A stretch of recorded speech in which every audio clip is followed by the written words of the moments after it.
Hey there. Tonight's story begins after the war ends, after the heroes sail home, after the city falls, and after the glory fades. Because for the victors of Troy, peace was never promised. What followed was betrayal, heartbreak, monsters, storms, and curses that would echo for generations. This is the quiet unravelling of legendary men, told slowly and softly, as they return to homes that barely remember them, or not at all. If this kind of storytelling helps you rest, feel free to like the video and subscribe, but only if it actually brings you peace. And let me know in the comments where you're listening from, and what time it is right now. It's always strangely comforting to see who else is out there drifting off to the same quiet myth. So, close your eyes. Let the warships fade into the distance, and come with me to the part of the story most never tell. So, the war was over. Troy had burned, its once proud towers now reduced to crumbled stone and smouldering ash. The Greeks had done what they came for, though it had taken 10 years, a wooden horse, and no small amount of divine interference. They stood victorious, weary and weathered, clutching the spoils of war and preparing for home. But of course, no one ever said getting home would be simple. One might assume that after 10 years abroad, a warrior could simply board his ship and sail back to the comforts of hearth and wife. That was rarely the case. This was ancient Greece after all, a place where the gods were fickle, the seas treacherous, and even the stars occasionally refused to cooperate. The journey home, or nostos as the Greeks called it, would prove just as storied and sorrowful as the war itself. Let us begin with the most infamous of these journeys, that of Odysseus. King of Ithaca, famed for his cunning, inventor of the Trojan horse, or at least the best PR for it, and very much unprepared for how long a simple boat ride could take when Poseidon was in a foul mood.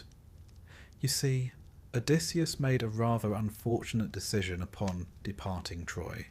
He didn't thank the gods properly. A small omission, but one that would stretch a short voyage into a 10-year odyssey. Poseidon, god of the sea, was particularly offended. It didn't help that Odysseus had blinded his son, the Cyclops Polyphemus, along the way. In fairness, Polyphemus had eaten several of his crew and didn't respond well to reasoned discussion. Still, the sea god was not the forgiving type. So Odysseus was tossed from island to island, seduced by nymphs, shipwrecked repeatedly, and even made to visit the land of the dead, just in case things weren't miserable enough already. But Odysseus was not alone in his troubles. The Greeks had split into various homeward-bound contingents, each facing their own ill luck. Menelaus, husband of Helen, the woman allegedly responsible for all this carnage, took a rather indirect route home. He wandered as far as Egypt, which, even by heroic standards, is rather off course. There he wrestled with the shape-shifting sea god Proteus, as one does, in order to gain the knowledge of how to appease the gods and calm the winds. This required holding Proteus tightly while he transformed into a lion, a snake, a tree, and a stream of water, before finally surrendering his secrets. There were no shortcuts in Bronze Age travel. Historical records, well, as much as we can call them that, do suggest that Greek sailors at the time weren't especially equipped for reliable maritime navigation. They hugged coastlines, avoided night travel, and interpreted weather patterns through a mixture of guesswork and prayer. Their ships were sturdy enough for the Aegean, but the open Mediterranean posed significant challenges. Add to this the divine meddling, and one can see why so many of these heroes took the scenic route home. Diomedes, one of the mightiest warriors of the war, fared little better. He returned to Argos only to find that his wife had taken a lover during his absence and was plotting to kill him. To her credit, 10 years is a long time. Rather than make a fuss, Diomedes fled to Italy, where he eventually faded into the vague mists of local legend, worshipped in some places as a minor deity. A rather anticlimactic ending for a man who once wounded both Ares and Aphrodite in battle. Nestor, the oldest and perhaps wisest of the Greek commanders, seems to have made it home without too much divine harassment. It helps, one suspects, that he kept his head down, said his prayers, and refrained from boasting about clever ideas involving wooden horses. There's a lesson in that. Agamemnon, leader of the Greek coalition and brother to Menelaus, did reach home, only to be murdered in his bath by his wife Clytemnestra and her lover Aegisthus. But more on that particular bit of family dysfunction in the next chapter. Suffice it to say, the post-war glow did not last long for the house of Atreus. There was a curious sense in the Greek imagination that war never truly ended. Victory was merely the prelude to a different kind of suffering. The gods did not reward triumph with peace. In fact, they often punished it. Hubris, that quintessentially Greek concept of arrogant pride, was a capital offence in the eyes of Olympus. If a man returned home boasting of his glory, he was inviting divine correction. And then there were the storms. Natural, of course, but also supernatural. The seas between Troy and Greece were notoriously rough. The Hellespont, the Aegean, and beyond, all capricious, especially to ships lacking proper ballast or understanding of wind currents. The Greeks often personified these elements as gods or spirits, harpies, sea nymphs, angry winds. Because when your fleet is scattered overnight and half your crew vanishes, blaming an angry goddess feels more comforting than admitting you misread a cloud. The return home also meant confronting time itself. 10 years of war meant a decade lost. Children grew up without fathers, political alliances shifted, and thrones were not always waiting patiently for their former occupants. The journey was not just geographical, it was existential. These men returned not as heroes, but as strangers. This theme runs deeply through Homer's Odyssey. Odysseus longs for home, for Ithaca, for Penelope and Telemachus. Yet at every turn he's offered comfort, even immortality, by figures like Calypso. Still, he chooses hardship. The Greek mind revered the idea of nostos, but it also understood that one could never truly go home unchanged. The home you remembered was gone, and so were you. Meanwhile, the gods watched all this with their usual mix of boredom and caprice. Athena took a special interest in Odysseus, helping him occasionally when she remembered to, while Zeus played both sides as usual. Poseidon sulked, Hermes ferried souls to the underworld, and Apollo, who had spent much of the war firing plague arrows, returned to more musical pursuits. The war had ended, but peace was elusive. Even those who made it back without divine interference faced restless kingdoms and unruly citizens. Some were worshipped, others resented. The line between hero and troublemaker blurred easily. And what of the ships themselves? Ancient Greek ships, primarily pentaconters and biremes, were long, narrow and powered by both sails and oars. They weren't built for comfort. There were no cabins, no galleys, no protection from the elements.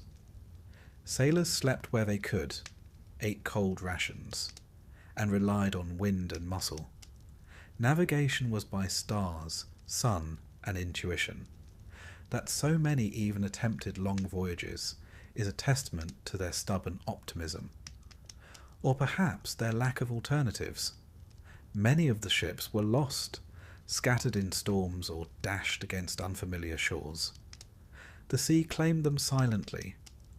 No epic poems were written for those whose names did not survive, but their ghosts, one imagines, lingered along lonely beaches and under wine-dark waves. In the centuries that followed, Greek poets and playwrights would return again and again to these post-war stories. The nostoi, as they came to be called, were an entire genre. The war was a given, brutal but glorious.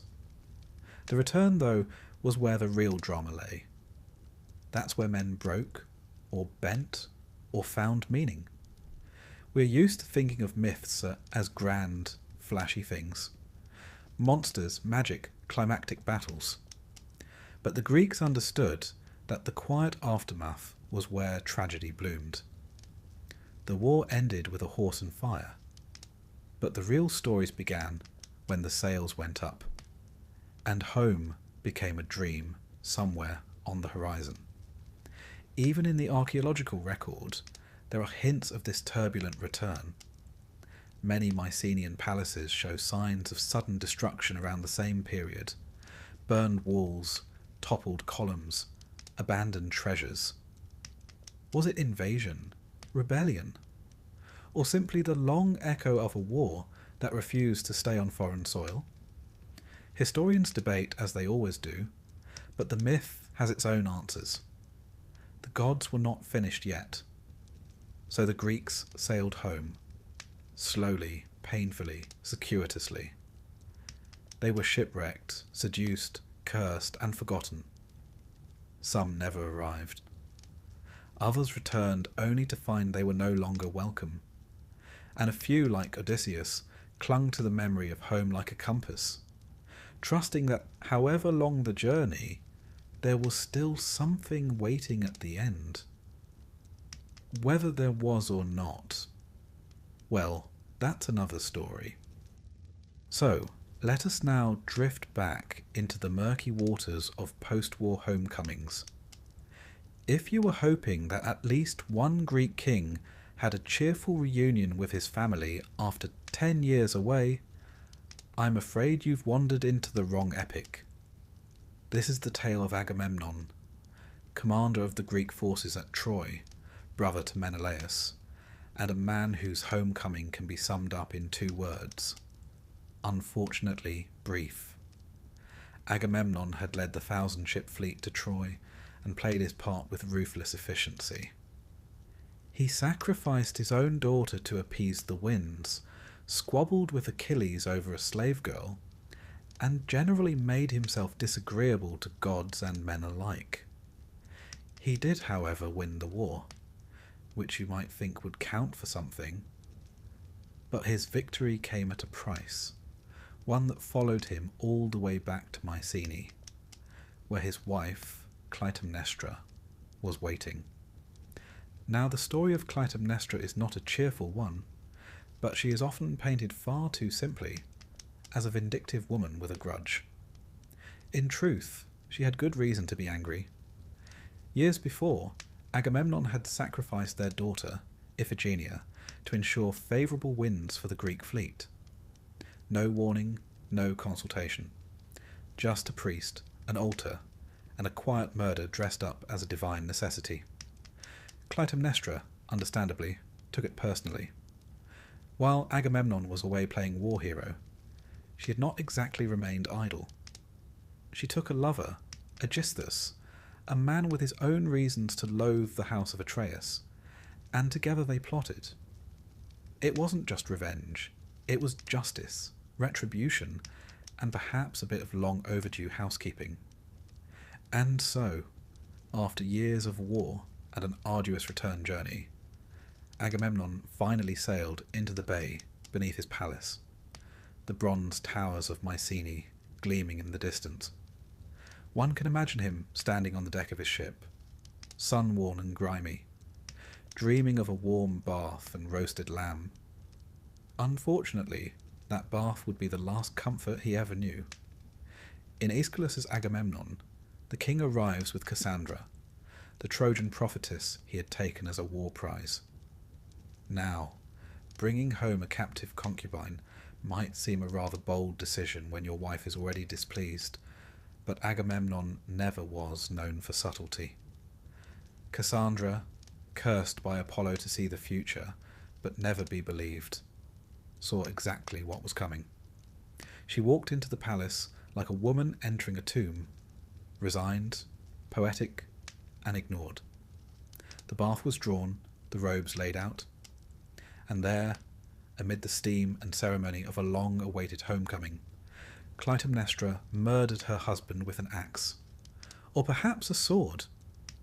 The details vary, as myths tend to do. In some versions, she entangles him in a net before the killing blow. In others, he's struck as he reclines, utterly unaware. But all agree on the outcome. Agamemnon, war hero and king, dead in his own house by his wife's hand. It wasn't just personal. It was political, symbolic, even ritualistic. The house of Atreus had long been a mire of curses, betrayals and bloodshed. Tantalus, Atreus, Thyestes. Each generation passed down a fresh scandal. Agamemnon's death was less a surprise than a grim inevitability. The Greeks, ever lovers of a tragic arc, saw this not merely as domestic drama, but divine rebalancing. You see, no crime went unpunished in the world of myth, especially not those committed against family. Agamemnon's sacrifice of Iphigenia had broken a sacred bond, and blood, as always, demanded more blood. Clytemnestra and Odysseus ruled Mycenae together for several years after the murder. By some accounts, they were competent, even prosperous rulers. But the shadow of what they'd done lingered. And somewhere far away, growing older in exile, Agamemnon's son, Orestes, was watching, waiting, and nursing a very different idea of justice. Before we turn to him, it's worth pausing to consider the historical underpinnings of all this myth. Mycenae was indeed a real place, an imposing Bronze Age citadel with massive stone walls and a commanding view of the surrounding valley. The shaft graves of Mycenaean kings, discovered centuries later, revealed a world of wealth, weaponry, and ceremonial grandeur. One grave contained a golden death mask, once romantically dubbed the Mask of Agamemnon, though the identification is largely wishful thinking. Still, the myths do seem to echo something real, that returning warriors found their homes changed, their families distant, and their power unstable. In many Mycenaean centres, we find signs of abrupt destruction or abandonment around the same time period, evidence, perhaps, of internal unrest or social collapse. It's not hard to imagine that some kings returned home only to face suspicion, usurpation, or worse. Back in the myth, Agamemnon's fate was only the beginning of a longer tragedy. Clytemnestra may have seen herself as an avenger, but in the logic of Greek myth, she was also a murderer. And the gods, as always, had opinions. Enter Orestes. Raised in exile, likely by allies of his father or sympathetic family retainers, Orestes grew up with one goal: to avenge his father's death. But here the myth gets deliciously tangled. To kill one's mother, even a murderous one, was not a simple act of vengeance. It was a spiritual crime, one that brought its own consequences. When Orestes returned to Mycenae, he did what he believed was necessary. He killed Aegisthus first, which no one particularly objected to. Then he confronted Clytemnestra. In some retellings, she pleads with him, bares her breast, reminds him that she gave him life. But Orestes, trembling with fury and fate, strikes her down. The moment is terrible, quiet, almost ritualistic. And then the Furies come. The Greeks called them the Erinyes, ancient goddesses of vengeance who pursued those who spilled kindred blood. Black-robed, snake-haired, they drove Orestes into madness. He fled from temple to temple, seeking purification, but the Furies were relentless. Guilt in the ancient Greek mind was not a matter of conscience. It was an external force, almost a physical illness, stalking the sinner until justice was done. Eventually, Orestes found sanctuary in Athens, where the goddess Athena intervened.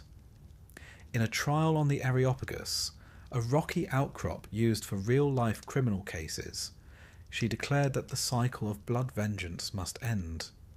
Orestes was acquitted, and the Furies, soothed by the promise of new rights and honour, became the Eumenides, the kindly ones. It's a tidy mythological solution to the messy business of familial revenge. The story of Agamemnon and his family was endlessly retold in Greek tragedy.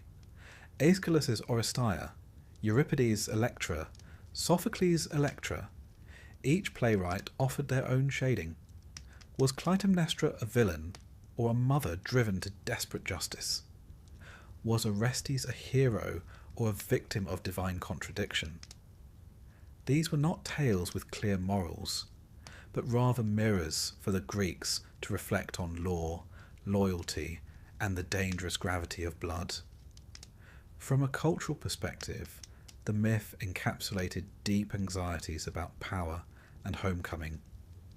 The idea that a king, triumphant abroad, might return only to fall in his own bath. It struck a chord. Greece was no stranger to political upheaval. City-states were rife with coups, assassinations, and shifting loyalties. The myth merely dressed these realities in poetic garb. And then there's Cassandra, the tragic footnote. Cursed by Apollo to prophesy truly but be ignored, she knew what would happen the moment they stepped ashore. In most versions, she was murdered alongside Agamemnon, either in the palace or just outside it. Her death, barely remarked upon in many accounts, adds a final note of melancholy to the tale. She had seen it all and still could not stop it. Cassandra's curse is one of those mythic touches that feels eerily modern. To know the truth and be disbelieved, there's something timeless about that. She becomes a symbol not just of doomed foresight, but of the loneliness that comes with clarity. The home of Agamemnon thus became a kind of mythological crime scene, revisited again and again by poets, playwrights, and priests. It was a cautionary tale, a tragic cycle, and a puzzle box of competing ethics. Was Agamemnon a villain for killing his daughter? Was Clytemnestra right to kill him? Was Orestes justified in avenging his father? Each answer led to another question. But for our purposes, here in the soft, slow hours of night, it is enough to say that Agamemnon came home and died. That a bath, which might have been warm and soothing, became a tomb. That behind palace walls, the real war continued, quieter but no less brutal. And that even kings, even the great and bronze-clad, were not spared the price of their choices. So the torch of vengeance passed from hand to hand, from Clytemnestra to Orestes, from gods to mortals and back again. And in the quiet corridors of Mycenae, the stones remembered it all. Tomorrow, perhaps, we'll visit Odysseus again. But for now, let us rest in the ruins of a palace where the echoes of footsteps, long silence, still murmur their ancient regrets. Let us now turn to a man who, more than any other, came to embody the very concept of nostos, the homecoming. Odysseus, king of the modest island of Ithaca, veteran of the Trojan War, and possessor of a famously complicated relationship with the gods. His story, immortalized in Homer's Odyssey, is less a journey and more an endurance test, a 10-year sequence of delays, detours, distractions, and divine punishments. In truth, if he'd just taken the ferry and kept his head down, he might have been home in a week. But where would the poetry be in that? Odysseus had a reputation for cleverness. He devised the idea of the Trojan horse, after all, though how much of that was his idea and how much poetic license, we'll never know. Regardless, it was a decision that ensured the city's fall and secured his place in history, and Poseidon's grudge list. The trouble began shortly after he and his men set sail from Troy. The gods were, let's say, less than pleased. In some versions, Odysseus forgot to thank them. In others, he was simply caught up in the divine fallout of the war. Most notably, he had offended Poseidon by blinding the Cyclops Polyphemus.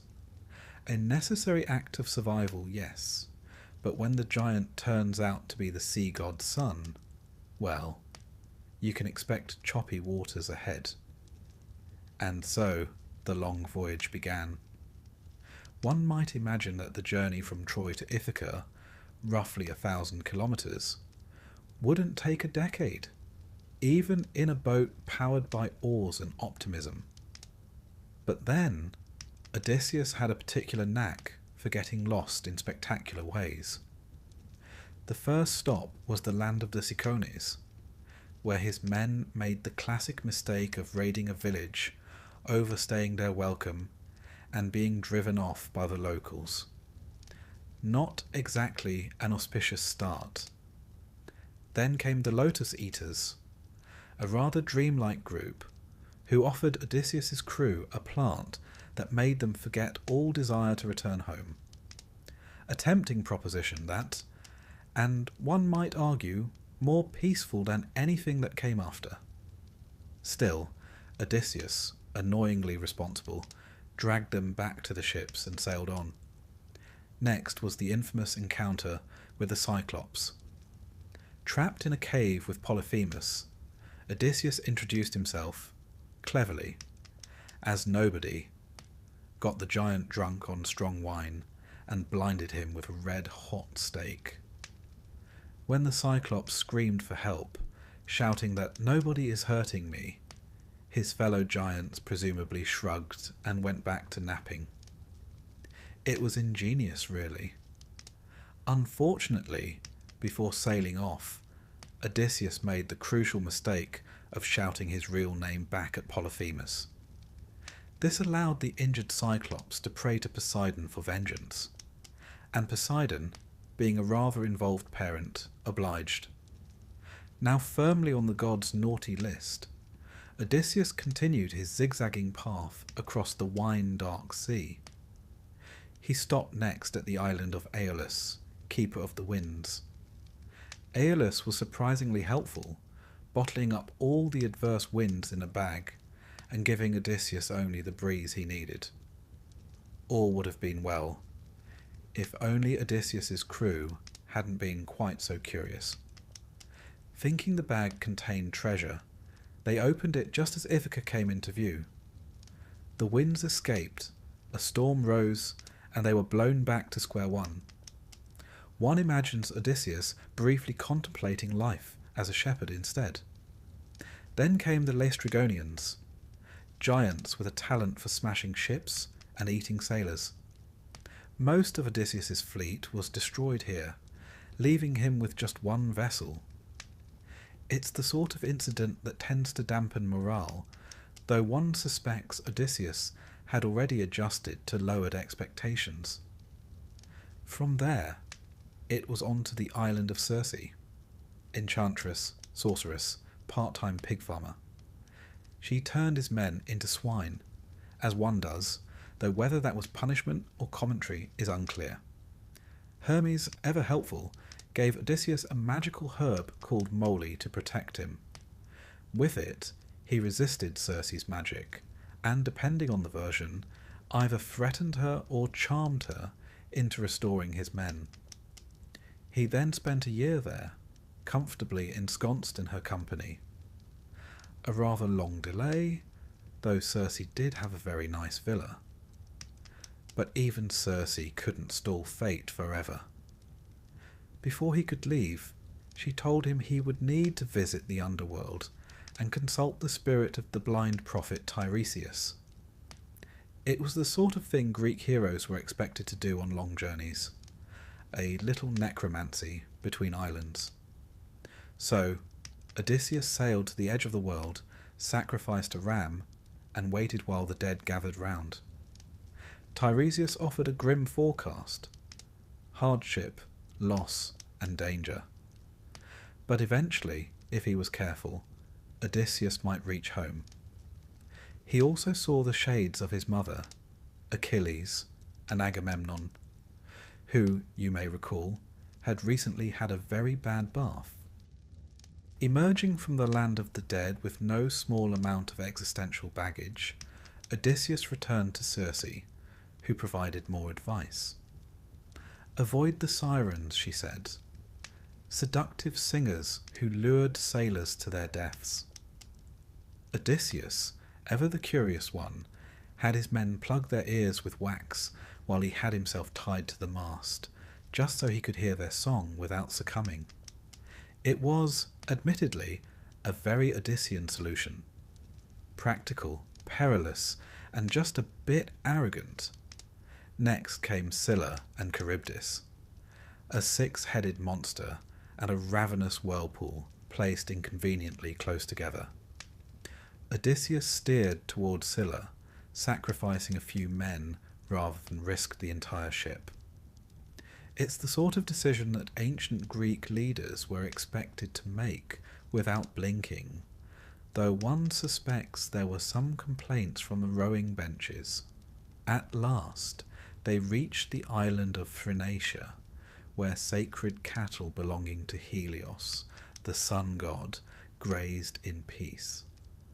Odysseus warned his men not to touch them. They promised. And then, while he was napping, they promptly slaughtered and ate several. Helios, unsurprisingly furious, demanded punishment. Zeus obliged with a storm that destroyed the last of Odysseus's crew. Only the man himself survived, clinging to a broken mast, drifting aimlessly until he washed up on the island of Ogygia. Here he met Calypso, a beautiful nymph who offered him immortality if he would stay. It might have seemed like a good deal. No more storms, no more monsters, and an eternity of relaxation. But Odysseus longed for home, for Penelope, for Ithaca. Calypso, both tender and sorrowful, let him go, but not before 7 long years had passed. A different kind of imprisonment, that. Comfort without belonging. At last, with divine help, Odysseus built a raft and sailed once more. Poseidon, still holding a grudge, sent another storm. The poor man could hardly sneeze without attracting weather. He was eventually washed ashore on the land of the Phaeacians, who thankfully turned out to be decent people. They gave him food, clothes, and a proper ship home. After 10 years of wandering, he reached Ithaca at last. But even then, the journey wasn't quite over. His home had been overrun by suitors, dozens of grasping, boastful men courting his wife and feasting in his halls. Disguised as a beggar, Odysseus plotted his revenge. With the help of his son Telemachus, he strung his old bow and dispatched the shooters in a rather bloody finale. Arrows, spears, and poetic justice all around. At last, he revealed himself to Penelope. She, ever cautious, tested him with a secret known only to them: the construction of their bed carved from a rooted olive tree. When Odysseus answered correctly, she wept, and they were reunited. A quiet, hard-won reunion after 20 years apart. Now, what are we to make of all this? On one level, the Odyssey is an adventure, a tapestry of strange lands and strange creatures. But beneath it all lies something deeper, the fear of never getting home, the idea that time might move on without you, that home itself might change, or worse, that you might. Historically, the story reflects the uncertainties of ancient travel. Greek sailors had no maps, no compasses, and very little understanding of ocean currents. Storms, pirates, and unfamiliar coastlines were constant threats. To sail from one island to another could mean weeks of delay or permanent disappearance. The sea was not just a place. It was a personality, and usually a moody one. And yet Odysseus persisted, not because he expected comfort, or glory, or even survival, but because he believed in Ithaca, in Penelope, in the possibility that home, however distant or changed, was worth the journey. So tonight, let us sail gently through the Ionian breeze, past sleepy islands and forgotten shores. Let us follow a man too clever for his own good, drifting not in haste but in hope. Monsters may rise, tempests may howl, but the stars above remain quiet and constant. And somewhere, far across the sea, a lamp is burning in a window. Ithaca waits. Not everyone who fought at Troy ended up in an epic poem or on the side of a vase. Some heroes did not sail home in triumph or wander famously for 10 years. No, some slipped into the margins, their stories quieter, sadder, and mostly uncelebrated. In this chapter, we turn to those figures, brave, flawed, and frankly unlucky, who survived the war but not the peace that followed. First, let us linger a moment with Ajax the Greater, not to be confused with Ajax the Lesser, who will have his own inglorious exit soon enough. Ajax the Greater was a giant of a man, second only to Achilles in strength and battlefield presence. He was a tower of bronze and bellowing rage, fierce in combat and at times a little too proud of it. When Achilles died, slain by a Paris-assisted arrow to the heel, rather inconsiderate of him, there arose a question among the Greeks. Who should inherit his armour? It was no ordinary kit after all. Forged by Hephaestus himself, it glittered like fire and symbolised the might of the Greek war machine. Naturally, both Ajax and Odysseus laid claim to it. Now, Ajax had the stronger argument. He'd fought tirelessly, protected the ships, and retrieved Achilles' body under heavy fire. But Odysseus had the sharper tongue. In a public debate, essentially an early Greek talent show for war resumes, Odysseus spun a more persuasive tale, citing strategy, diplomacy, and the favour of the gods. The audience, swayed by words more than wounds, awarded him the armour. Ajax did not take the loss well. According to Sophocles and later mythographers, Ajax spiralled into a state of humiliated fury. At night, he planned to kill the Greek leaders responsible. But Athena, protective of Odysseus, muddled his mind. In a haze of madness, Ajax slaughtered livestock, thinking they were his enemies. When he awoke and realised what he had done, surrounded by the bloodied corpses of sheep and cattle, he was overcome with shame. He walked away from the camp, planted his sword in the ground, and fell upon it. A brutal, silent end for a man who had fought so loudly. There's something deeply Greek in this. The idea that the true wound is not death in battle, but dishonour in peace. Ajax was not killed by sword or spear, but by a loss of standing, of meaning. A hero without recognition is, in the Greek imagination, barely a man at all. The gods gave him strength, but they did not give him a second act. His death was mourned by many, but especially by his half-brother Teucer, an archer and a steadfast companion throughout the war. Teucer tried to give Ajax a proper burial, but Menelaus and Agamemnon initially forbade it, proof that even corpses had politics in those days. Eventually, Odysseus himself intervened, arguing that Ajax, whatever had happened, was still a great warrior. A small act of decency in a war mostly lacking in them. Teucer, exiled for failing to bring his brother home, wandered off and eventually settled in Cyprus, founding the city of Salamis. Or so the legends say. It's a quieter legacy, no monsters, no divine wrath, just a man trying to put something in the ground that wasn't a weapon. Then there's Philoctetes, perhaps the most reluctant of the heroes. His tale begins not at Troy, but on the way there. He possessed the bow of Heracles, gifted to him as a reward for lighting the funeral pyre of the great hero. This bow, it was foretold, would be needed to win the war. Unfortunately, Philoctetes had a bit of a foot problem. At Lemnos, he was bitten by a snake, a minor thing in most stories, but in this case, the wound festered, it stank, it wept. It made the journey unbearable. His cries disturbed the other warriors, and his smell, well, apparently it was memorable. So, with all the empathy of a conquering army, the Greeks abandoned him on the island, leaving him with his bow, his pain, and a lot of time to think. For years he lived there, wounded and alone. But eventually, when Troy still refused to fall, a prophecy surfaced. The bow of Heracles was indeed required. Cue the awkward return of Greek diplomacy. Odysseus, naturally, was sent to retrieve the man he had once abandoned.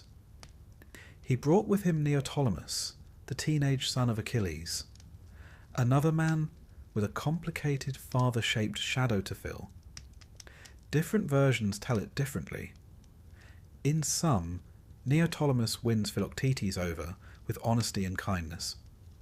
In others, he tricks him, only to be overcome with guilt and return the bow. But in the end, Philoctetes is healed, either by divine intervention or Greek medicine, and brought back to Troy. He shoots the arrow that finally fells Paris, and thus completes his unhappy arc. After the war, Philoctetes' story peters out. He's said to have wandered, perhaps founding a city or two, but the myths don't linger on him. His fame, like many others, was tied to a single arrow. When that was loosed, so too was his relevance. And what of Ajax the Lesser? Ah, yes, not to be confused with his more honourable namesake, this Ajax was best known for committing one of the more appalling crimes during the sack of Troy. In the temple of Athena, he assaulted Cassandra, dragging her from the altar and claiming her as a prize. The act was a double outrage, not just against a woman seeking sanctuary, but against the goddess whose temple he violated. Athena did not take it lightly. Though the Greek leaders were divided on how to respond, some wanted to punish him, others looked away. They ultimately allowed him to sail home. It was a decision they'd regret. As his ship sailed through the angry sea, Athena called down a storm. Ajax, cast into the water, clung to a rock and boasted that the gods couldn't kill him. A bit of classic hubris. Poseidon, unimpressed, split the rock and drowned him. In the Greek tradition, no sin goes unpaid, and no arrogance goes uncorrected. Ajax the Lesser's name was blackened. His death was not heroic, it was a warning. Then there are the unnamed and half-named heroes. the foot soldiers, the shipmates, the men who bled and died in the margins. Greek myth, for all its grandeur, has a curious amnesia when it comes to the majority. We hear of their bravery in clusters, the Achaeans, the Danaans, but their individual stories are mostly forgotten. Only the elite, the sons of kings and favourites of gods, get a proper ending. Still, there are echoes. In the epic cycle known as the Nostoi, now mostly lost to time, there were once tales of the other warriors returning home. Men like Idomeneus, king of Crete, who made a rash vow to sacrifice the first living thing he saw upon returning home, only to be greeted by his own son. A story with echoes of the biblical Jephthah, and just as grim. And Eurypylus, son of Telephus, who fought for the Trojans but was killed in a blaze of poetic glory. His story is mostly footnotes now, a few lines in fragmentary poems. And Thersites, a common soldier mocked for his ugliness and impudence, beaten by Odysseus for speaking too freely. A rare glimpse of dissent in a world dominated by kings and demigods. History has never been entirely fair to its lesser heroes. Those who carried the spears, manned the oars, and kept the fires burning seldom earn verses of their own. But their presence, however faint, lingers in the background of myth, like the quiet hum behind a chorus. Archaeologically speaking, the Mycenaean period does show signs of wide-scale collapse round the time of the Trojan War's supposed end. Palaces burned, trade routes disappeared, and many of the great centres were abandoned. Perhaps some of the returning heroes found not the homes they remembered, but smouldering ruins and silence. For many, there may have been no welcome, no bed, no stories. And perhaps that's why the myths settled so often on grief. The Greeks knew that not everyone returned, and that some who did wished they hadn't. The Odyssey gives us the grandeur, but these lesser tales give us the sorrow. So tonight, as we drift through the quieter parts of the mythic map, spare a thought for the heroes who came back broken, or didn't come back at all. For Ajax, whose pride outlived his strength. For Philoctetes, whose wound became his exile. For the countless unnamed who marched to Troy and never saw their islands again. In the dark, between the waves and stars, their stories still float, unfinished, unpolished, but quietly, stubbornly present. If ever there were a face that launched 1,000 ships and exhausted 1,000 poets, it was surely Helen of Troy. Or rather, Helen of Sparta, depending on which part of her life you catch her in. Tonight, we sail away from the battlefields and burning walls, and follow not the warriors, but the women, beginning with Helen herself. When the dust settled and the horse had done its work, the city of Troy was ash and rubble.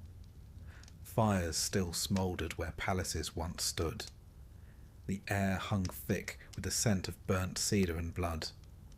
In the ruins, women, noble women, priestesses, servants, were rounded up like cattle, the prizes of victory. At the centre of it all stood Helen, beautiful, mysterious, and ever the subject of debate. Some said she had willingly gone to Troy with Paris, bewitched by his charm and Aphrodite's divine meddling. Others insisted she had been taken against her will, a passive prize in a game of gods and kings. In truth, the myths offer no single answer. Helen was either a seductress or a scapegoat, or perhaps a woman simply trying to survive in a world that insisted on making her symbolic. Menelaus, her long-estranged husband, was among the warriors who stormed the city. One might expect him to have run her through with a sword. Instead, the stories tell us that when he found her, standing in her quarters, draped in silks, radiant even in defeat, he dropped his weapon. Overwhelmed by her beauty, his rage faltered. He led her away, not as a captive, but as a wife reclaimed. Or so the version goes. But it is worth pausing to consider what kind of homecoming that was. Helen returned with Menelaus to Sparta, but her reputation did not. In many cities across Greece, she was viewed as the cause of it all, the deaths, the fires, the decade of despair. Though poets might speak of her face with reverence, the common tongue likely preferred curses. And in the plays of Euripides and others, Helen is not a heroine, but a question mark. Was she guilty? Was she powerless? Or was she simply too beautiful to live in peace? In some version of the myth, a phantom Helen was sent to Troy, while the real one remained in Egypt the entire time. This alternate telling, found in Euripides' Helen, was the ancient equivalent of saying it wasn't really her. It's a strange attempt at narrative redemption, one that raises more questions than it answers. But it does speak to the discomfort the Greeks felt about blaming a woman so central to their own self-image. Because if Helen truly went willingly, then she was a traitor. If unwillingly, then she was a victim. But either way, the war became hers to carry. As for Menelaus, his journey home was no smoother than anyone else's. He and Helen wandered for years, blown off course, landing in Egypt among other places. There, they were received by the local king, sometimes Proteus, sometimes another, who treated them with suspicious generosity. The gods were still sorting out the details. Eventually, they made it back to Sparta, older, wearier, and perhaps unsure what they had returned to. It's tempting to imagine them sitting across from one another at dinner, in a palace once full of laughter and song. Now they shared only silence, broken occasionally by the clink of goblets and the shuffle of memories best left undisturbed. In some myths, Helen became a goddess after death. In others, she was exiled, hounded by the Furies, or wandered alone through the mountains. One version even claims she ended her days in Rhodes, where she was hanged by the widow of a fallen Greek soldier. The myths rarely agree on her fate, only on her beauty and the trouble it brought. But Helen, for all her complexities, was not the only woman whose life was shattered by the war. Let us return to the ruins of Troy and speak of the others, those taken as spoils and shipped away to Greek cities where no songs were sung for them. First, Hecuba, Queen of Troy. Once a proud matriarch, she lost nearly all her sons in the war: Hector, Paris, Deiphobus, Troilus, and more. Her husband, King Priam, was butchered at the altar by Achilles' son. Her daughter Polyxena was sacrificed on Achilles' tomb.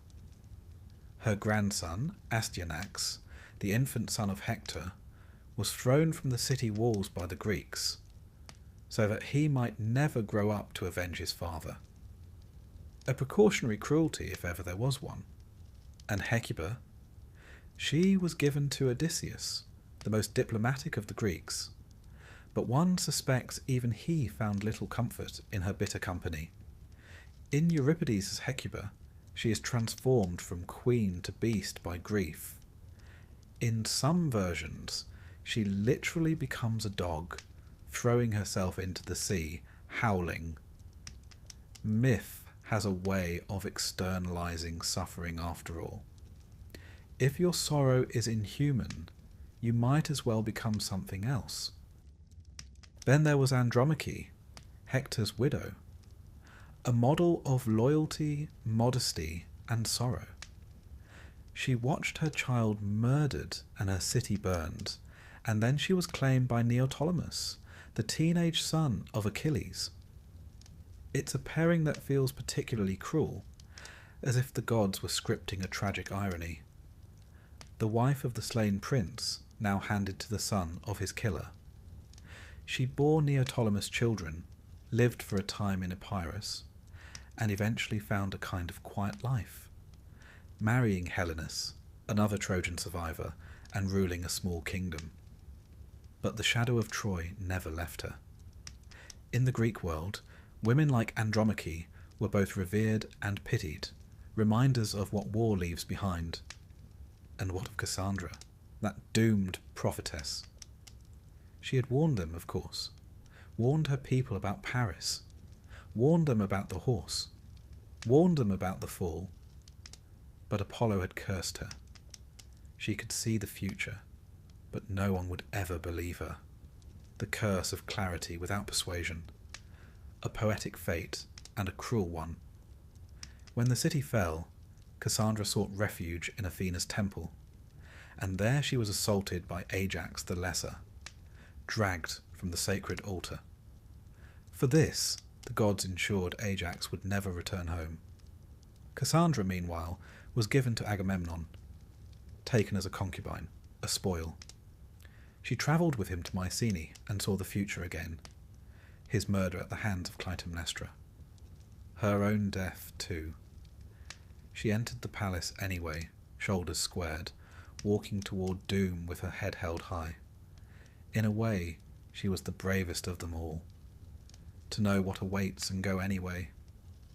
Cassandra was not just a figure of tragedy, but of perception. In her, the Greeks saw the limits of knowledge. What good is vision if it cannot change the outcome? Her story echoes down the centuries, in every ignored warning and every dismissed truth. These women, Helen, Hecuba, Andromache, Cassandra, they remind us that the Trojan War was not just a saga of men. For every spear thrown, there was a wife waiting. For every city burned, a mother weeping. And in the aftermath, it was often the women who bore the consequences, who were reshaped by survival into something unrecognizable.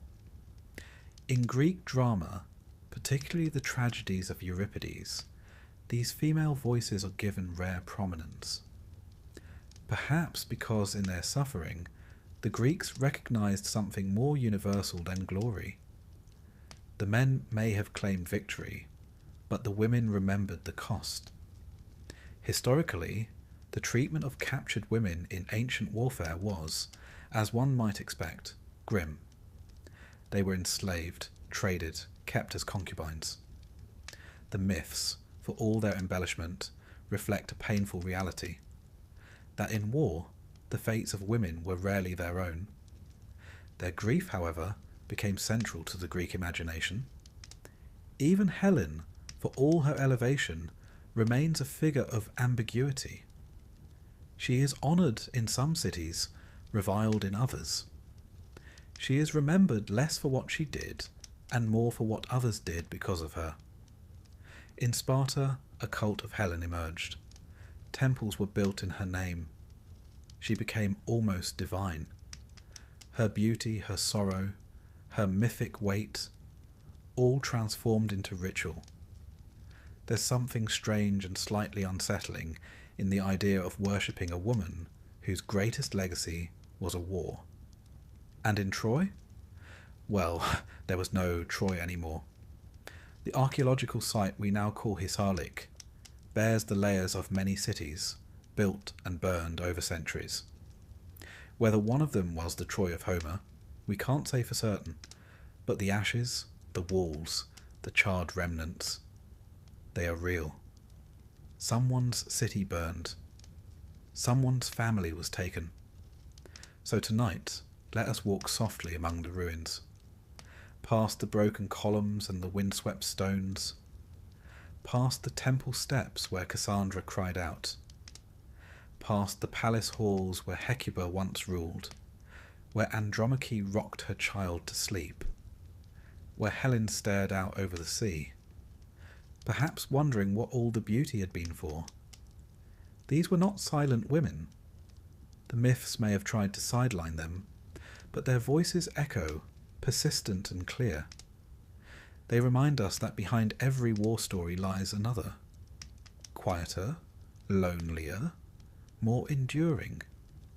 And perhaps, if the gods are ever listening, it is these stories they remember best. Tonight we turn our gaze to a boy who entered the Trojan War at its end and departed the world not long after. Neoptolemus, son of Achilles, grandson of Peleus, and great-grandson, on his mother's side, of a man called Lycomedes, who mostly stayed out of the epics. Neoptolemus came late to the war, but made a remarkable impression. In many ways, he was everything his father was, and, perhaps, everything he wasn't. Born on the island of Scyros, Neoptolemus was raised far from the clatter of spears and war cries. His mother, Deidamia, had once known Achilles before he was famous, when he was hidden away by his mother Thetis in an attempt to prevent his doomed fate. Dressed as a girl among the daughters of Lycomedes, Achilles in disguise found love and a son, as one does, apparently, during such awkward arrangements. But destiny has a way of tracking down those who try to avoid it. By the time Neoptolemus was old enough to hold a spear, the Greeks had been at war for nearly a decade. Troy still stood. The warriors were weary, and Achilles was already dead, felled by a poetic arrow guided by Apollo and shot by Paris, who, as we've noted before, rarely did anything without divine assistance. Now, a new prophecy emerged. The Greeks would not win unless they brought the son of Achilles to the battlefield, as if the gods, having taken the father, demanded the child in his place. So Odysseus, ever the recruiter, sailed to Scyros and fetched the boy. Neoptolemus arrived in Troy not as a soldier, but as a symbol, a vessel of inherited wrath. And indeed, he seemed to carry that wrath with great enthusiasm.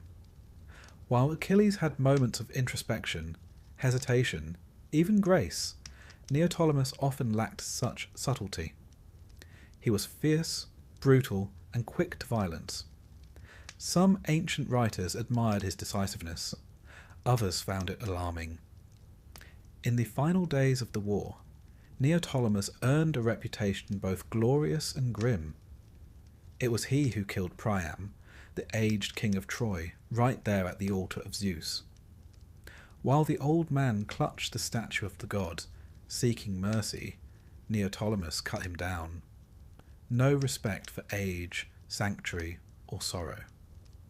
The scene, immortalized in later Roman texts like the Aeneid, would haunt generations of storytellers. He also, according to some versions, threw Astyanax, Hector's infant son, from the city walls. A practical act, the Greeks would say. A horrifying one, the rest of us might. The boy, after all, could grow into a man and seek vengeance. And so, Neoptolemus ensured there would be no next generation of Trojans. He was not content to end the war. He wanted to erase its memory. For his efforts, he received Andromache, Hector's widow, as a war prize. And so the woman who had once lain beside the Prince of Troy now found herself bound to the killer's son. A cruel symmetry, if ever there was one. They left Troy together, part of the Greek fleet limping home through unfriendly seas and discontented gods. Some were shipwrecked, others wandered for years, but Neoptolemus somehow made his way to Epirus, a land in northwestern Greece, and carved out a small kingdom there. The myths say he ruled wisely, perhaps mellowed by time and distance, or perhaps just tired. But the fates had not quite finished with him. In some versions, he travelled to Delphi, the sacred sanctuary of Apollo, either to seek guidance or demand justice. There, depending on which story you prefer, he either insulted the priests, desecrated the temple, or simply arrived at the wrong moment. Whatever the cause, he was murdered, either by the temple servants or by Apollo himself. Cut down not in battle, but at the threshold of the god who had once guided Paris's arrow into his father's heel. Poetic again, and deeply Greek. You see, Neoptolemus lived under the long shadow of Achilles, a father who was both legend and ghost. The Greeks were fascinated by inheritance, not just of blood, but of doom. To be the son of a hero was to be born halfway into a story already moving toward tragedy. Achilles had been complex, wrathful, yes, but also capable of mercy. He mourned Patroclus. He returned Hector's body to Priam. There was a strange nobility in him, a tragic beauty. Neoptolemus, by contrast, rarely paused to reflect. He killed with confidence. He ruled with force. And then, like so many others, he vanished young. But the Greeks did not discard him. They gave him cults, shrines, a hero's status. In some corners of the ancient world, he was worshipped alongside his father. Perhaps the Greeks, ambivalent as they were about violence, respected someone who didn't hesitate. Still, his legacy is uneasy. Even the playwright struggled with him. In Sophocles' Philoctetes, we see a different Neoptolemus, a conflicted boy, torn between duty and honour. Odysseus sends him to deceive Philoctetes, to steal the bow of Heracles. But Neoptolemus cannot go through with it. He is drawn to pity, to decency. It's a fascinating portrayal. Not the blood-soaked youth of Troy, but a thoughtful young man trying to make sense of a brutal world. It's hard to say whether Sophocles was offering an alternate version or a redemption arc. Greek tragedy, after all, often reinterpreted its heroes. What mattered was not the facts, such as they were, but the moral weight of the story. Historically speaking, Epirus did indeed have myths connecting it to Neoptolemus and his descendants. The Molossian dynasty, one of the more powerful Greek royal lines, claimed to trace its roots back to him. Through them, so too would Alexander the Great, whose mother Olympias came from that bloodline. Alexander, never one to resist a good myth, was quite pleased by the association.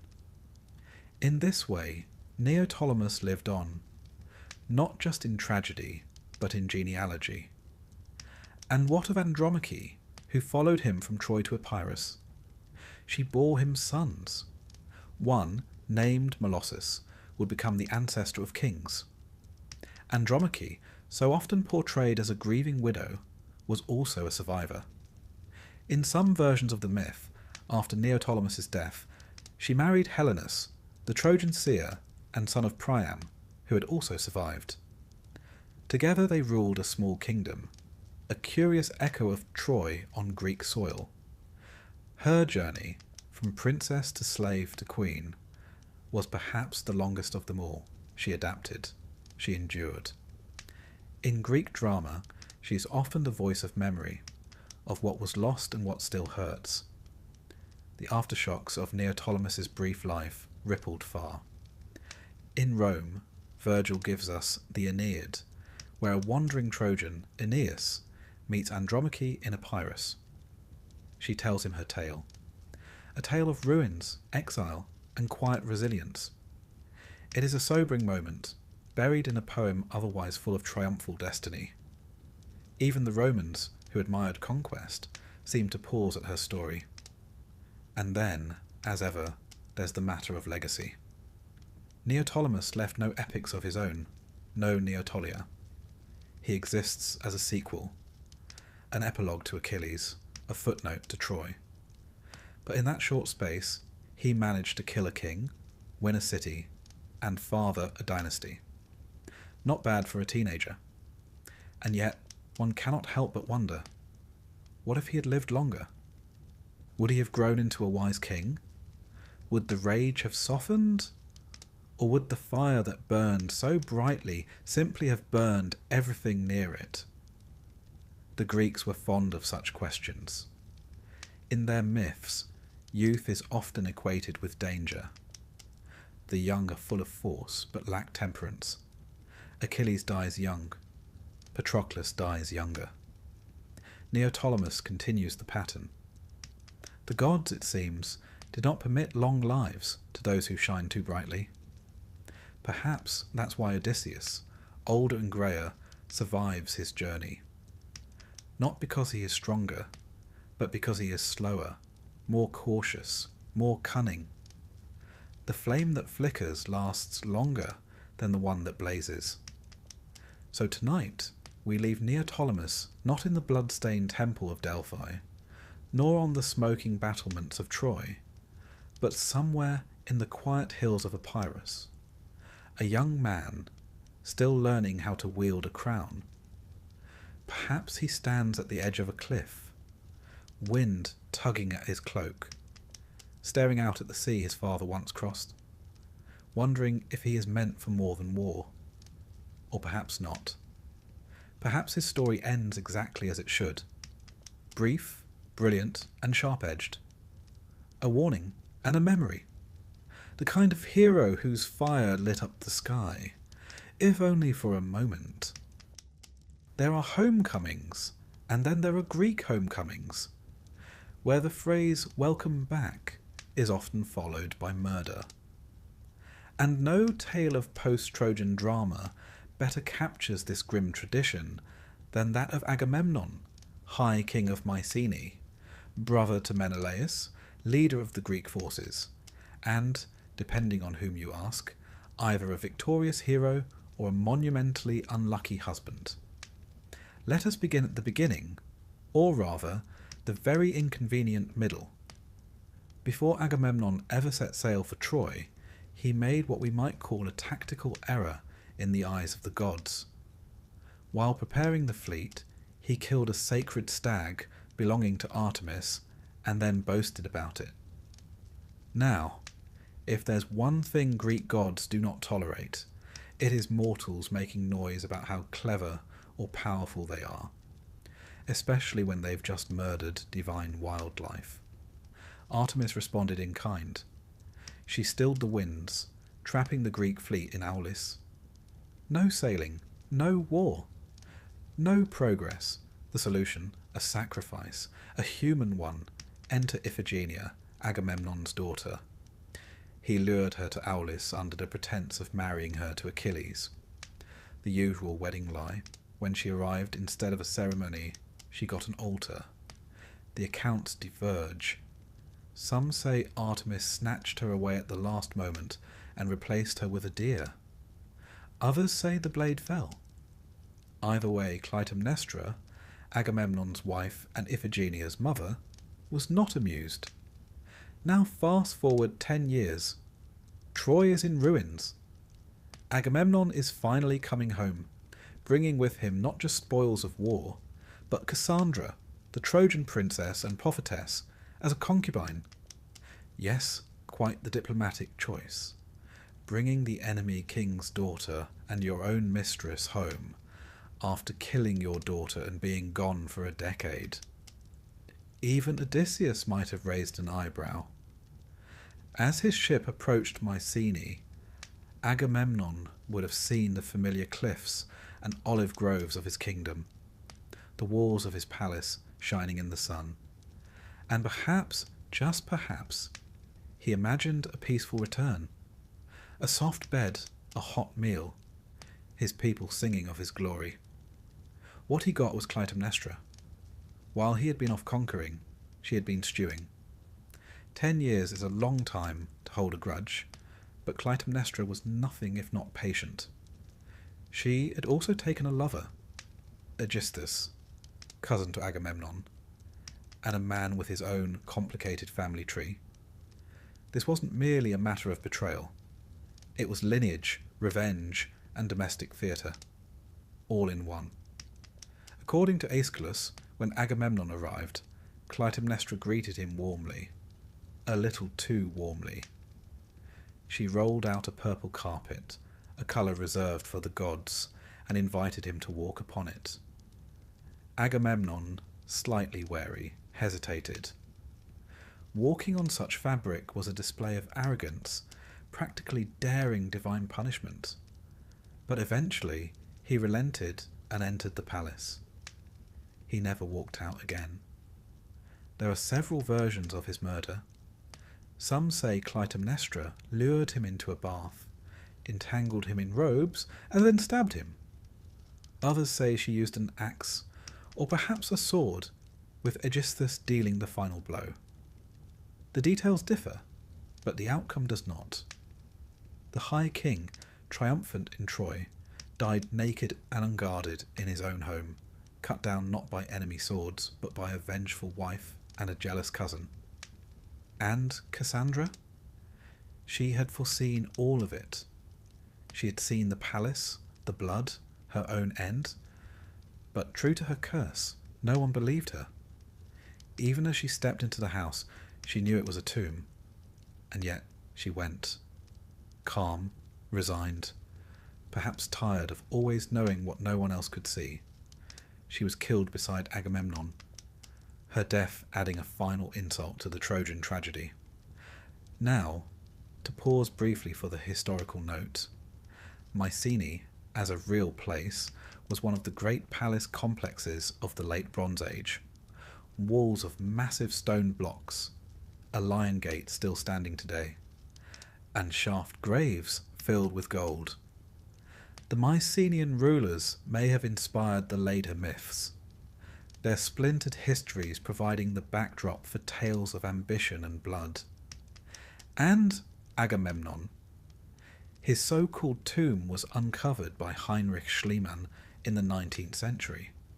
A grand grave with a golden mask. The archaeologists remained sceptical about whose bones lay inside, but the poetry endures. Back to the myth, the murder of Agamemnon did not bring peace. It merely shifted the curse down a generation. For you see, Agamemnon had a son, Orestes, and a daughter, Electra. They had waited, grown up under the shadow of a murdered father and a mother-turned monarch. In most versions, Orestes was sent away as a child for his safety, but the gods, or at least the playwrights, would not let him rest. Years later, Orestes returned to Mycenae. Like so many Greek stories, this too became a question of duty versus morality. Apollo had commanded him to avenge his father, but to do so, he would have to commit matricide, to kill his own mother. Even in the flexible ethics of myth, this was a dark and terrible dilemma. Orestes hesitated, but not for long. With the help of Electra, who had her own catalogue of grievances, he crept into the palace. In some versions, he killed Aegisthus first, then Clytemnestra. In others, he hesitated at the final moment, overcome by horror, only to finish the deed as she begged for her life. The result was the same. The house of Atreus, never particularly blessed, was awash in blood once more. But justice, in the Greek sense, never comes clean. No sooner had Orestes avenged his father than he was pursued by the Furies, or Erinyes, ancient goddesses of vengeance. They hounded him day and night, clawing at his mind, whispering guilt into every shadow. He wandered, sleepless and raving, a man driven mad by the price of justice. Eventually, he found his way to Athens, where Athena herself presided over his trial. This moment, dramatized in Aeschylus's Eumenides, marks one of the first symbolic shifts in Greek literature. From vengeance to law, from blood feud to courtroom. Athena cast the deciding vote in his favour, and the Furies, pacified, transformed into the Eumenides, the kindly ones. a tidy ending, though one suspects the family dinners remained awkward. As for Clytemnestra, she too lingers in myth, a ghost never quite exorcised. Some saw her as monstrous, a wife who betrayed her king. Others, especially in later literature, cast her as tragic, a woman who had suffered too long, too deeply to remain silent. Her act was unforgivable, yes, but perhaps also inevitable. Greek myth was never terribly interested in happy marriages. They were stories of passion, betrayal, revenge, the kind of things that made for good theatre and terrible family life. In Agamemnon and Clytemnestra, we see the collision of power and pain.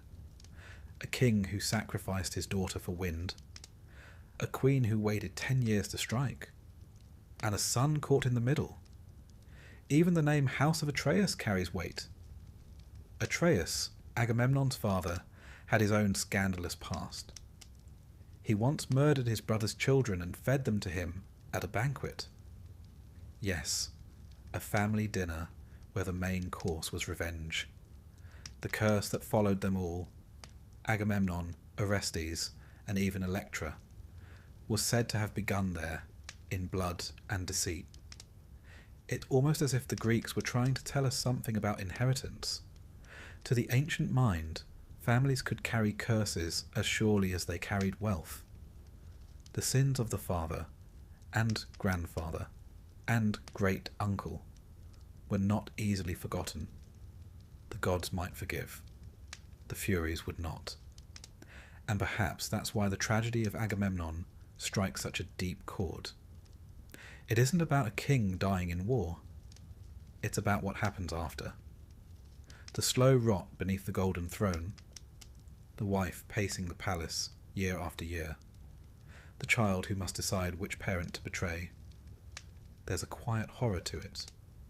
No monsters, no sieges, no divine thunderbolts. Just the simple terror of returning home to find everything waiting, and none of it good. Tonight, then, let us walk through the palace halls of Mycenae. The hearths are cold. The walls still smell faintly of cedar and blood. Shadows flicker where once kings dined and children played. Perhaps we hear the echo of Cassandra's warning, or the creak of purple carpets beneath sandaled feet. Here, in these stones, the past does not rest. It broods. So let the night fall softly. Let the torches gutter and the marble chill. And remember that not every victory ends in cheers. Sometimes it ends in silence and the slow closing of a door. After the siege of Troy had finally crumbled into dust and ash, the Greeks, those few who had survived the gods, the Trojans and one another, prepared to sail home. Some did not make it past the shoreline, others would never arrive at all, and a few, like Menelaus, king of Sparta, would find themselves dragged on a journey so improbable that it would seem they'd offended not only the gods but perhaps time itself. Menelaus, you'll remember, was the man whose wife, Helen, was spirited away by Paris, thus igniting a 10-year war of mud, blood, and badly timed prophecies. When Troy fell and the smoke cleared, Helen was returned to him, though returned may be too neat a word for what happened. Whether she came willingly, whether she was taken, or whether she had simply grown tired of Paris and ready for the next chapter, we shall never know. What we do know is that she was there on the Trojan shoreline when Menelaus gathered his ships, looking every bit as lovely as she had when the war began. He, on the other hand, had aged. 10 years of siege can do that to a man. They boarded the same ship, perhaps sitting side by side in silence, with only the creaking of oars and the gentle accusation of memory between them. What does one say, really, after all that? So, where were we? Their journey home should have been swift. Sparta was not far, relatively speaking, but the gods had other plans. The Greeks had committed various crimes on their way out of Troy, looting temples, killing supplicants, desecrating sacred spaces. Athena, in particular, had been slighted, and her wrath hung over the fleet like a thundercloud. While some ships were wrecked outright and others scattered, Menelaus's took a more circuitous route, an accidental grand tour of the Mediterranean, if you like, with storms, shipwrecks, and sea monsters included. One of the more exotic stops on this journey was Egypt. Yes, Egypt. Now it might seem strange that a Greek king would end up in Egypt on his way home, but the ancient world was far more connected than it sometimes appears. Trade routes stretched across the seas, and foreign ports were frequented by all manner of adventurers, merchants, and evidently stranded kings with missing wives. In fact, some versions of the myth, like those found in Herodotus, suggest that Helen never went to Troy at all. According to that version, Paris was blown off course and landed in Egypt with Helen in tow. There, the Egyptian king, horrified that Paris had abducted another man's wife, promptly took her into protective custody. Paris was sent away, and the real Helen remained in Egypt throughout the entire war, while a phantom Helen, an illusion, was in Troy. It's a rather elegant narrative solution, really. If true, it means the Greeks fought a 10-year war over a cloud, literally. The gods, it seems, had a taste for irony. But in most versions, Helen did go to Troy, and it was during the return from Troy that Menelaus found himself in Egypt, with his real, and possibly somewhat awkward, wife beside him. There, the myths tell us, he met Proteus, a prophetic sea god and old man of the sea who could shift shape at will. Proteus was not the sort of being one simply interviewed. He had to be captured, physically pinned down, and held through all his transformations until he relented and spoke. And so, following local advice, Menelaus crept upon Proteus while he napped on the shore among his seals, yes, seals, and wrestled him into submission as he morphed into fire, water, a lion, a serpent, and various other alarming shapes. Menelaus held on. One imagines him swearing quietly throughout, until the god gave up and agreed to speak. Proteus, apparently impressed or simply annoyed, told Menelaus how to appease the gods and continue his journey. Sacrifices would be required, as always, and some divine grovelling. He also informed Menelaus that his brother Agamemnon had been murdered upon returning home. One imagines that news landing like a stone in Menelaus's chest. Victorious, yes, but at what cost? Eventually, with the proper rites performed and favourable winds at last, Menelaus and Helen continued their return voyage. It is said that their journey took 8 years in total. 8 years to come home to a city that had once sung their names, now perhaps quiet with confusion or resentment. And here's where the myth gets complicated. Menelaus and Helen resumed their rule in Sparta. Their homecoming, unlike Agamemnon's, was not met with knives. The palace gates opened, the hearth fires were lit, the people bowed, and yet something must have shifted between them. A decade apart. A war. A long sail through hostile waters. A marriage frayed by the gods themselves. In Homer's Odyssey, when Telemachus visits Sparta in search of news of his father, Odysseus, he finds Menelaus and Helen living in elegant domesticity, surrounded by servants, tapestries, and quiet luxury. Helen, ever the gracious hostess, offers potions to ease sorrow, pours wine, and reminisces about the old days. Her beauty intact, her memory selective. In one scene, she casually tells of how, during the Trojan War, she had once walked the walls of Troy and mimicked the voices of the Greek wives below, trying to lure the soldiers out from the belly of the wooden horse. A chilling little anecdote. Her voice, calling to them in the voices of their beloveds. Whether she did it in jest, or malice, or confusion, is left ambiguous. Homer, with his characteristic subtlety, lets the moment pass unjudged. Menelaus listens. He does not interrupt.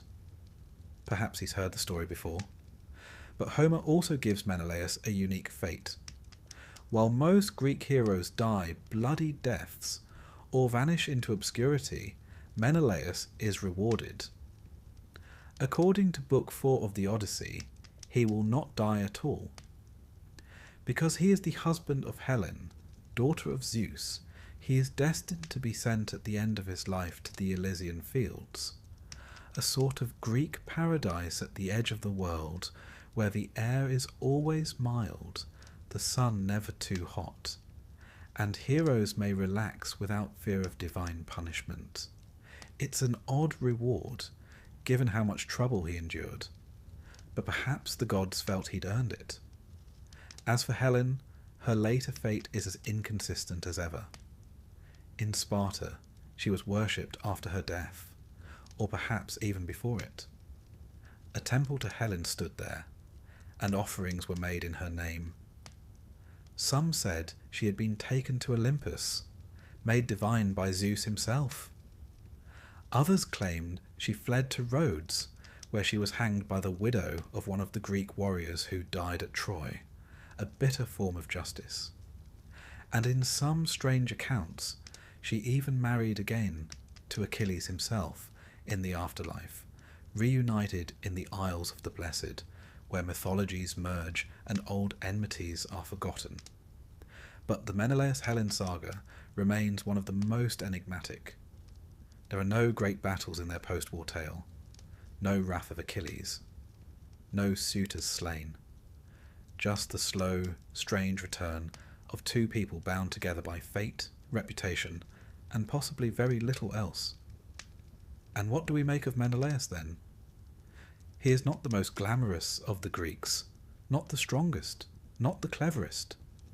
He does not give stirring speeches or launch dramatic solo attacks. But he endures. He reclaims his wife. He survives the gods. He returns home. He is, in some ways, the everyman of the epic. Less radiant than Achilles, less sly than Odysseus, but steady. Slightly bewildered, often wrong-footed, but never broken.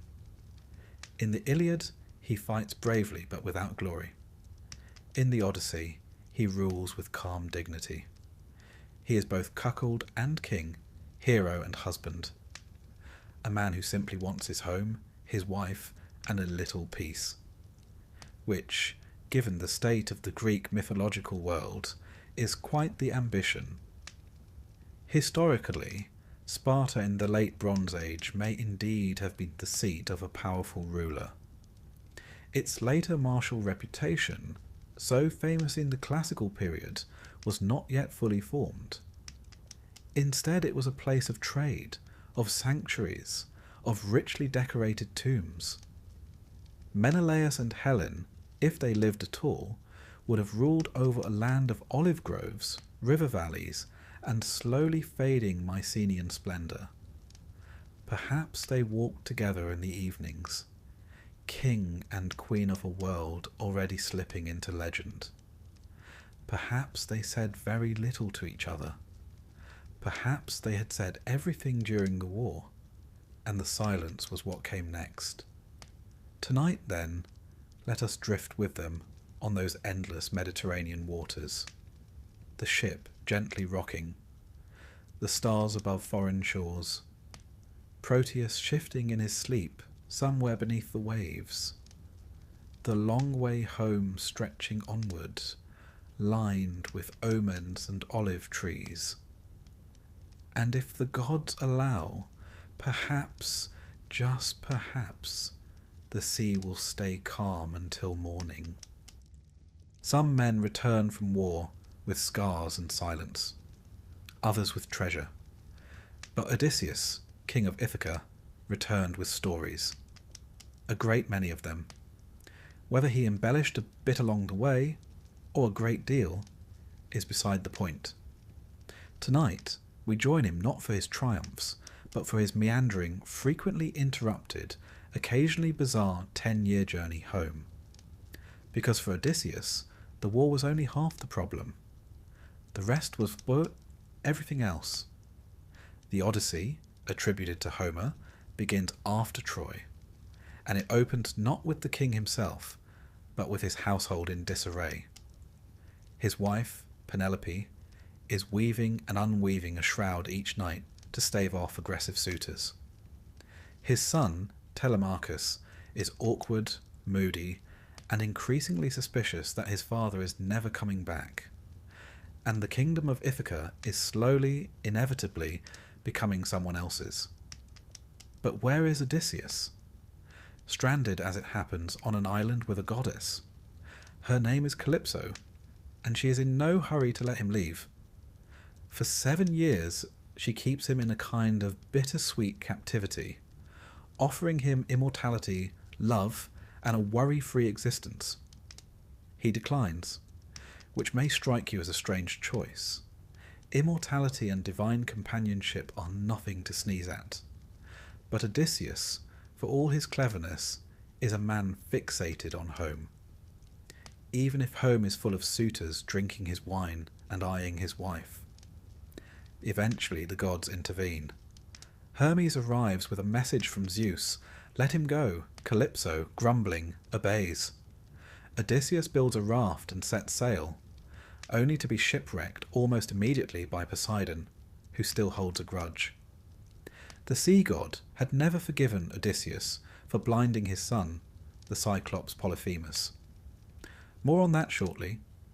He washes up on the shores of Scheria, home of the Phaeacians, who are helpful, curious, and crucially enjoy a good tale. Here, Odysseus finally begins to recount what's happened since Troy. His adventures unfold in a long, winding flashback, a kind of dinner party storytelling session with a side of trauma. It begins with his first detour, Ismarus, land of the Cicones, where his men plunder a town only to be ambushed in return. A tactical misstep, if we're being generous. Next, the Lotus Eaters. Harmless, dreamy folk who offer his crew fruit that makes them forget everything, including the desire to return home. Odysseus has to physically drag his men back to the ships. It's the first hint that homecoming, for some, might not be as appealing as advertised. Then comes the Cyclops. Odysseus and his crew stumble upon the cave of Polyphemus, a one-eyed shepherd of considerable size and poor manners. They help themselves to his cheese and wine, rude, and are promptly trapped inside. Polyphemus begins eating them one by one.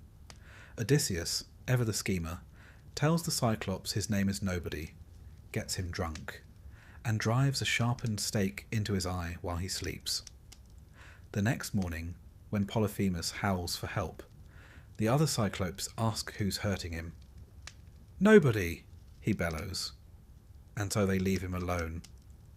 A clever trick, but one that comes with a price. As they flee, Odysseus shouts his real name back to the blinded Cyclops, because of course he does. Pride. It undoes many a Greek hero. Polyphemus prays to his father, Poseidon, to curse Odysseus, and the sea god obliges.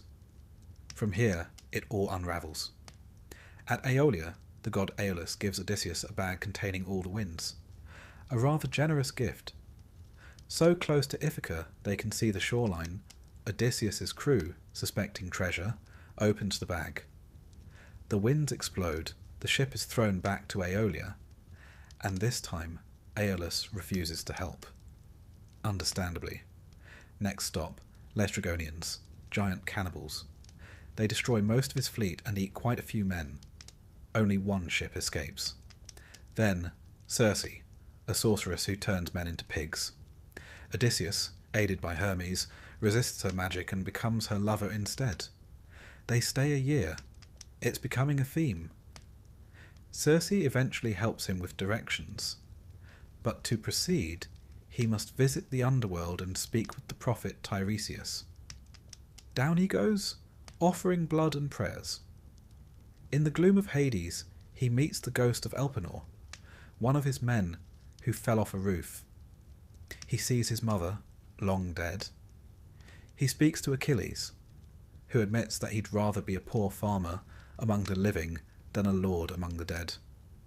Even the great heroes, it seems, tire of their own glory. From the dead, Odysseus returns to Circe, then sets off again. Next, the sirens. Their song lures sailors to their deaths. Odysseus, ever curious, wants to hear it. He plugs his men's ears with wax and ties himself to the mast. The song is haunting, irresistible, but he cannot move, and so they pass safely.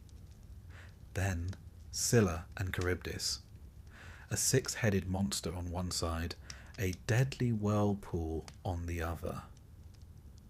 They sail between the two, losing men to Scylla's snapping heads. It's not exactly a win, but it's better than total annihilation.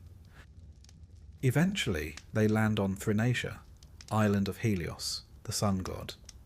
They are warned not to touch his sacred cattle. Odysseus insists they obey, but when food runs out, his men predictably slaughter the cows. Helios complains to Zeus, who sends a storm to destroy the ship. Only Odysseus survives. He clings to driftwood, floats for days, and washes up on Ogygia, the island of Calypso. And thus the loop is complete. Back in the present, the Phaeacians, moved by his tale, offer Odysseus passage home. Poseidon, still cranky, turns their ship to stone. But Odysseus at last sets foot on Ithaca. He doesn't announce himself immediately. Always cautious, always calculating. Disguised as a beggar, thanks to Athena's help, he enters his own palace and surveys the chaos. Over 100 suitors have taken residence, drinking, feasting, and pressing Penelope to choose a new husband. Penelope, for her part, has stalled brilliantly. She told them she'd choose once she finished weaving a shroud for Odysseus's father. Each night she undid her day's work. For 3 years they were fooled. Eventually they caught her. But still she held firm. A woman of quiet genius, Odysseus, still disguised, is mocked by the suitors. He endures it, waits, plans. Finally he reveals himself, by stringing his old bow and shooting an arrow through 12 axe heads, a feat no one else could match. Then he kills them all, every last suitor, with arrows, swords, and help from his son and a few loyal servants. The great hall of Ithaca is soaked in blood.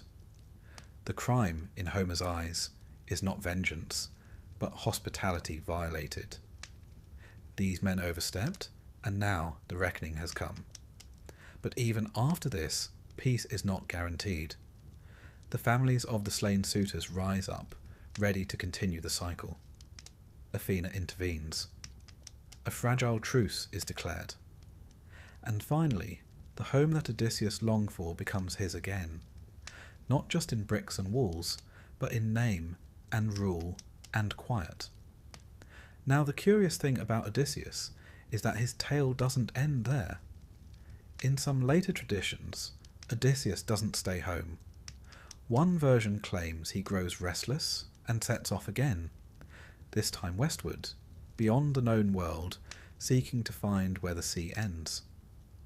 Others say he was eventually killed by his own son, Telegonus, born of Circe. who arrives unknowingly in Ithaca and strikes down his father by mistake with a poisoned spear. A rather Greek ending, that, fated, ironic, and familial. But in Homer's version, Odysseus remains. Older, weathered, a king once more. Historically, the island of Ithaca, or rather, the various locations claiming to be it, has been the subject of much scholarly debate. Some archaeologists believe the Homeric Ithaca may not align with the modern island bearing the name.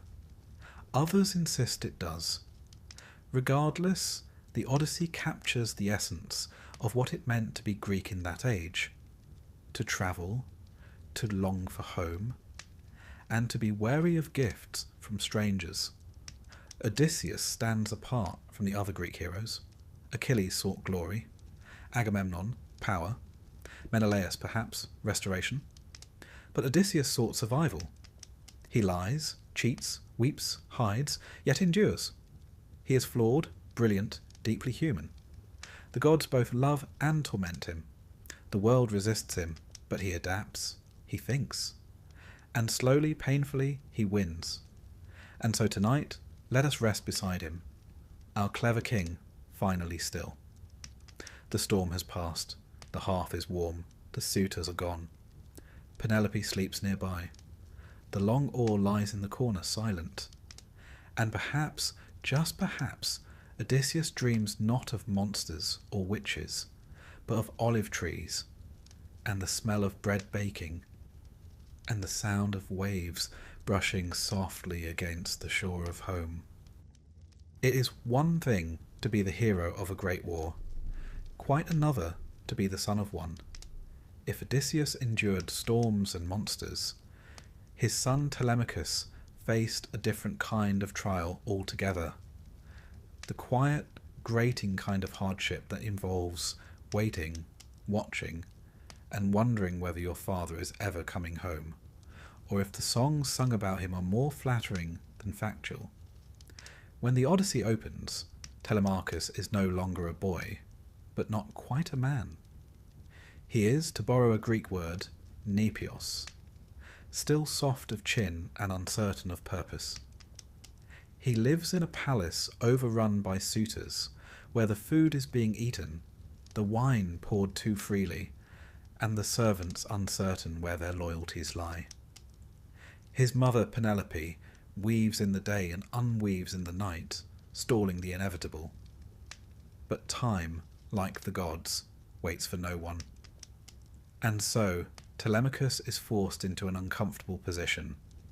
Half prince, half hostage, drifting through his own halls like a ghost of what should have been. No father, no control, only whispers of glory and an ever-tightening knot of expectation. Eventually, Athena, as is often the case when men are floundering, steps in, disguised as mentor, a name which would later be borrowed for the role of any wise advisor, though here it's quite literal. She encourages the lad to do something positively un-Greek.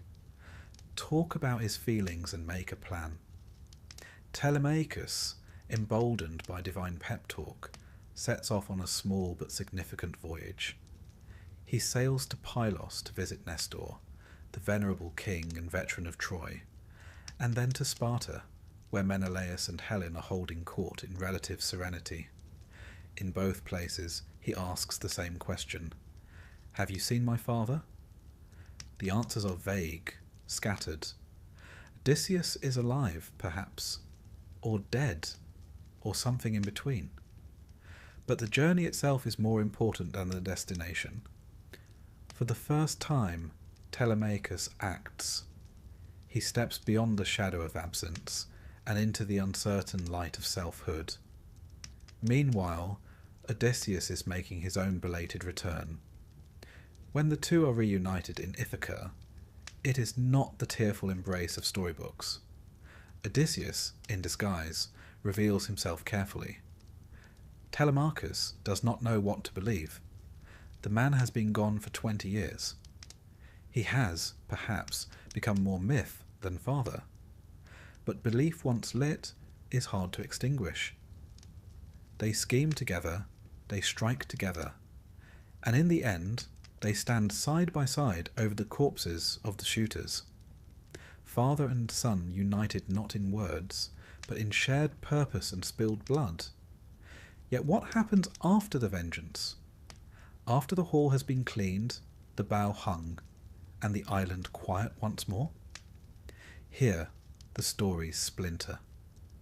In some versions, Telemachus becomes king after Odysseus' eventual death. In others, he leaves Ithaca behind entirely. One tradition, found in later Greek sources, claims that Telemachus marries Circe. Yes, that's Circe, the enchantress who once turned his father's men into pigs. In an act of mythological neatness, Odysseus' son and his former lover build a new dynasty on the island of Aea.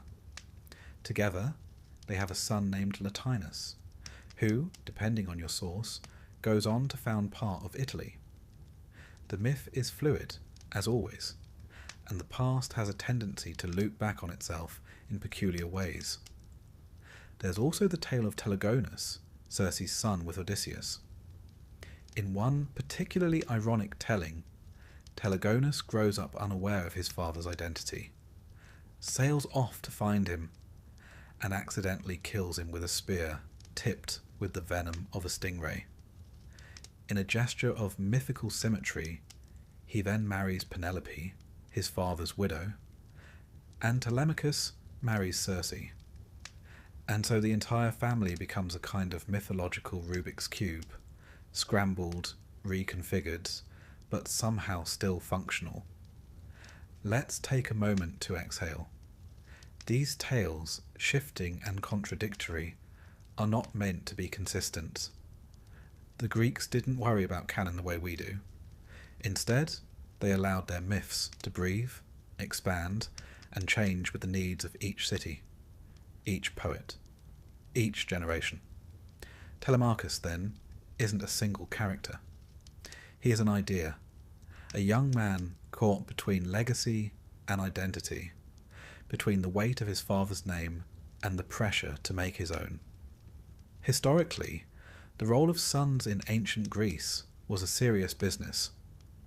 Inheritance passed from father to son. The son was expected to honour the household gods, to maintain the family reputation, and to perform the funeral rites without fail. A man without sons was, in a sense, erased from the ongoing story of his oikos, his household, his lineage. Yet, as in myth, the position of sons was rarely simple. Take Orestes, son of Agamemnon, who we discussed in chapter 7. He avenged his father by killing his mother. Not exactly a tale you'd want performed at your birthday feast.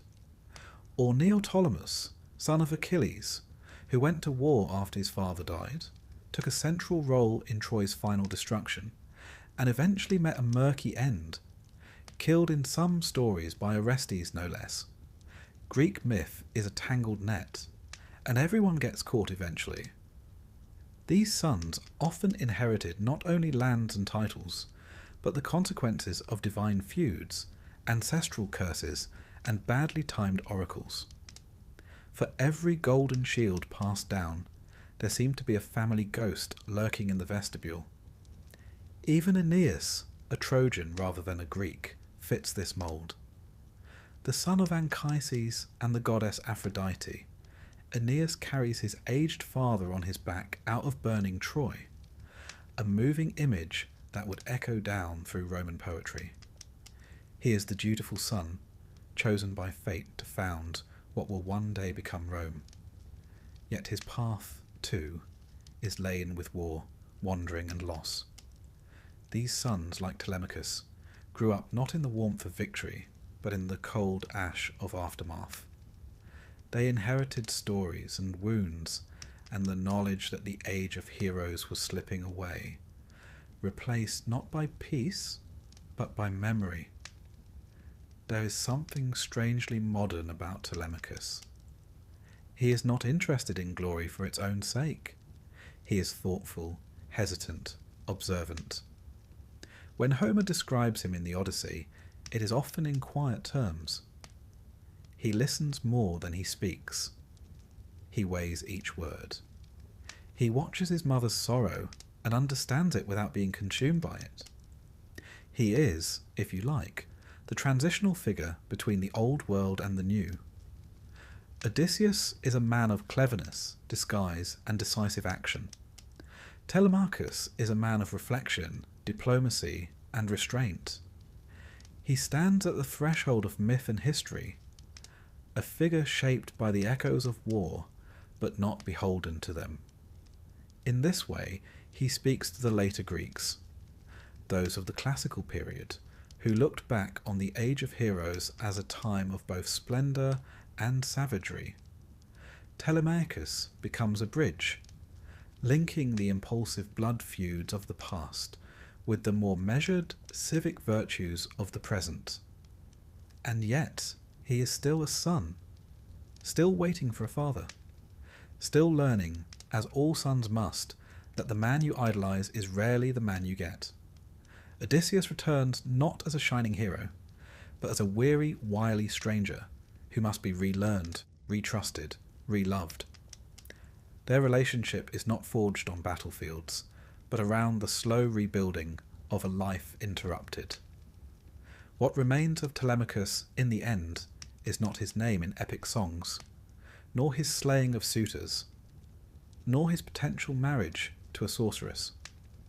What lingers is the quiet dignity of his arc, a young man growing up in the long shadow of war, and finding, however haltingly, his own way forward. And perhaps that is the final message of these post-Trojan tales, that while the heroes crashed and burned in spectacular fashion, stabbed in bathtubs, drowned at sea, cursed by gods, their children carried on. They endured. They inherited not just the chaos, but the slow business of healing, of ruling, of remembering. For myth is not just the story of how wars are won, it is the story of what happens after. The rebuilding, the forgiveness, the inevitable forgetting. Telemachus, and others like him, remind us that every heroic age must end, and when it does, it falls to quieter hands to pick up the pieces. So tonight, let us imagine Telemachus in Ithaca, not the awkward boy scanning the sea for a sail, but the man walking the halls of a repaired palace. The roof mended, the suitors gone. The name of his father still spoken, but no longer clung to. Penelope weaving not in dread, but in peace. The wind outside is gentle, the stars indifferent. And somewhere in the corner, the great bow of Odysseus gathers dust. The age of heroes has ended. The age of men and memory has begun. Let us begin not with bloodshed, but with a party. A grand one at that. The kind of divine wedding that demands golden goblets, celestial harpists, and the sort of banquet where mortals are most definitely not invited. The setting is somewhere between the heavens and the wine-dark sea. The marriage of Peleus, a mortal king, and Thetis, a sea nymph of surpassing beauty and uncertain temperament. One day she's calming the waves, the next she's turning into a fire-breathing lioness. You know how it is with sea nymphs? Slippery in every sense of the word. Now, this was not your average wedding.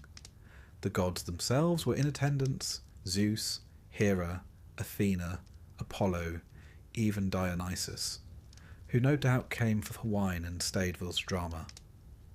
You see, it had been prophesied that Thetis's child would one day outshine his father. Naturally, the gods, being the divine equivalent of power-hungry middle managers, decided that none of them fancied raising a demigod who might overthrow them. So they married her off to a mortal instead. The lucky man, Peleus, a respectable enough Thessalian warrior who probably didn't ask too many questions. Now, here is where our story begins to turn from celebration to catastrophe. You see, someone was not invited to the wedding. That someone was Eris, goddess of strife, discord, and all things inconvenient. Think of her as the divine embodiment of a poorly timed group text. Snubbed and seething, Eris did what anyone in her position might do. She showed up anyway and brought a gift. A golden apple, shining and lovely, with 3 little words carved into its surface. To the fairest. She tossed it into the hall, watched the room grow quiet, and likely walked away with a satisfied smirk. The gods, one might think, would be above petty squabbles over a shiny piece of fruit. But no, dignity fled the building faster than Hermes on market day. 3 goddesses laid claim to the apple. Hera, queen of Olympus, Athena, goddess of wisdom and war, and Aphrodite, goddess of love, beauty, and complicating everything.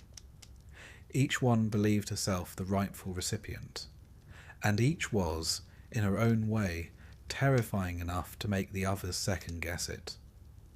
Faced with this celestial beauty contest, the gods did what many bureaucracies do when confronted with a no-win scenario. They passed the problem to someone else. Enter Paris, Prince of Troy, a man whose later decisions would suggest that judgment was not his strong suit. But at this moment, he was a shepherd on Mount Ida, having been quietly removed from royal life due to a prophecy that he would one day cause the destruction of Troy. Naturally, his family decided to abandon him as a child. You know, just in case. Still, he grew up handsome and healthy and, more importantly, utterly unprepared to referee a divine pageant. The 3 goddesses appeared before Paris, not in mortal modesty, mind you, but in full divine radiance. Each offered him a bribe. Hera promised power, kingship over all of Asia. Athena offered wisdom and victory in battle. But Aphrodite, always knowing her audience, promised him the love of the most beautiful woman in the world. Paris, thinking like a young man and not a geopolitical strategist, handed the apple to Aphrodite, and thus the world began to burn. Now, who exactly was this most beautiful woman in the world? Her name was Helen, Queen of Sparta, daughter of Zeus and Leda, or possibly Nemesis, depending on which version you read. She had been courted by many Greek kings, all of whom had once nearly come to blows over her. To avoid conflict, her mortal father, King Tyndareos, had made all the suitors swear an oath that they would respect Helen's choice, and if anyone ever took her away, they would all band together to bring her back. An early example of what you might call a foreign policy nightmare waiting to happen. Helen eventually chose Menelaus, a capable if somewhat humorless king of Sparta. They were married, and for a time, things were peaceful. That is, until Paris showed up at court under the pretense of diplomacy, and then, with Aphrodite's encouragement, either seduced or abducted Helen. It rather depends on the source. In Homer's Iliad, Helen seems weary, regretful, and passive. In Euripides' version, she's more assertive. Later poets go further, claiming Helen never even went to Troy, just a phantom version, while the real one sat out the war in Egypt like a mildly annoyed chess piece. Whichever version you choose, the result is the same. Paris sails back to Troy with Helen, and Menelaus, enraged, calls in every king, prince, and warrior who once pledged an oath to protect her. And this is where myth begins to collide with history. Scholars have long debated whether the Trojan War actually happened. Was there a real conflict between Mycenaean Greeks and a city on the coast of Anatolia, one perhaps called Wilusa, a name that bears uncanny resemblance to Ilium, another name for Troy? Archaeological digs at Hisarlik, the presumed site of Troy, reveal a city that was destroyed, not once, but several times, by fire and war. Trade routes passed through this region. Riches flowed, conflicts surely followed, so while gods may not have hurled spears from Olympus, someone likely hurled something over those walls. And now, back to myth, the Greeks began to assemble. Agamemnon, king of Mycenae and brother to Menelaus, took charge.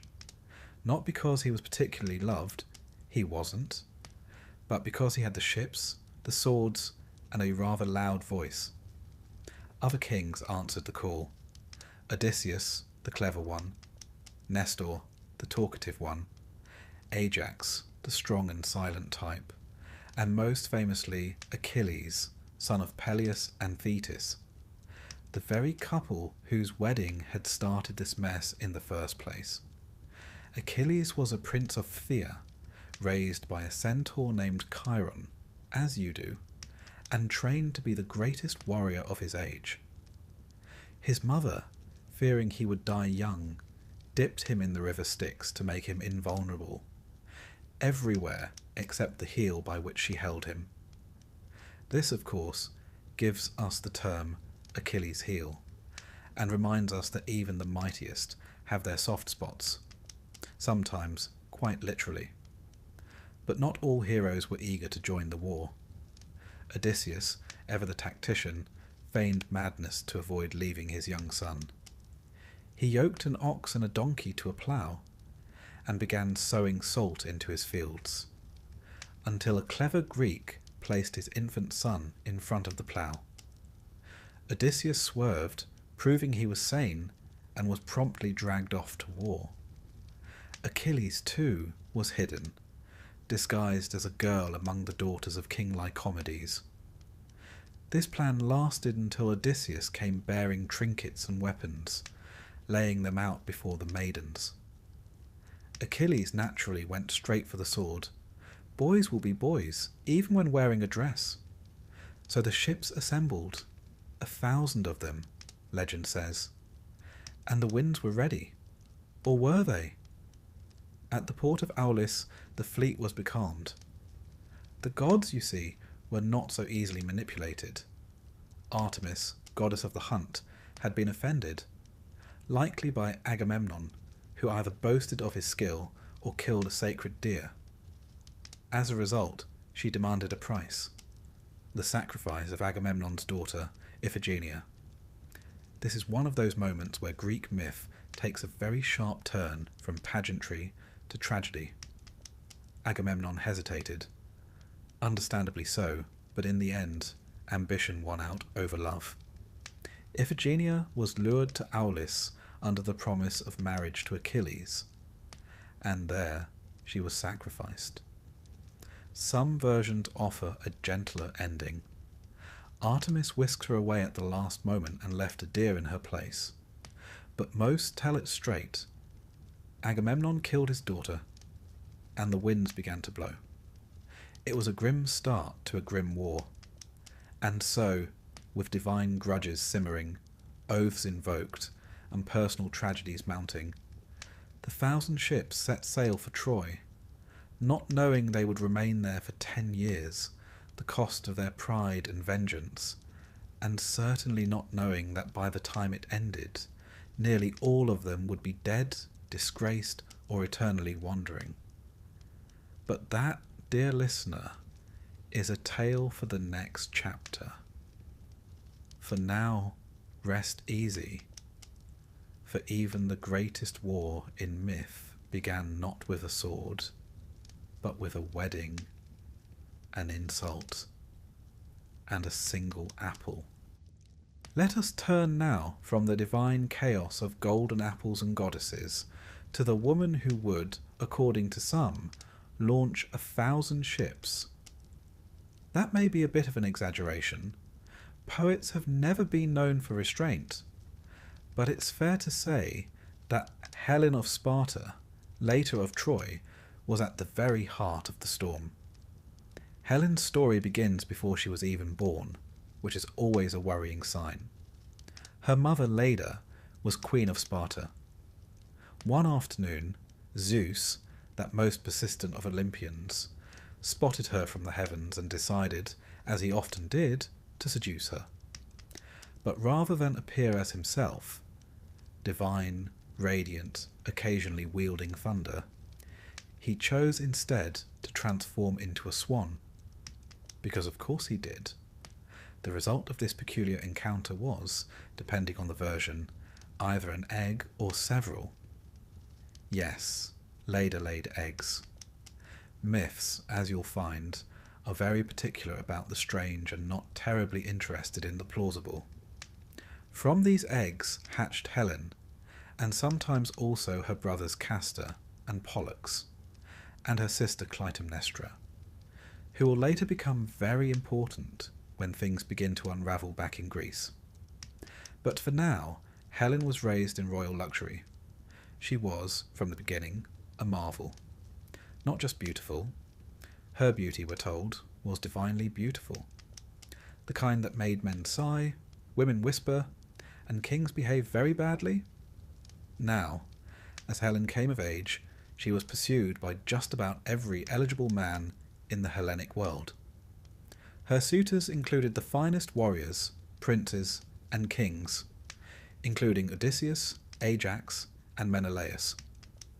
There were so many that her mortal father Tyndareus rightly feared that whoever he chose, the others would almost certainly take offence, start a war, and probably ruin the hedgerows on the way out. So, on the advice of Odysseus, ever the strategist, Tyndareus made the suitors swear a binding oath, the oath of Tyndareus. They would all agree to honour Helen's choice, and, more importantly, to protect the chosen husband should anyone ever try to take her from him. A clever solution, and one destined, as clever solutions often are in Greek myth, to backfire spectacularly. Helen chose Menelaus, brother of Agamemnon and future king of Sparta. Now, Menelaus was competent, wealthy, respected, not particularly charming but not easily ignored. The kind of man who polishes his own armour and expects you to notice. Helen and Menelaus were married, and for a time all was well. They had a daughter Hermione, settled in the Spartan palace, and reigned peacefully over a well-ordered kingdom. And then Paris arrived. Paris, son of Priam and Hecuba of Troy, had been raised not as a prince, but as a humble shepherd. A common trick in myth when someone's birth is accompanied by a troubling prophecy. In Paris's case, the prophecy was specific and rather ominous. He would cause the downfall of Troy. So naturally, his parents did what any responsible monarchs would do. They abandoned him in the wilderness. Unfortunately, Paris survived. Raised among shepherds, he grew into a man of striking beauty and very little foresight. He was eventually welcomed back into the royal family, prophecy presumably forgotten in the excitement. Not long after, he was sent on a diplomatic mission to Greece, officially to establish friendly relations, unofficially to stir up the plot. When Paris arrived in Sparta, Menelaus welcomed him warmly. A gracious host by Greek standards, which usually meant offering food, wine, and not stabbing anyone. But then Menelaus was called away to attend a funeral. Paris, ever the opportunist and heavily influenced by Aphrodite, who had promised him the love of the most beautiful woman in the world, took advantage of the king's absence. Whether Helen was a willing accomplice or a victim of divine manipulation is one of the great ambiguities of ancient myth. Homer's Iliad presents her as conflicted, ashamed, reflective, but not clearly coerced. Later tragedians such as Euripides give her more agency or none at all, depending on the tone. Some versions, like the Helen of Euripides, go so far as to say she never went to Troy, that Paris stole only a phantom image while the real Helen remained in Egypt, as confused as anyone. But the popular version holds that Helen went with Paris, sailing across the Aegean to Troy and leaving behind her husband, her child, and more importantly, the oath that bound all her former suitors. When Menelaus returned to find his wife gone and his honour publicly shredded, he did not mourn in silence. He invoked the oath. Across Greece, messengers were sent. Kings were summoned. Old alliances reawakened. Even those who had long since moved on were now bound by a sacred promise. And what a collection of heroes it was. Agamemnon, king of Mycenae, assumed command.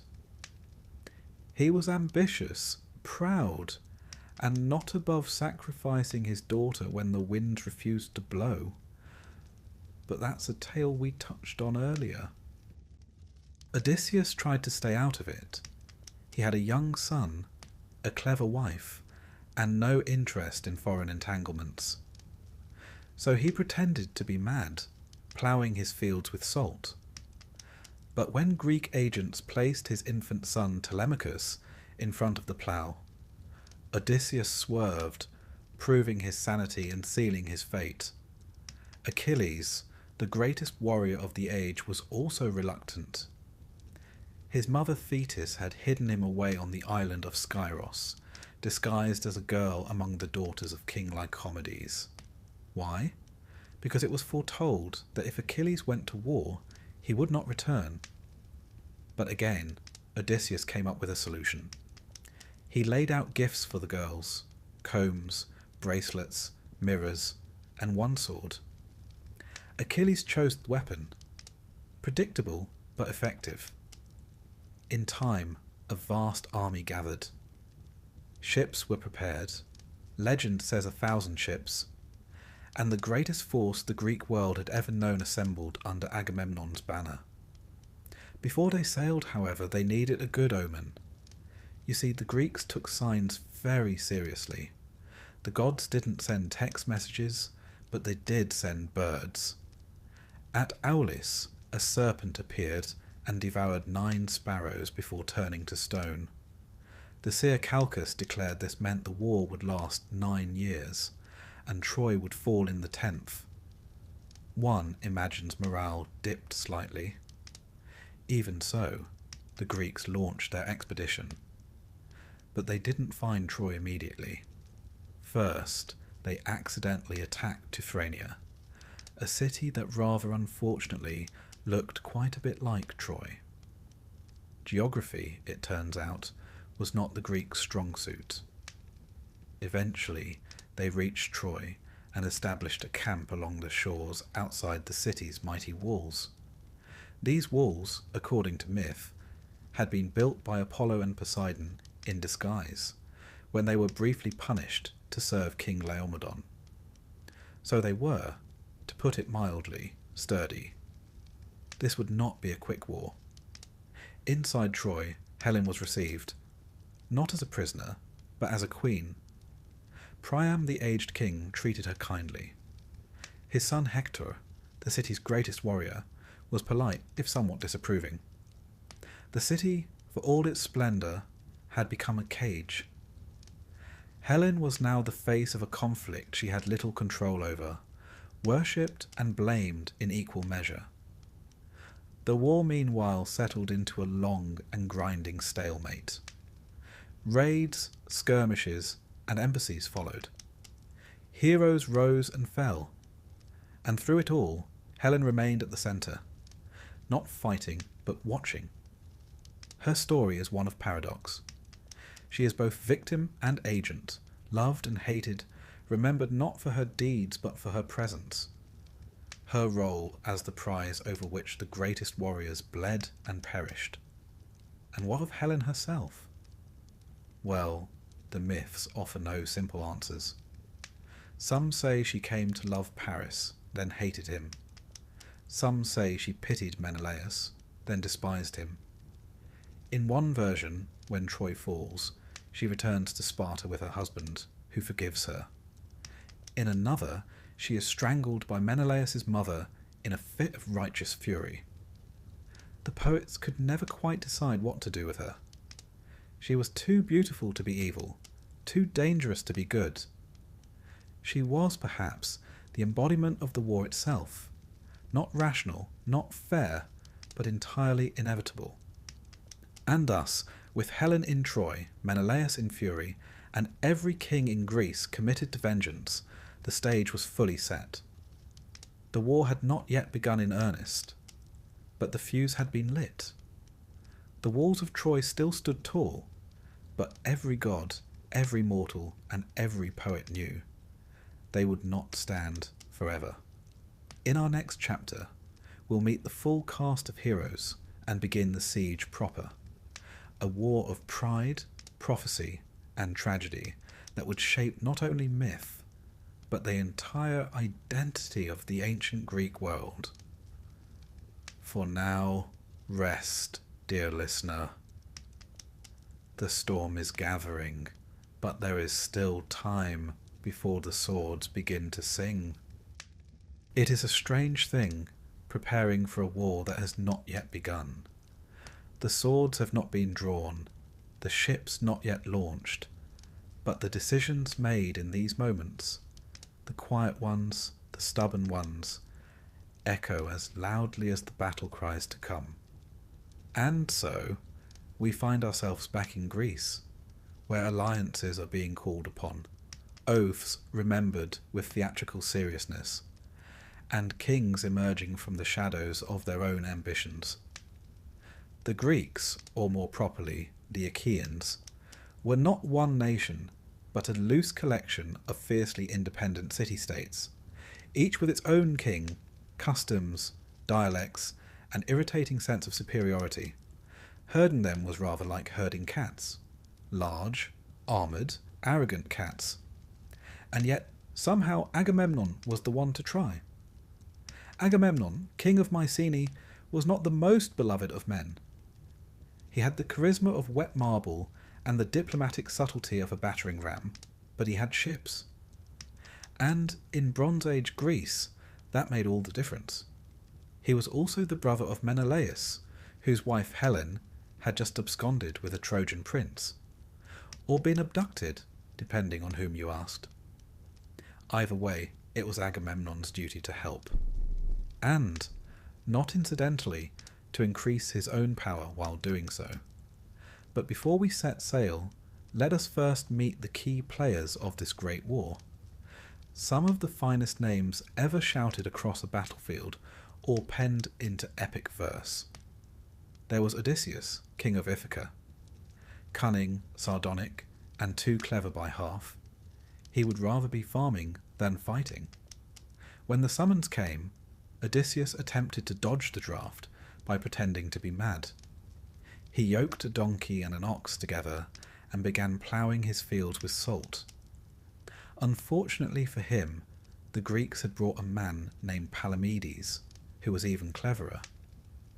Palamedes placed baby Telemachus, Odysseus's infant son, in front of the plough.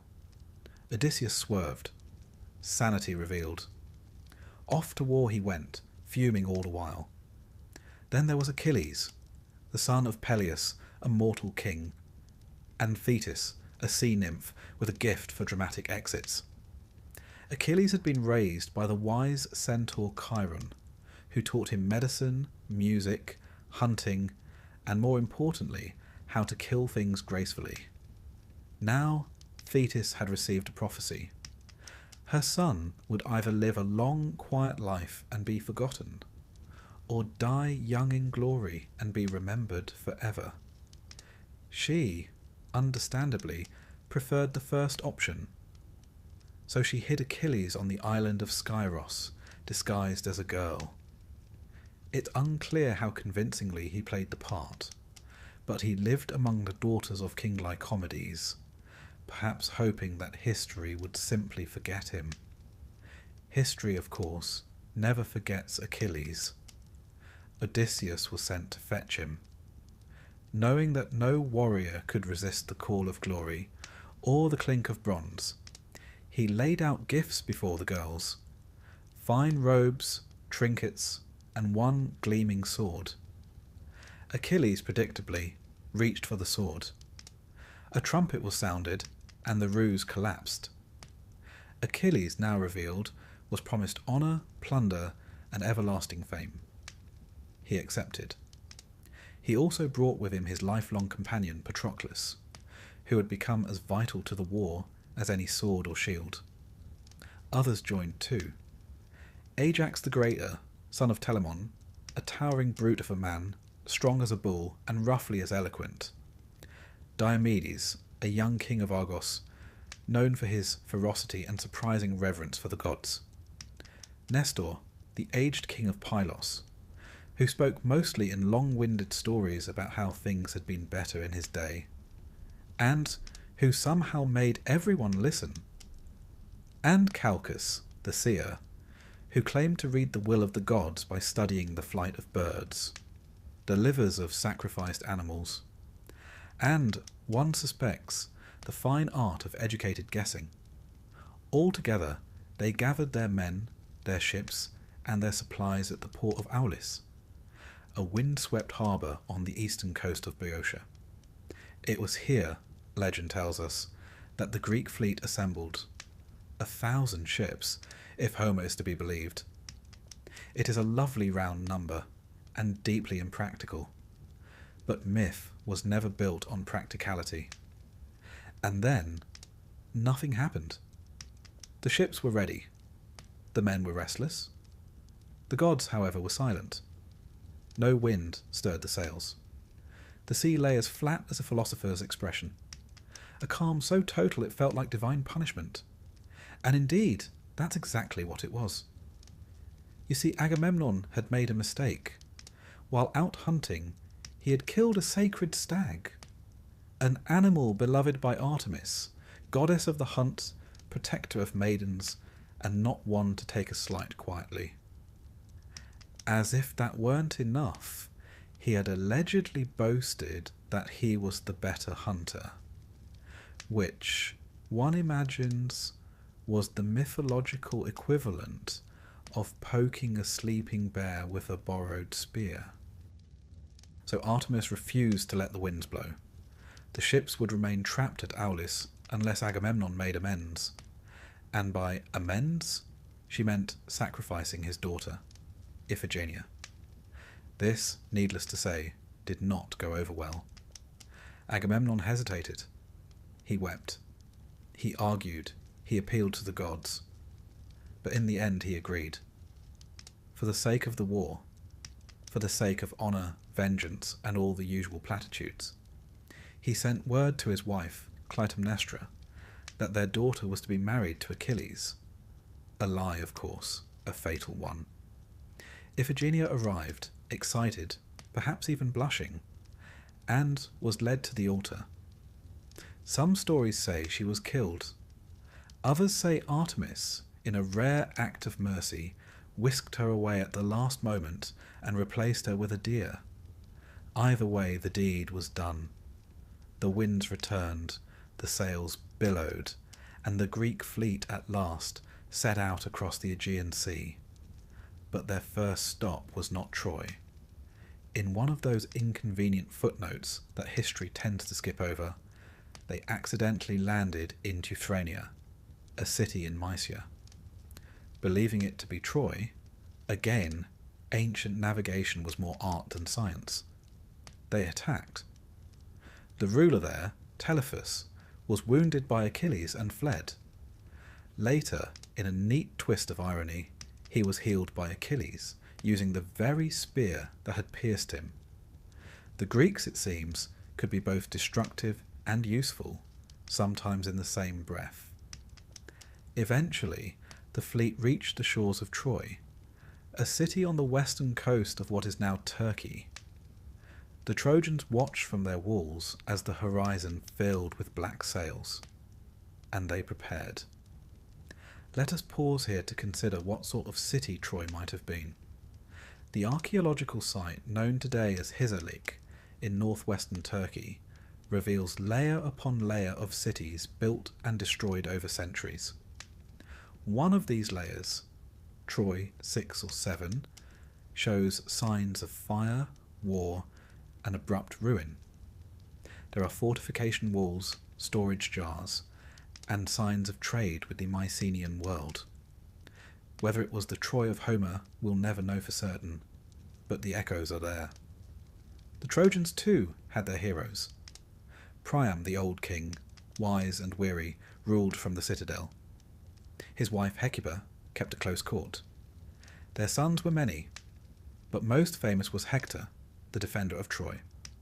A prince, a husband, a father, and a man who fought not for glory but for duty. Beside him stood Aeneas, a noble warrior said to be the son of Aphrodite herself, a lineage that would one day lead, also Virgil claimed, to the founding of Rome.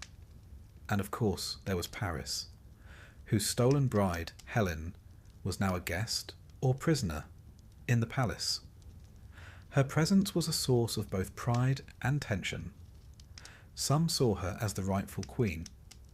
Others saw her as the cause of the coming disaster. And so, as the Greek ships landed and the beach was fortified, both sides prepared for war, not knowing that it would last 10 years, that it would claim the lives of almost every hero present, and that it would change the shape of mythology forever. But that is the nature of war in the ancient world. It begins not with battle cries, but with whispers, with broken promises, divine grudges, and the slow gathering of storm clouds. The Greeks had assembled. The winds had turned. The gods were watching. And somewhere in the wings, fate, that ancient, tireless weaver, had already begun her work. By now, the 1,000 ships had crossed the wine-dark sea and anchored off the coast of a city destined to become legend. Troy. Called Ilion by the Greeks, it stood proud upon the edge of the Hellespont, a glittering crossroads of east and west. To modern ears, Troy may sound like a mere myth, a place of poetry and gods and overlong battles. But beneath the layers of story lies a very real city. Archaeologists believe it may have been located at Hizarlik in northwestern Anatolia. Here, a great walled city once stood, and fell, more than once, its ruins layered like pages in a long, tragic novel.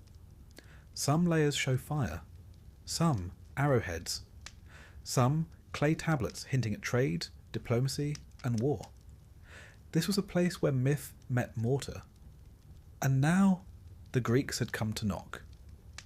As they landed on the shore, they began constructing their camp, not a quick skirmish outpost, but a long-term beachfront operation. Think less glorious charge and more tent city with strong opinions. They dragged their ships onto the sand and built a palisade wall. They created a trench.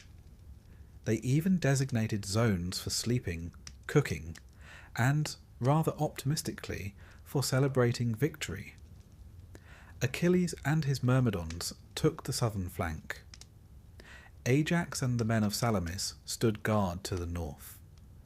Odysseus naturally had a clever supply route. The Greeks were not united in temperament, but they were, at least for now, united in purpose. Troy, for its part, did not panic.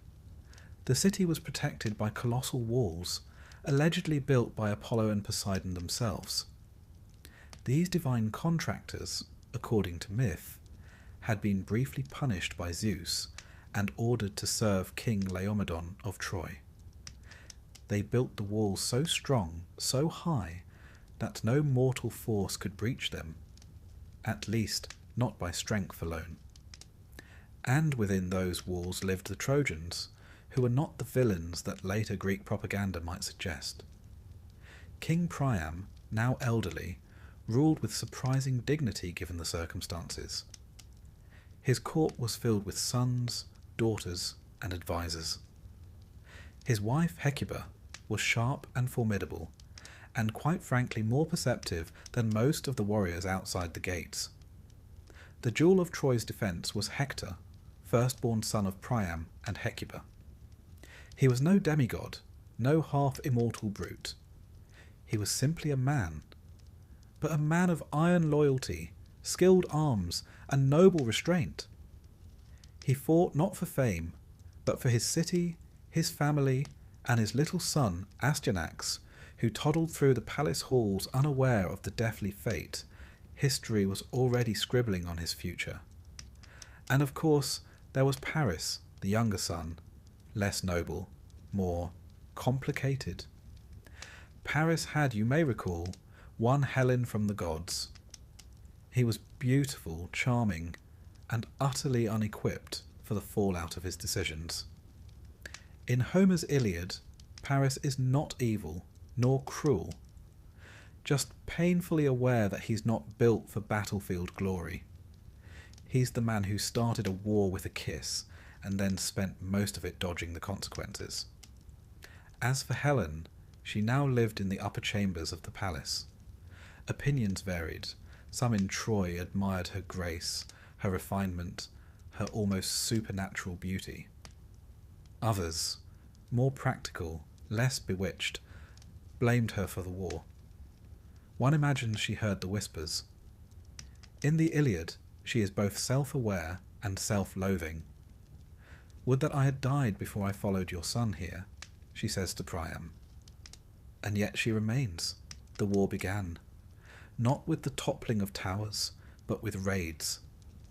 The Greeks, unable to breach the walls, resorted to attacking Trojan allies, towns along the coast, seizing supplies, enslaving women, and burning what they could not carry.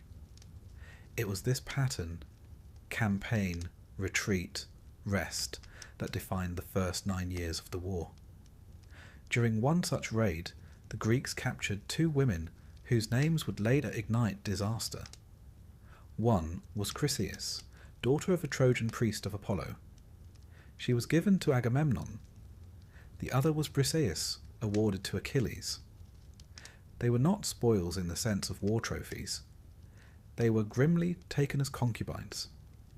And the gods, it turns out, were watching.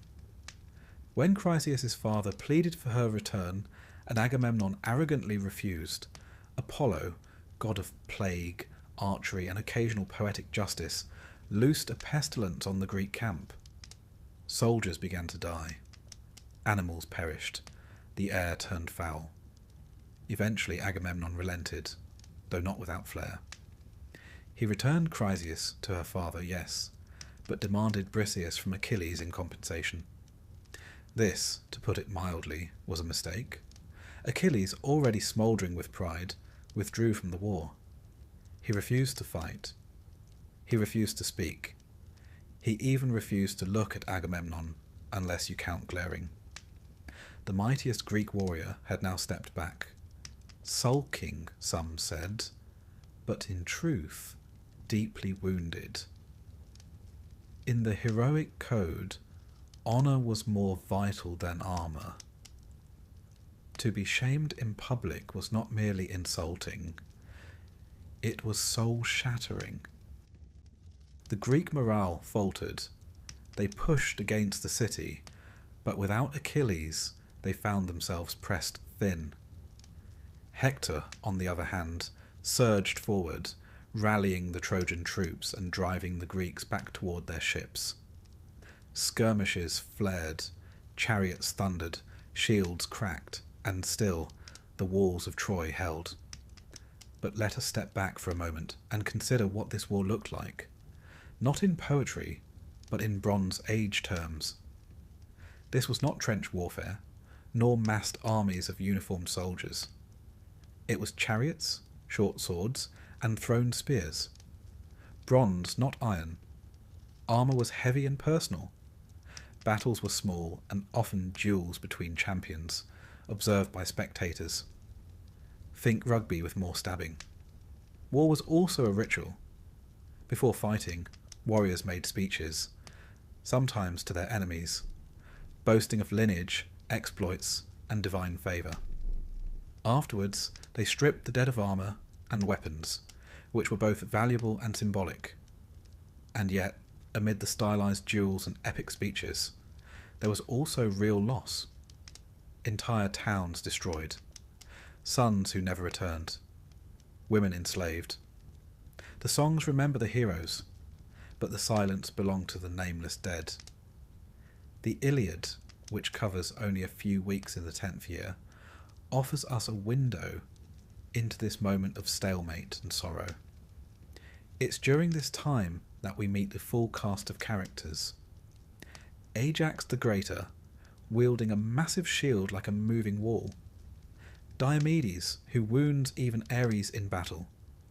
Nestor, the elder statesman, offering advice so long-winded that it likely outlasted some battles. And of course, the gods. Ah, yes, the gods. They were not neutral observers. They took sides, bickering, scheming, sometimes even joining the fray. Hera, Athena, and Poseidon favoured the Greeks. Apollo, Aphrodite, and Ares sided with the Trojans. Zeus, nominally neutral, mostly tried to keep order and failed spectacularly. The gods bickered as much as the mortals did. One might even say more so. They threw divine tantrums, manipulated fates, and occasionally disguised themselves as ordinary soldiers just to meddle. Truly, the Olympians were the first micromanagers. Meanwhile, on the ground, the war slogged on. The Greeks, growing desperate without Achilles, attempted diplomacy. They sent an embassy to his tent. Odysseus, Phoenix, and Ajax came with offers of treasure, apologies, and even the return of Briseis. But Achilles, brooding in his tent, refused. Not out of petulance, but principle. His honour had been trampled. And in the world of Homeric warriors, honour was life. Still, even Achilles could not ignore what came next. Hector, bold and commanding, led the Trojans in a major offensive. He pushed the Greeks back to their ships. Fires began to spread. It looked for a moment as if Troy might win not with cunning or strength, but with sheer persistence. This is the moment the war turned inward. The moment the greatest heroes of both sides stood at the brink, not yet colliding but fully revealed. For now, the Greeks dug in. The Trojans pressed forward, and Helen watched from the walls, her fate, and everyone else's, still unwritten. The siege had begun. The walls stood tall. But something deeper had begun to crumble. Trust, pride, and the thin threads binding kings to kings. And so, the 10th year dawned, with Achilles silent, Agamemnon humbled, and Hector rising. In our next chapter, the cracks will deepen. The war, which so far has simmered, will begin to boil. But for now, rest easy, dear listener.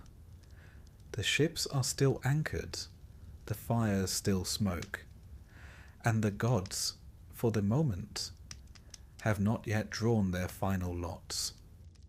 When people imagine the Trojan War, they often picture a continuous roar of battle, swords flashing, heroes shouting, gods hurling thunderbolts from the sky. But the truth, if such a thing exists in mythology, is a little less cinematic and a great deal more slow. Because for 9 long years, 9, this war dragged on in the kind of grim, grinding fashion that would have tried the patience of even the most enthusiastic poet.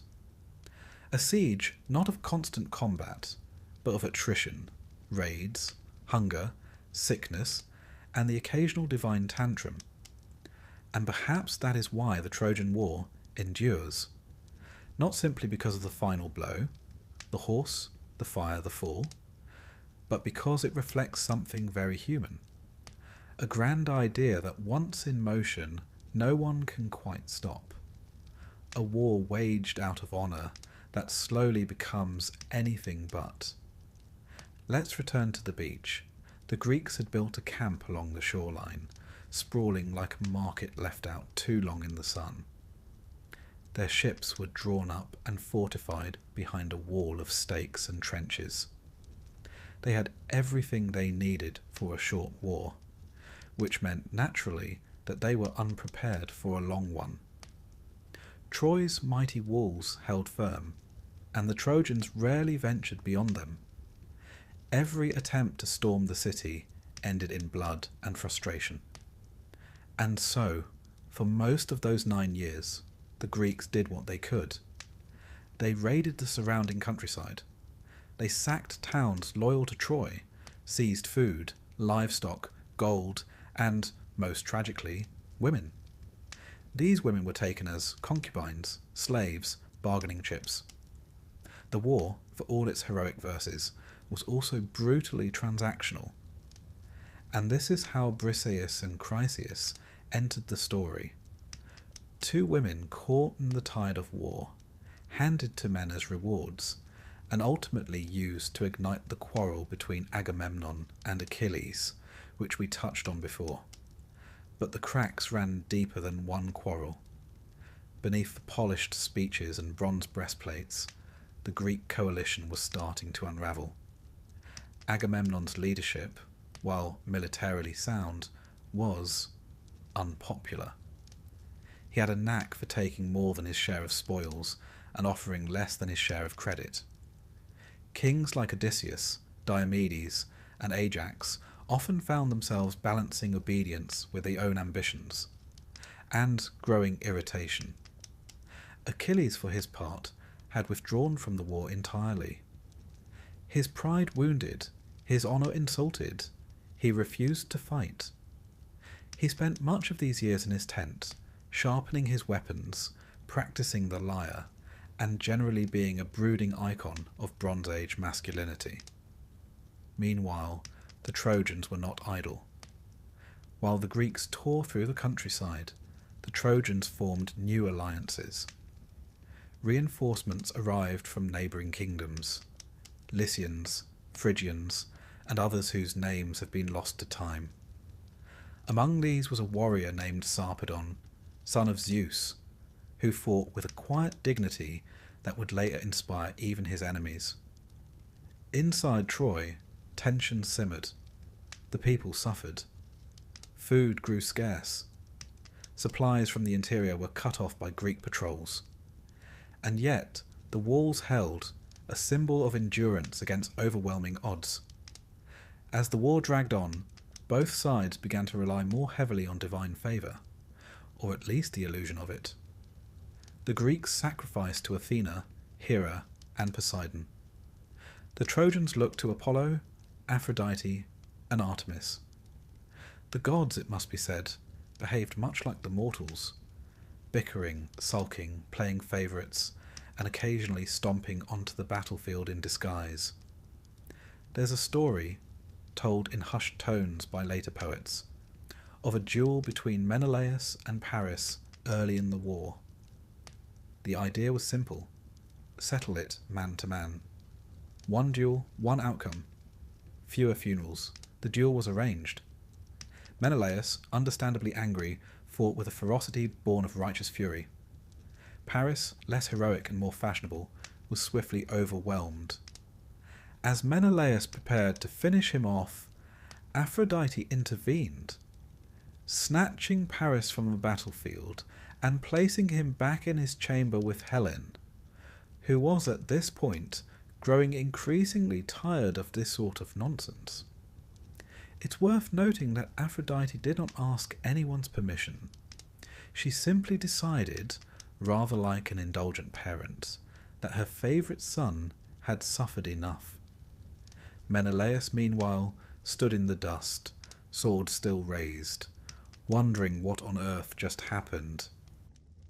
The war, it seemed, would not be decided by honour. There were moments of glory to be sure. One of the brightest stars of this middle period was Diomedes, king of Argos, who fought with such relentless precision that even the gods noticed. At one point, Diomedes, assisted by Athena, who temporarily gave him the ability to see gods on the battlefield, wounded Aphrodite herself. Yes, a mortal man cut the flesh of a goddess. It was, frankly, an embarrassing moment for her. She fled to Olympus, bloodied and wailing, and Zeus gently suggested that perhaps war was not the best arena for someone whose chief weapon was a love charm. Later, Diomedes even wounded Ares, the god of war. Ares, in turn, did what all warriors fear most. He complained to his father. Zeus, unimpressed, told him to stop being dramatic and get back to it. These episodes, while entertaining, tell us something deeper. The war had become so tangled, so stretched, that the divine and mortal realms had begun to blur. The gods were not distant, silent observers. They were quite literally in the thick of it, sulking, scheming, bleeding. Yet even as heroes fell and cities burned, the war refused to end.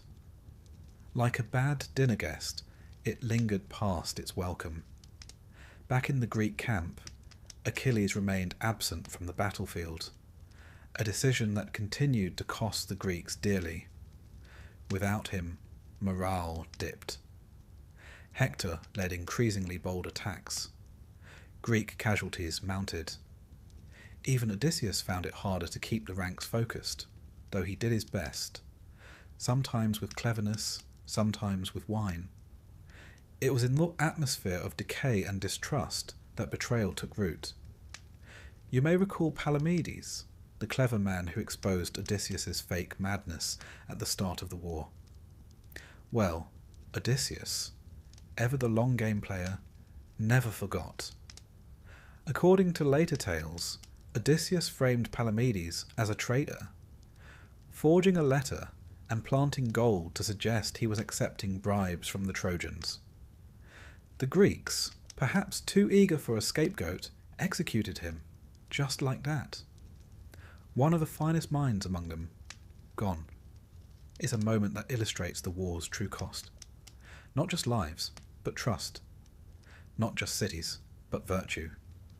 The longer it went on, the more it demanded. Not just heroes, but their humanity. And the Greeks, once bound by a noble oath, began to splinter further. Agamemnon's arrogance grated. Achilles' silence loomed. Even Nestor's endless stories started to sound less like wisdom and more like noise. And what of Helen? She still watched from the walls.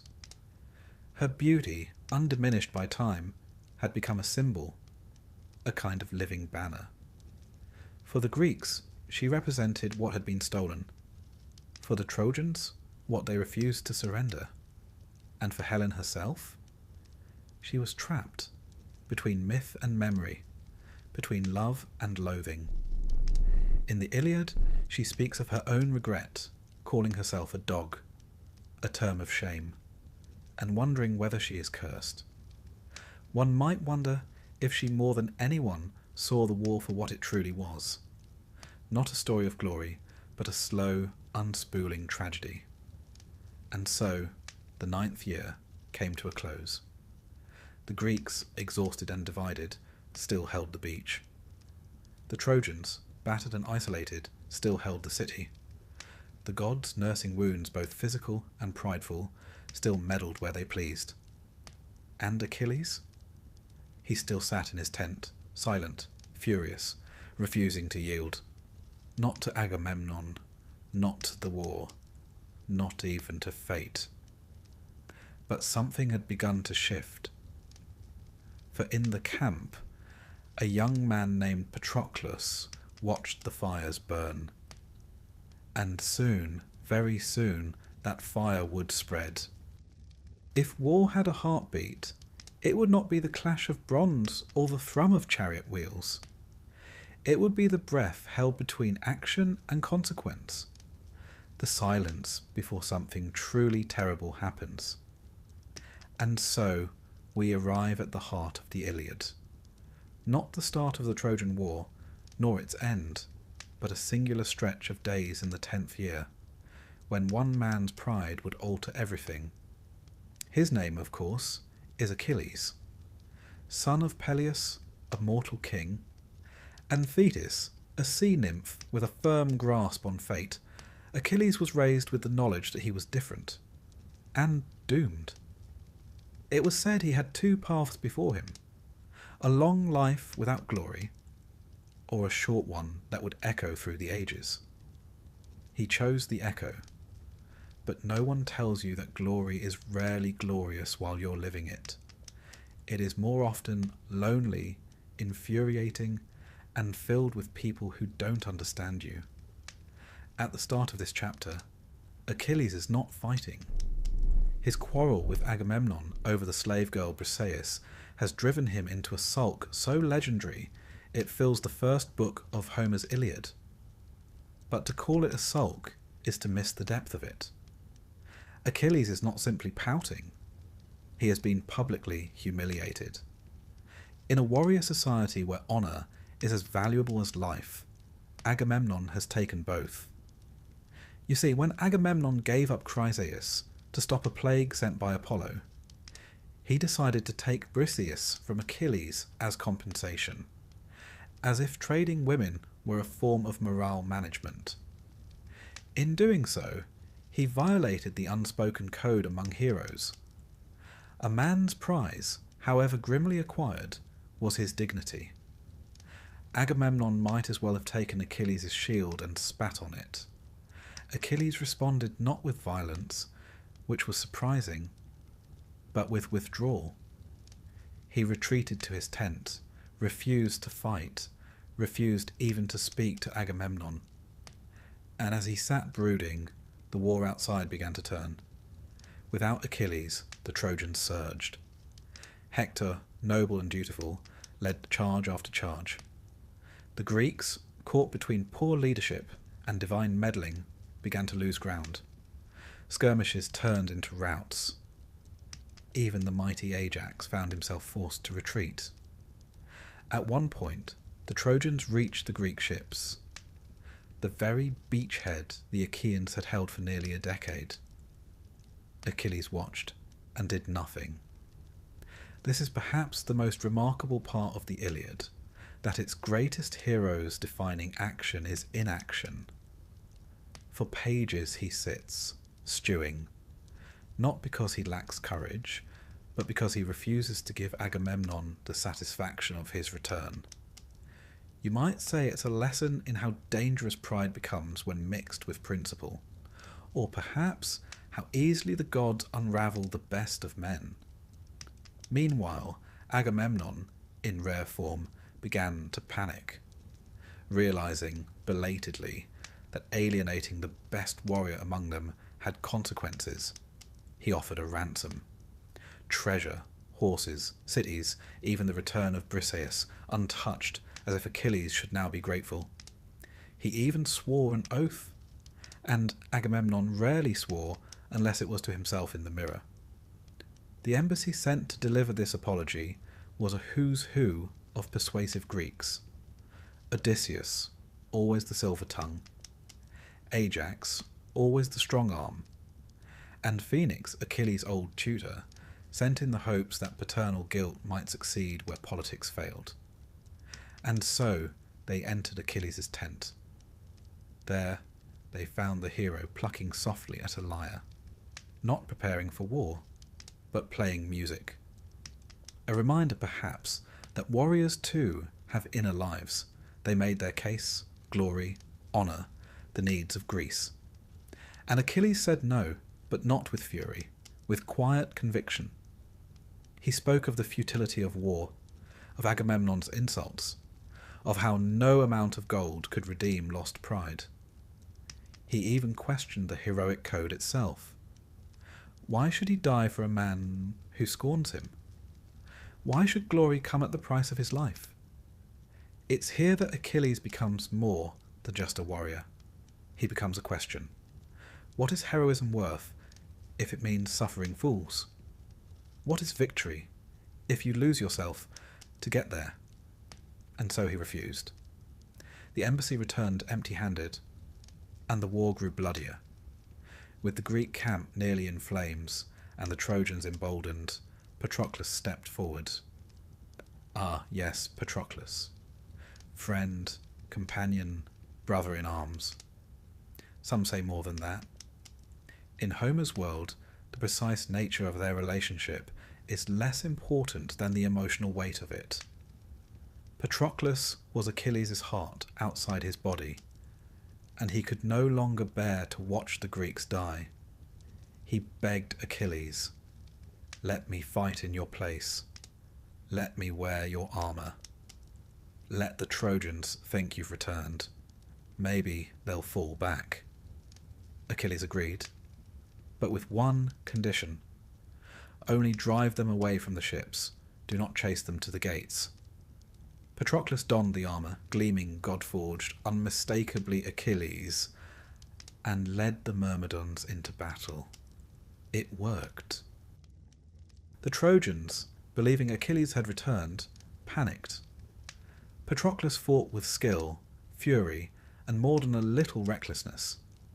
He killed warrior after warrior, including Sarpedon, son of Zeus, causing such grief that even the gods debated whether to intervene. But Patroclus, swept up in the moment, forgot his promise.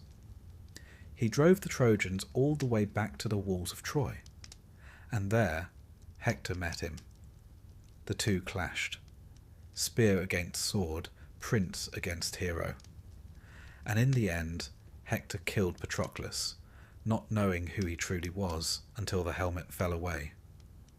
The death of Patroclus was a shock, not just to Achilles, but to the Greeks, to the Trojans, to the gods. But no one felt it like Achilles. When he heard, he collapsed in grief. He wept. He tore his hair. He covered himself in ash. He lay in the dust. His pride, his refusal, his rage, all of it turned inward, and then it turned outward. The wrath of Achilles had begun. It would be beautiful. It would be terrible. And it would not be stopped. First, he sought new armour, his old set now worn by the fallen Patroclus. Thetis, his mother, rose from the sea and went to Hephaestus, the smith of the gods, who forged for Achilles a new suit of armour. Bronze, so fine it glowed, a shield so vast it depicted the entire cosmos. It was not just armour. It was fate worn as fashion.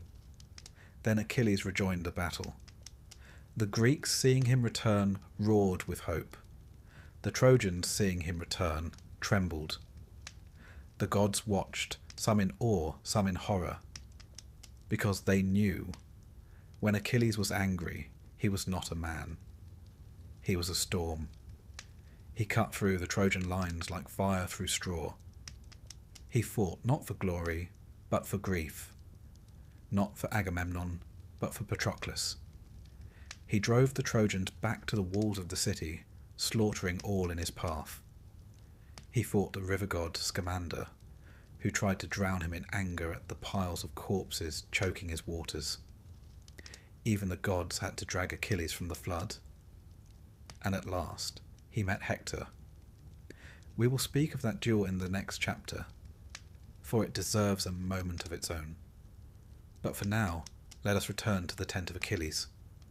Where once he had brooded in silence, he now paced in fury. His hands, once still, now itched for retribution. His heart, once proud, now burned with sorrow.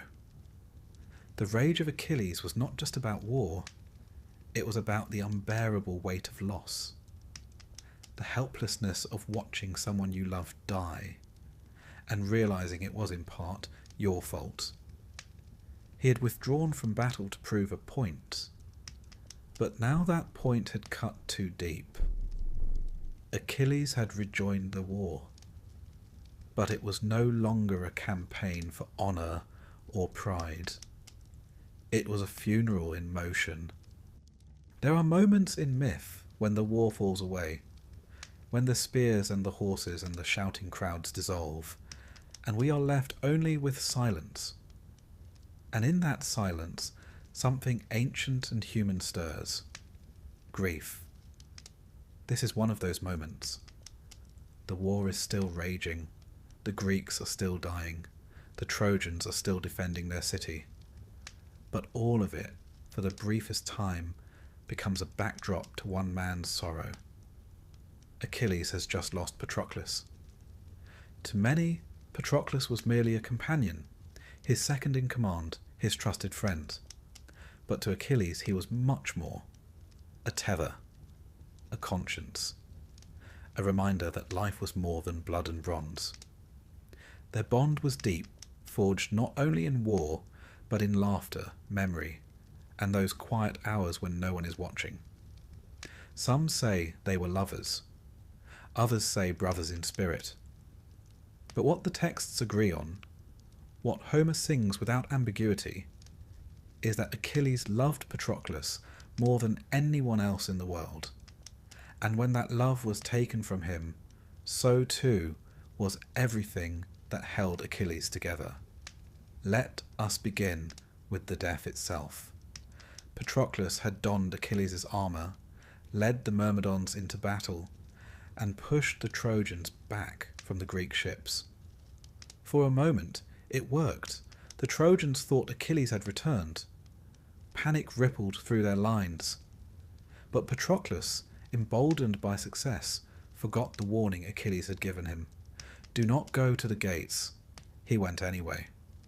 And there, beneath the towering walls of Troy, he was struck. First by Euphorbus, then by the hand of fate, and finally by Hector, Prince of Troy, the killing blow.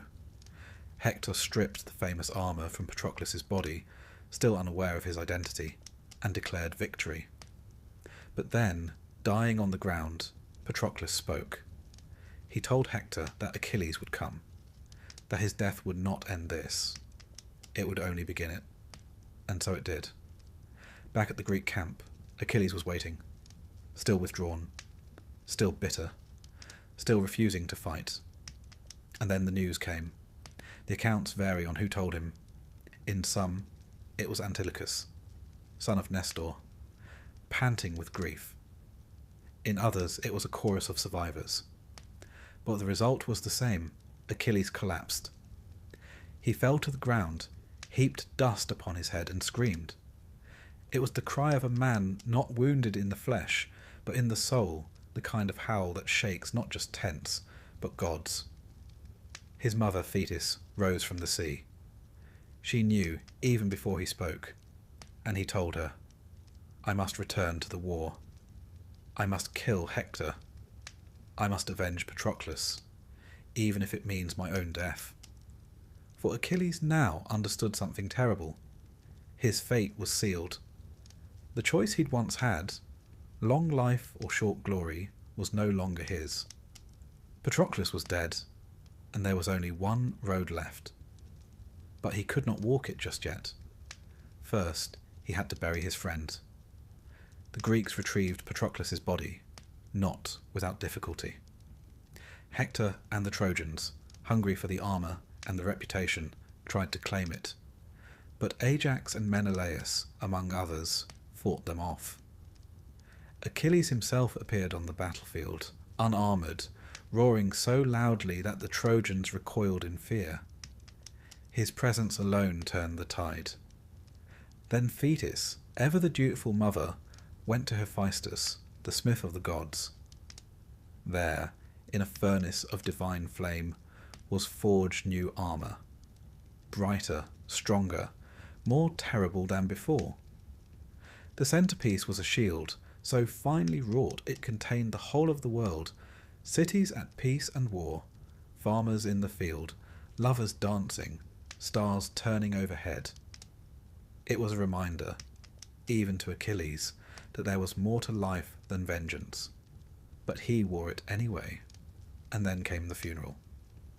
In Homeric culture, burial rites were sacred. To die without proper ceremony was to wander the underworld in misery. Achilles vowed not just a burial, but an honouring. They built a pyre, vast and solemn. Sacrifices were made, including, gruesomely, 12 Trojan captives Achilles slew in Patroclus' name. Whether this was grief or rage is difficult to say, but it was dark and deeply telling. There were games too. Chariot races, boxing, javelin. These weren't distractions, they were acts of remembrance. For the Greeks, excellence in sport was a way of touching the divine. Even in death, Patroclus would be surrounded by honour. Then came the moment Achilles placed a lock of his hair in Patroclus' hand. A small gesture. A devastating one. He whispered promises. And the pyre was lit. Smoke curled into the sky, rising like a soul. And somewhere, in that long twilight between myth and memory, Patroclus passed into legend. But Achilles did not find peace. He found fury. He turned his gaze to the walls of Troy, to Hector. Now, to be fair, Hector did not kill Patroclus out of malice. He was defending his city. He had no idea at first who was inside the armour. But such subtleties do not survive grief. And so Achilles rejoined the war. He moved like fire. He killed without pause. He hunted Trojans like animals. He defied the gods, even Xanthus, the river god of Troy, who begged him to stop clogging his waters with corpses. Achilles refused. And when the river rose up in wrath, attempting to drown him, it took the intervention of Hera, Athena, and Hephaestus, wielding flame against flood, to drag Achilles out. Even the gods could barely contain him. And then, at last, Hector and Achilles met. This was no skirmish, no random clash on a bloody field.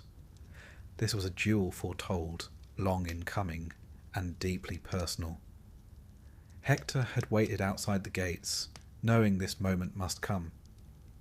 He stood not just for Troy, but for every man who fights because he must, not because he desires it. When Achilles arrived, Hector's courage wavered. He ran. 3 times they circled the walls of Troy, Achilles pursuing, Hector fleeing. Until finally Athena, disguised as Hector's brother, tricked him into standing his ground. The 2 warriors faced one another, and the fight was swift. Achilles killed Hector, driving a spear into his neck. But death was not enough. In one of the most brutal acts of Homeric poetry, Achilles tied Hector's body by the ankles to his chariot and dragged it through the dust around the walls. Not once, but over and over. It was a violation, a desecration. A man of Hector's nobility deserved better, but Achilles was beyond mercy. He dragged the body back to camp, threw it beside Patroclus' pyre, and left it to rot. For days, the Greeks were silent. Even the gods were troubled. Then something miraculous happened. King Priam, aged, grieving, and unarmed, snuck into the Greek camp, guided by Hermes himself, and entered Achilles' tent. There he fell to his knees, kissed the hands that killed his son, and begged, not as a king, but as a father. And Achilles, moved by the rawness of it, wept. He saw Priam, and through him he saw Peleus, his own aging father. He saw his future, his fate, his loss. He lifted the old man up, gave him food, wept beside him, and then he returned Hector's body. For a moment, grief gave way to grace. There was no victory parade, no song of triumph. Just 2 men, broken by loss, holding the fragile thread of decency in their hands. And so, Hector was buried. Properly. Mourned by his wife Andromache, his mother Hecuba, and Helen, who called him gentle. One of the few men in Troy who had never blamed her. As for Achilles, his end was near. He knew it, but he had done what he set out to do. He had avenged Patroclus. He had met his fate. He had become, for better or worse, immortal. When stories pass through time, some moments become weightier than others. Not because they're louder, but because something essential shifts within them. Something irreversible. And so we come to the duel. The one that echoed across 1,000 amphorae, temples, poems and generations. Achilles versus Hector. But this isn't just a tale of strength meeting strength. It's the story of what happens when grief turns into rage, when a hero forgets why he fights, and then, for a moment, remembers. Let us begin where we left off. Patroclus is dead, his body desecrated. His armour, once the dazzling gift of the gods, now worn by his killer, Hector, Prince of Troy. And Achilles, that great tower of wrath and pride, has come undone. He refuses food, refuses comfort. He lashes out not only at the Greeks, but at the very framework of the heroic world. What good is honour, he asks, if it's paid for with someone else's life? The gods, apparently, are still accepting sacrifices in pride. But Achilles is not done. Not yet. His mother Thetis emerges from the sea. She sees her son's pain and understands, with the clarity of the divine, that his time is ending.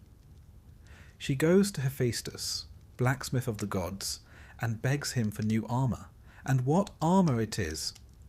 The shield alone is a universe. Upon it, Hephaestus forges the entire world, cities in peace and war, weddings, harvests, constellations wheeling in the sky. It is a meditation on mortality, cast in bronze. A reminder, perhaps, that even in a story soaked in blood, life goes on. But Achilles isn't looking for reminders. He's looking for Hector. Before that, however, he must bury Patroclus. And this, more than any battle, shows us who Achilles truly is. In Bronze Age burial custom, the dead were honoured with pyres, their bones collected and placed in urns. Great tombs were raised. To leave a body unburied was a shame, both for the soul and the living. The Mycenaeans buried their dead with grave goods, gold and weapons, believing the afterlife to be a shadowy continuation of life on earth. You packed light, but you did pack. And so Achilles prepares a funeral with all the gravity of a king laying a crown to rest. He kills 12 Trojan prisoners, offering them to Patroclus in the afterlife. A brutal gesture, a reminder that Achilles' grief is still shaped like vengeance. Even in mourning, he cannot resist drawing blood. He holds funeral games, chariot races, boxing matches, javelin throws, not distractions but sacred rites. For the Greeks, to compete was to honour the dead. To strive in their name was a kind of immortality. Nestor offers a running commentary on every contest, of course, the Bronze Age's first sports pundit. And finally, when the fire burns low and only ashes remain, Achilles cuts his hair, once grown as a vow to the river god Spercheius, and places the strands on Patroclus' body. Not a warrior now, a mourner. And then he turns to Troy. Hector, meanwhile, knows what's coming. He's not a fool. He's not driven by pride, or prophecy, or divine whispers. He's driven by duty. As Prince of Troy, he cannot flee. He cannot hide behind the walls. Even now, as his wife Andromache begs him to stay, he tightens his armour and walks out alone. The city watches. Achilles approaches like a storm, not with speeches or heralds, but with a silence heavier than drums. 3 times Hector runs around the city walls, not from cowardice, but from instinct. from the realization that this is not a man, but a fate. At last, the goddess Athena, in disguise, tricks Hector into standing still, promising him aid, then vanishing when it matters most. It's the sort of divine interference that would make a chess referee weep. They fight. Hector strikes, but Achilles wears armour forged by gods. Achilles strikes, and Hector falls. As he dies, Hector asks that his body be returned to his family. Achilles, consumed by wrath, says no. He lashes Hector's body to his chariot and drags it, through the dust, around the walls of Troy, past the weeping eyes of his parents, his wife, and even Helen, who once called Hector gentle. This desecration, is not mere cruelty. It is a violation of everything sacred in Greek belief. Burial was not a privilege, it was a right. Even enemies were given their rights. But Achilles, in his grief, has broken the code. And yet, we do not turn away. Because Achilles is not a monster. He is a man in pain. He has lost the one person who steadied him. And, without Patroclus, Achilles becomes unmoored. The code of honour, so carefully observed, has collapsed under the weight of loss. For 12 days, he drags Hector's body in circles. Each morning, new dust. Each night, new shame. And yet the body preserved by Apollo does not decay. Even the gods, it seems, are unwilling to let this story rot prematurely. The gods, watching, grow uneasy. Even Apollo, who favoured the Trojans, begs for mercy. Zeus, the high god himself, sends a message, enough. And so, one final act begins. Priam, the aged king of Troy, father of 50 sons, now bereft of all but memory, sneaks into the Greek camp. Not with an army, with a ransom, and with hope. He enters Achilles' tent alone, kneels, and says, in a voice lined with age, "I kiss the hands that killed my son." And in that moment, something breaks. Achilles looks at Priam, and sees Peleus, his own father. He sees his own end. He sees a world that is not built of victory and vengeance, but of grief passed from one man to another. He weeps. He lifts Priam from the floor, offers him food, shelter, even comfort. There is a kind of holiness in the quiet between them. They eat, they speak of fathers, of children, of the things no poem quite captures. And then, without ceremony, without bargain, he returns Hector's body. The two men sit, not as enemies, but as fathers of the dead. For a brief moment the war stops. No trumpets, no declarations, just silence. Hector is buried, a great pyre is built. His wife Andromache mourns. His mother Hecuba weeps. Helen too speaks, calling him the only man in Troy who never shamed her. A reminder that even in war, kindness echoes louder than conquest. And so, the defender of Troy passes into memory. And what of Achilles? He knows now that his death is coming, but for the first time, it doesn't matter. He has done what needed to be done. Not in battle, but in mercy, this is the transformation. Achilles began as a figure of wrath, of unstoppable pride. And here, for one breath of story, he becomes something else. Not a warrior, not a son of prophecy, but a man who has felt the shape of sorrow and chosen compassion. The tide has turned. Not because the Greeks have won, but because their greatest hero has shown that war is not always victory. Sometimes it is just survival.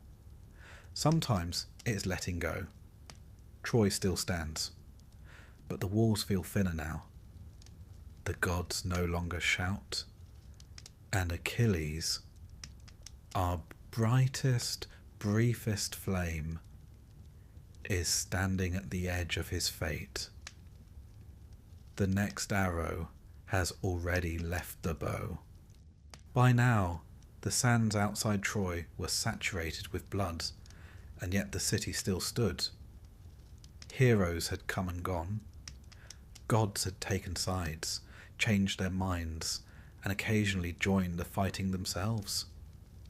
The greatest warrior the Greeks had ever known had returned, avenged his companion, and found briefly a fragment of peace.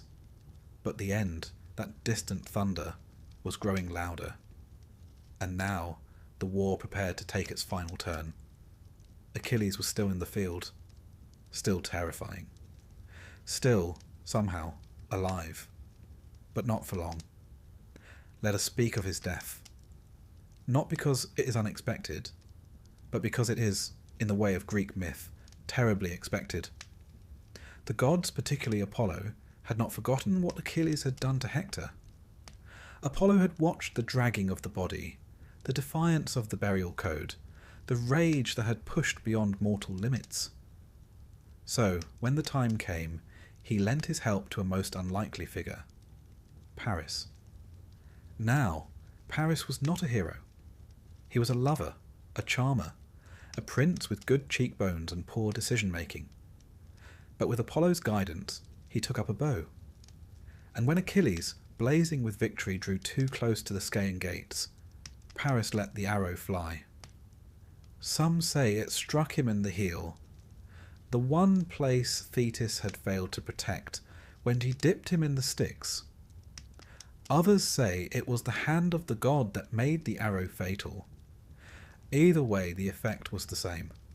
Achilles fell. There are no grand speeches, no slow-motion farewells, just the collapse of a man who had burned too brightly for too long. The Greeks mourned, and then, predictably, argued. Who would inherit Achilles' armour? It was the finest in the world, forged by Hephaestus, gleaming with divine artistry. Two men came forward, Ajax the Greater, son of Telamon, strong, blunt, and fiercely loyal, and Odysseus, son of Laertes, clever as a god and twice as persuasive. A contest was held. The Greeks listened to speeches. Ajax spoke of deeds. Odysseus spoke of strategy. And in the end, the armour went to the man who could make words into weapons, Odysseus. Ajax was shattered. He had fought bravely, carried Achilles' body from the field, stood firm when others wavered. And now he was passed over for a silver-tongued tactician. His honour, so long bound to his strength, unravelled. In the dark of night, Ajax went mad. He slaughtered sheep, believing them his enemies. When his senses returned, and he saw what he had done, he took his own life. By his own sword, alone. So ended another hero. Not in battle, but in despair. The Greeks burned his body quietly. Even now, suicide was a complicated matter. Honour and shame forever intertwined. And still, Troy stood. At this point, the war had become a tragic theatre. Each hero fell in turn. The gods had begun to withdraw, embarrassed perhaps by what they'd helped create. The Greeks turned to prophecy. Always a last resort when all else fails. According to the seers, 3 conditions had to be met for Troy to fall. First, the son of Achilles must fight at Troy. Second, the Greeks must retrieve the bow of Heracles. Third, the Palladium, the sacred statue of Athena, must be taken from Troy. Simple, really. So they set out to find Achilles' son, Neoptolemus, also known as Pyrrhus. Raised far from the war, he was young, untested, and full of the kind of aggressive confidence only teenagers possess. When Odysseus fetched him, he agreed, not out of duty, but out of destiny. He would finish what his father had started. Next came Philoctetes. Now, Philoctetes was a sore subject.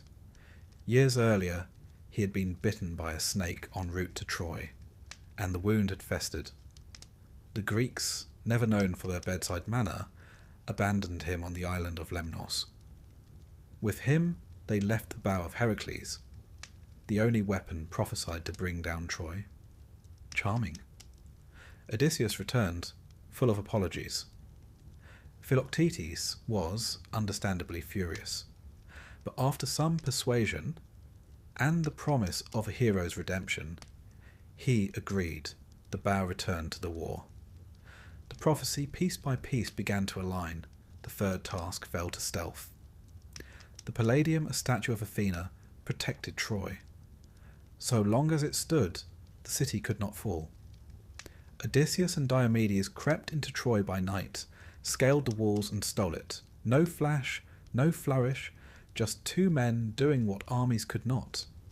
And now, finally, Troy was vulnerable. But it was still not beaten. And so came the trick. The Greeks, led by Odysseus, built a wooden horse, a massive thing, hollow inside, carved to appear as an offering to Athena.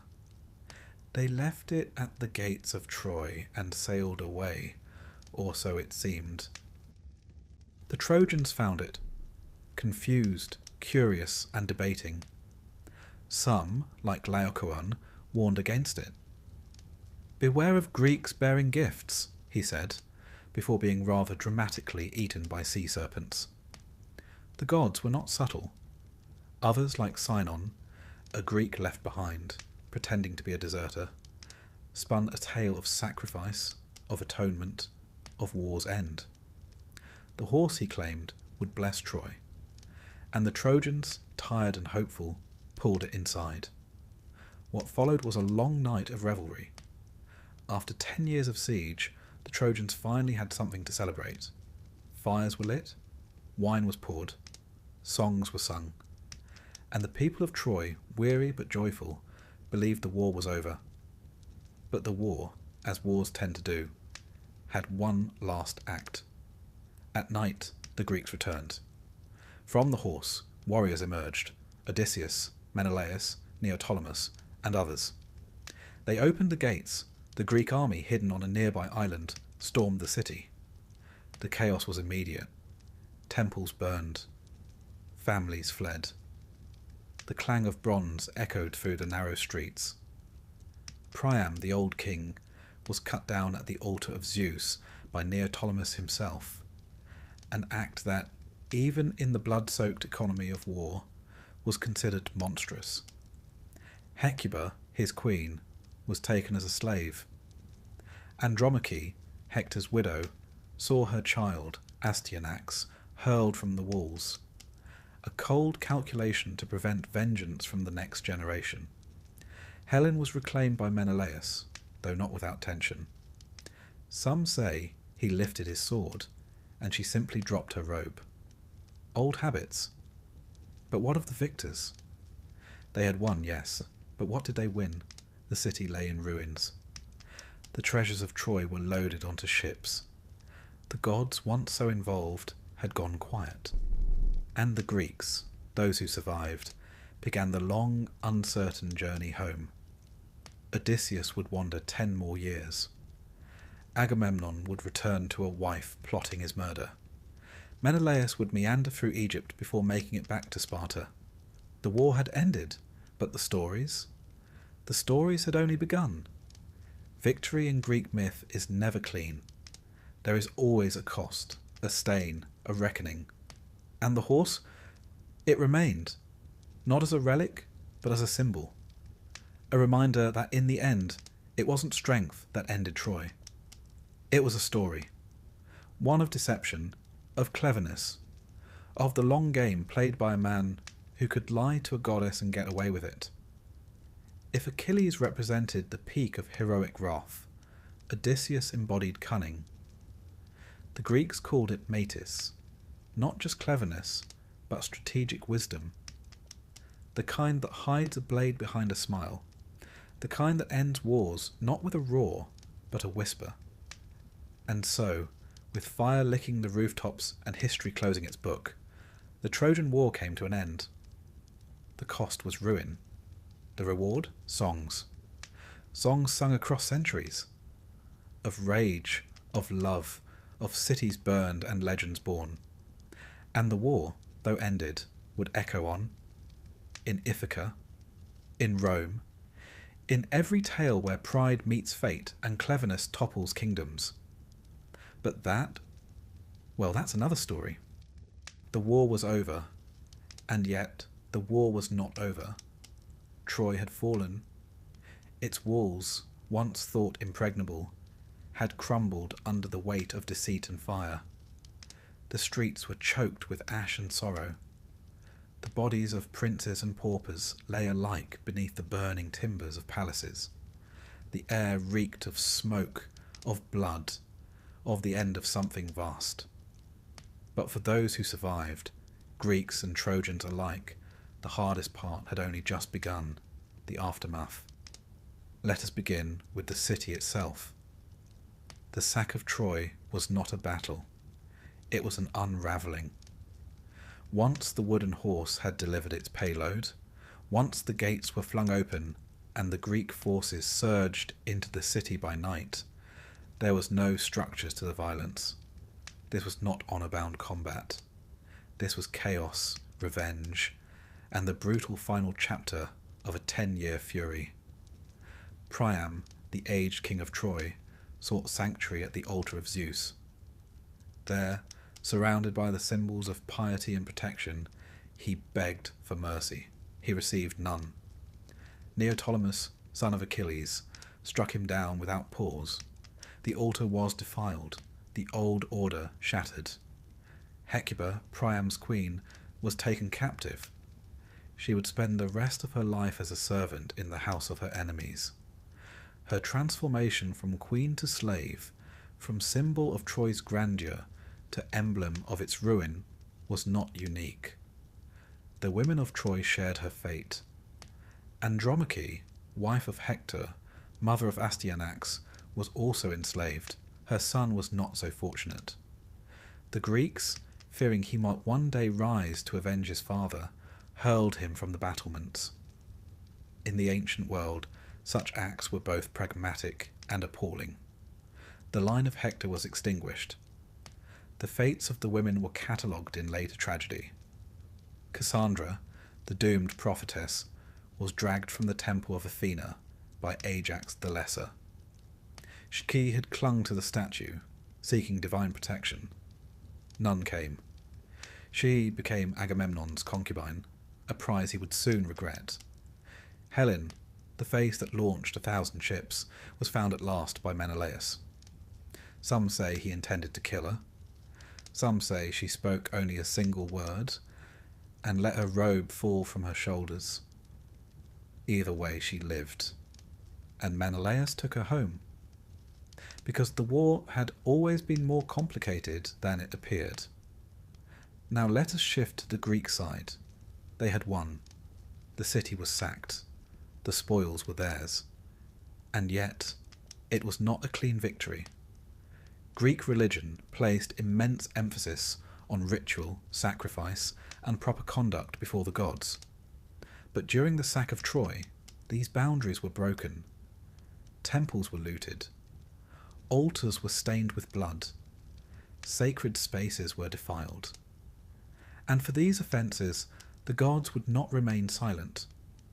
Storms rose. The journey home, for many Greeks, would be longer and more perilous than the war itself. Agamemnon, the High King, returned to Mycenae only to be murdered by his wife, Clytemnestra. She had not forgotten the sacrifice of their daughter Iphigenia, offered to appease Artemis at the war's beginning. Nor had she missed the company of Odysseus, her lover in Agamemnon's absence. Cassandra died with him, foreseeing everything, unable to stop anything. Menelaus and Helen were tossed across the Mediterranean, landing in Egypt. It would take them years to find Sparta again. And even when they did, the shadow of the war never quite left them. Helen's reputation in later Greek thought was ambivalent at best. To some, she was the epitome of beauty and longing. To others, she was the ultimate cautionary tale. A woman who brought empires to ruin by simply existing. As for Odysseus, well, his story became legend. The Odyssey chronicles a 10-year journey marked by monsters, witches, seductive singers, and the wrath of Poseidon.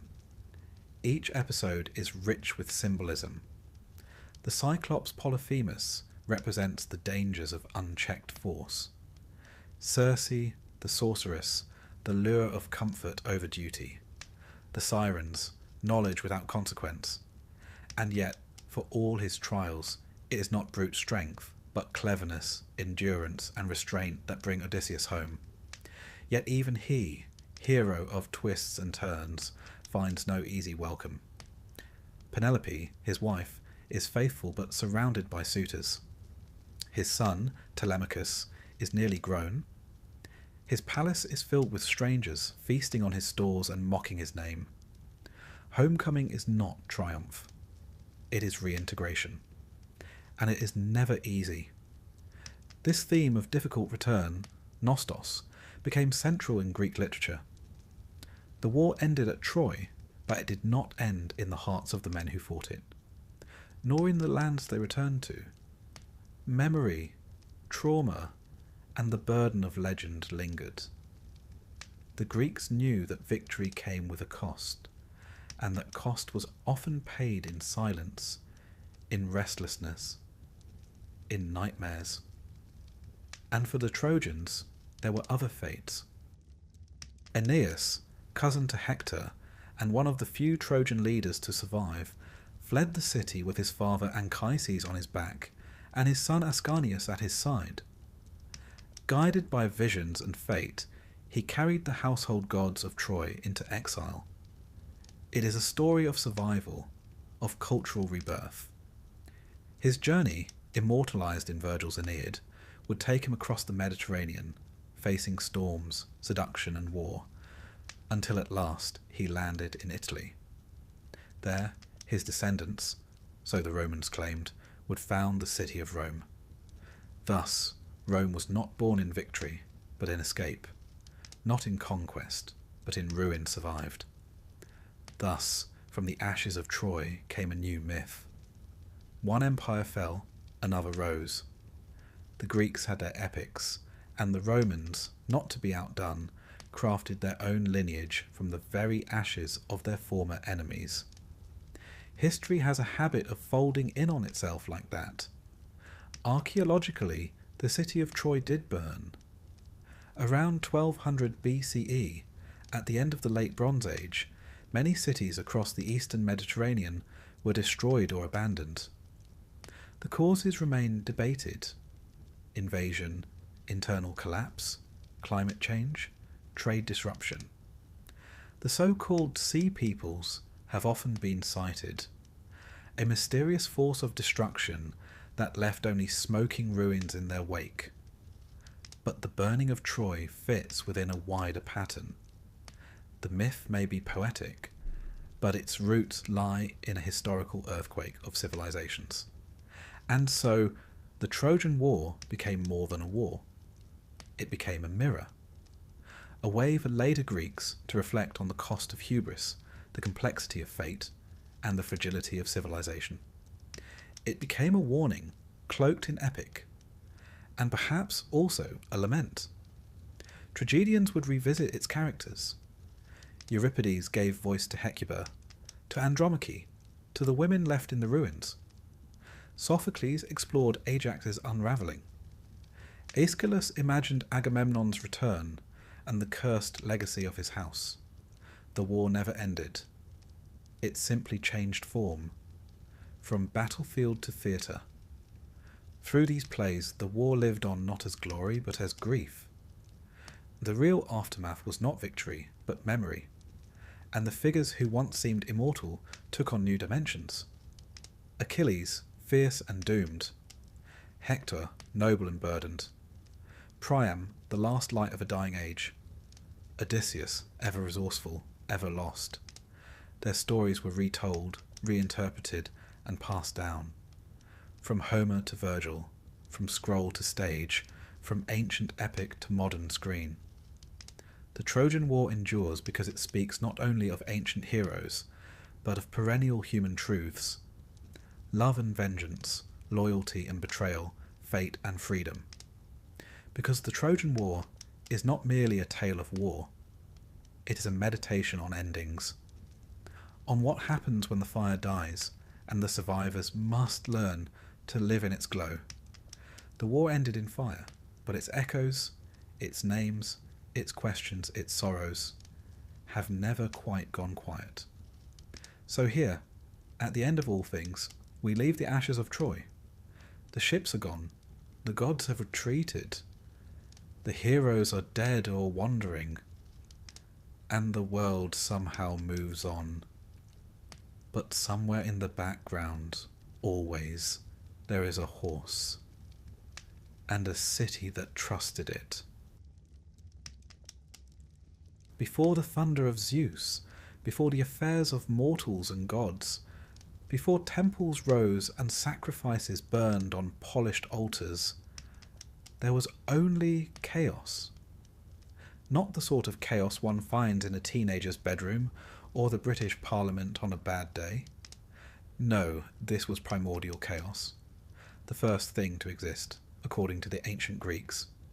A vast and formless expanse, or rather the very absence of form altogether. Not a swirling, dramatic storm of energy, but an empty, silent chasm. A cosmic shrug. One could hardly point to it and say, "Ah, yes, there's the beginning of everything," and yet that's exactly what it was. The Greeks didn't concern themselves with tidy origin stories. Their myths were like their wine, strong, dark, and prone to making you question reality. So out of this chaos, this yawning void, things simply began to appear. Not with a bang, but more of an eternal unfolding. First came Gaia, Earth herself. She wasn't born into the world. She was the world. Hills, valleys, rivers, forests, all of these would emerge from her form. Gaia wasn't just a mother figure. She was the ultimate matriarch. Fertile, vast, and as we'll come to see, not one to be trifled with. She was life's first foundation, firm beneath our feet, even before there were feet to stand on. Next came Tartarus, the deep abyss. Not hell, not exactly, though later myths would retrofit it as such. Tartarus was more like the basement of reality. Far beneath Gaia's surface, darker than night, it would one day serve as the prison for divine rebels. But for now, it simply was. A brooding echo beneath the burgeoning cosmos. Then arrived Eros. Not the cherubic Valentine with his love arrows, but a far older, more abstract force. This Eros was the glue that bound things together. He was the drive toward creation, the principle of attraction that made Gaia fertile, that gave form to the formless. Without Eros, chaos would have stayed, well, chaotic. With him, the universe took its first breath. From chaos also came Nyx, the night, shrouded in darkness and mystery, older than any god to come. A figure of deep reverence and even fear. It was said that even mighty Zeus would think twice before crossing her. Alongside her emerged Erebus, the darkness of the underworld, not malevolent, simply unlit. Nyx and Erebus together birthed a host of shadowy offspring. Hypnos, sleep. Thanatos, death. Moros, doom. Nemesis, retribution. And others with names fit for Gothic novels. These primordial beings weren't quite deities, as we understand them. They weren't the kind to pop down in disguise and seduce a shepherd. They were concepts, forces. Personified, yes, but barely anthropomorphic. They were nature before nature got poetic. Gaia, however, had other plans. She decided it was time for company. And so, without a partner, as one might plant a garden alone, she gave birth to Uranus, the sky. He was no bearded fellow reclining on a cloud. Uranus was the entire dome of heaven, stretching over Gaia in an eternal embrace. The ancients believed the sky was a physical object, a solid firmament. One could imagine Uranus as a kind of divine lid, snugly fitted over Earth. Together, Gaia and Uranus began to populate the universe, not with trees and birds, but with beings, their children, the first true generation of gods, the Titans. There were 12 of them in the classic canon. Oceanus, who encircled the earth with his watery arms. Hyperion, light-bringer, and father of the sun, moon, and dawn. Coeus and Creus, whose names are now mostly known to crossword solvers. The wise Themis, goddess of natural law and order. Mnemosyne, memory incarnate. Phoebe, shining intellect. And Rhea, mother-to-be of gods. Then there was Kronos, the youngest, sharpest, and arguably the most dangerous of the lot. But Gaia's fertility didn't stop with the Titans. She and Uranus also birthed the Cyclopes, enormous, one-eyed smiths with a flair for forging storms, and the Hecatonchires, beings of such absurd design that they defy cinematic adaptation. Each had 50 heads and 100 arms. Imagine trying to find gloves for them. Uranus, oddly squeamish for a cosmic being, was repulsed by his less conventional offspring. He deemed them monstrous and, in what can only be described as divine repression, stuffed them back into Gaia. Not metaphorically, physically, into her. One imagines this was less than comfortable. Gaia, for all her patience, was not a passive being. She groaned beneath the strain, quite literally, and eventually decided enough was enough. She forged a great sickle out of flint, one of the few available materials in a universe still under construction. Then, in hushed tones, she called upon her Titan sons to rise against their father. Only one answered her call, Kronos, clever Kronos, ambitious Kronos, the youngest of the Titans, and the most willing to get his hands, or rather his sickle, dirty. Under cover of night, Kronos lay in wait. As Uranus descended to embrace Gaia, Kronos struck. With a swift, merciless motion, he castrated the sky. Yes, this is not metaphor. The Greeks were vivid in their storytelling. No room for subtle symbolism here. From the blood of Uranus, spilled upon Gaia, sprang the Furies, agents of vengeance. Also the giants, those hulking foes of later gods, and the Meliae, nymphs of the ash trees, a strangely gentle addition to the otherwise blood-soaked harvest. Uranus's severed appendage tumbled into the sea. From the churning foam that followed, out emerged Aphrodite, beautiful, radiant, and a goddess who, paradoxically, owed her existence to an act of dismemberment. Greek mythology, it seems, finds no contradiction between beauty and butchery. With Uranus overthrown, Kronos took the throne of the cosmos. The Titans were now in charge, and Kronos married his sister Rhea. Again, divine family trees often twist in on themselves like ivy on a ruined temple. The two presided over what later generations would call the Golden Age, a time before suffering, war, or want. A time without humans, mind you, but a pleasant enough era for the gods. But peace in myth is a fragile thing. Kronos, like his father, grew wary. Uranus had warned him, in his last pained utterance, that one day a child of Kronos would rise to overthrow him, just as he had done. The seed of paranoia was planted, and it bore bitter fruit. So, Kronos devised a preventative strategy, one that lacked both compassion and nutritional value.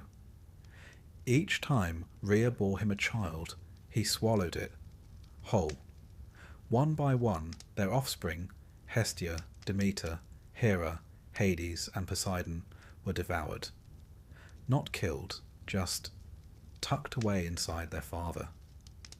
Kronos became less a ruler and more a walking nursery.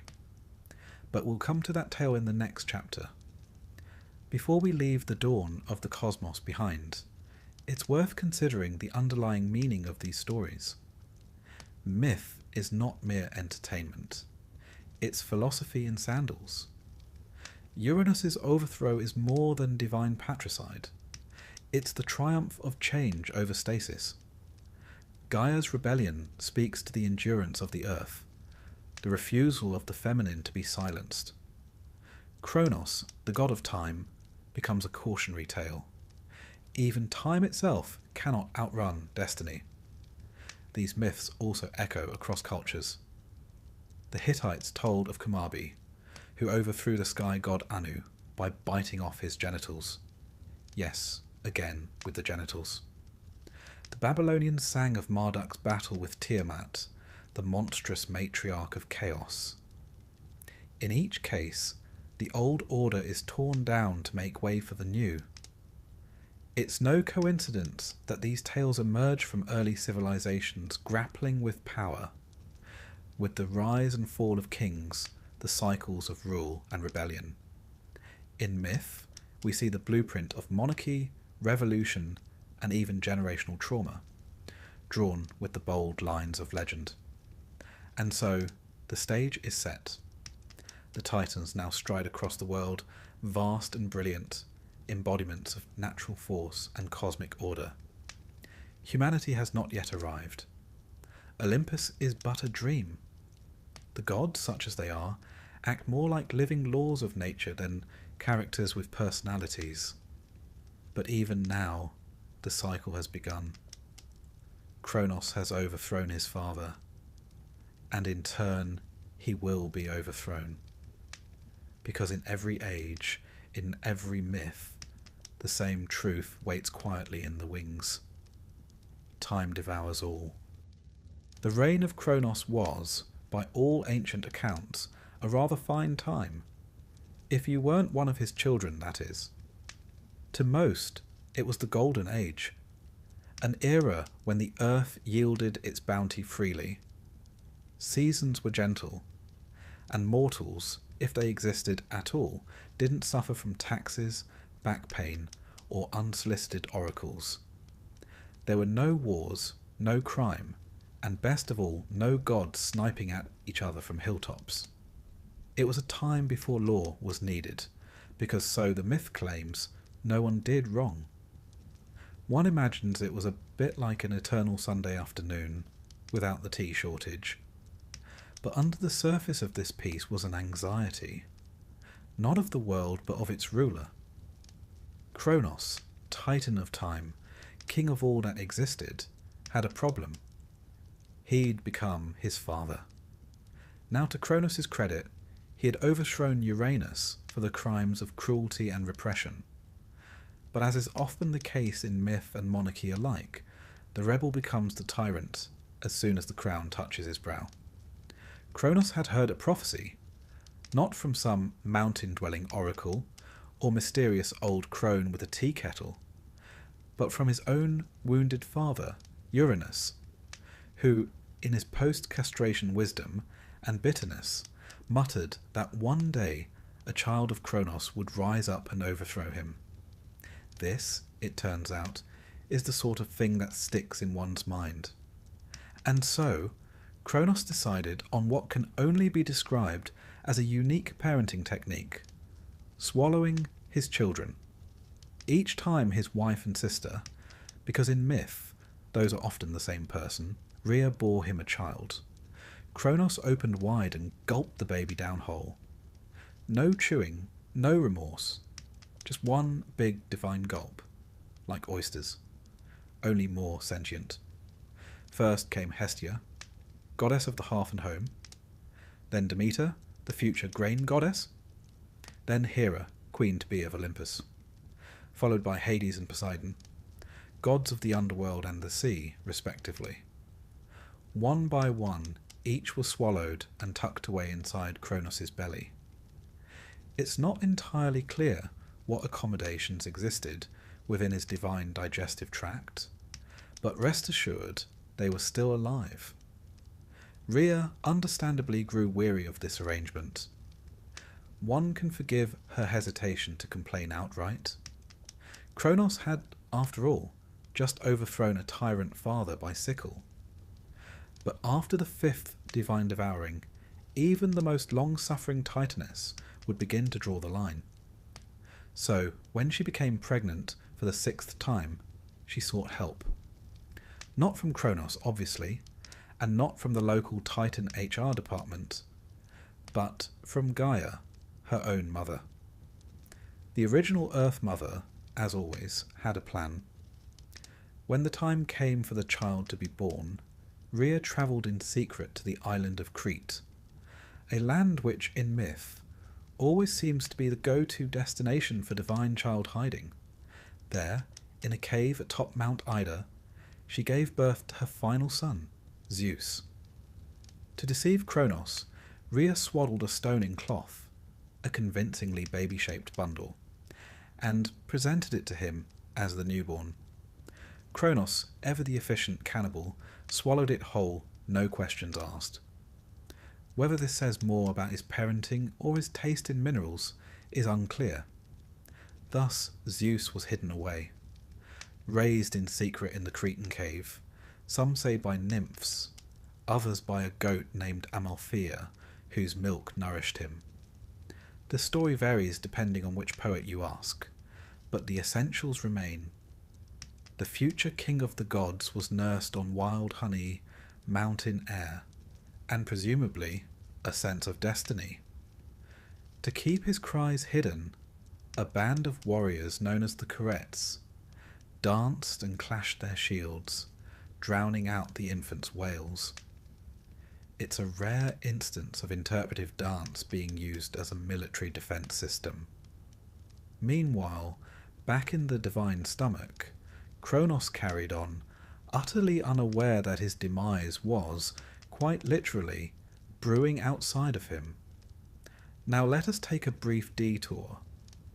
For while the Titans and their broods battled among themselves, it's worth noting what the Greeks believed about the broader world. The gods weren't remote beings in the sky. They were present, interwoven into the very fabric of nature and time. Trees whispered with dryads. Rivers flowed with naiads. Every breeze, every storm, every flicker of fire had divine presence. Time, as embodied by Kronos, wasn't just a ticking clock. He was time. His rule, therefore, represented not just power, but inevitability. He could not be reasoned with or escaped. And so the idea that he will be overthrown by his own offspring reflected not merely the cyclical nature of power, but the deeper fear that even time itself must give way. Back on Crete, Zeus grew tall, strong, and, unlike his Titan kin, with a flair for the dramatic. When he reached maturity, he returned to challenge his father, but not with brute force alone. First, he employed cunning. Depending on the version of the myth you prefer, and the Greeks had several, Zeus enlisted the help of Metis, a goddess of wisdom, who gave Kronos an emetic potion. Not quite poetic justice, but close. Kronos, after drinking this divine ipecac, vomited up his children in reverse order. First came the stone, still wrapped in its baby blanket. Then Poseidon, Hades, Hera, Demeter, and finally Hestia, each emerging full-grown and presumably rather displeased about the whole ordeal. Now reunited, the 6 children of Kronos did not go quietly into exile or therapy. No, they declared war. A great, terrible, decade-long war. The Titanomachy would now begin. But that's a tale for the next chapter. For the moment we must pause and consider what this chapter of myth tells us. The swallowing of children, ghastly though it sounds, is an ancient metaphor, one that pops up in multiple cultures. In Mesopotamian myths, older gods are consumed or imprisoned by younger ones. In Vedic tales, gods are born, hidden, and returned in cycles. It all reflects the same truth. The younger generation is both a hope and a threat. Each new child represents the end of their parents' reign. Power, after all, is temporary, and no one knows this better than the gods. In the myth of Kronos, we also find the seeds of time itself being defined. His very name, Kronos, later becomes conflated with Kronos, the personification of time. They were likely originally separate figures, but myth, like rivers, tends to merge its tributaries. Kronos becomes time. And what does time do, if not consume all things? And yet, time also creates. From the belly of Kronos emerged the future gods of Olympus, not dead, but preserved, waiting. Time devoured them, but also made their return inevitable. A rather elegant metaphor for cycles, rebirth, and revolutions, don't you think? One final note on that stone baby. According to later myths, Zeus placed the swaddled rock at Delphi, the sacred centre of the world, as a marker. It became known as the Omphalos, or navel of the world, a sort of cosmic belly button, if you will. Pilgrims would journey to see it, a literal rock wrapped in myth, representing the moment the cosmos began to shift. So ends the brief, uneasy reign of Kronos as supreme ruler. He who tried to escape fate by devouring his children, only to be undone by one he never truly met. One could almost pity him if he weren't such a profoundly unpleasant father figure. Now the stage is set. The Titans on one side, ancient, vast, and rooted in the primal forces of the world, and on the other, the Olympians, younger, bolder, and very much in the mood to cause a bit of chaos. The battle between them will shake the very bones of the earth. Mountains will crumble, seas will boil, and the sky itself will tremble. But that, as always, is a story for another time. For now, we leave our young Zeus triumphant in his first great act, standing at the edge of war, with lightning in his blood and rebellion in his heart. The old order has been challenged.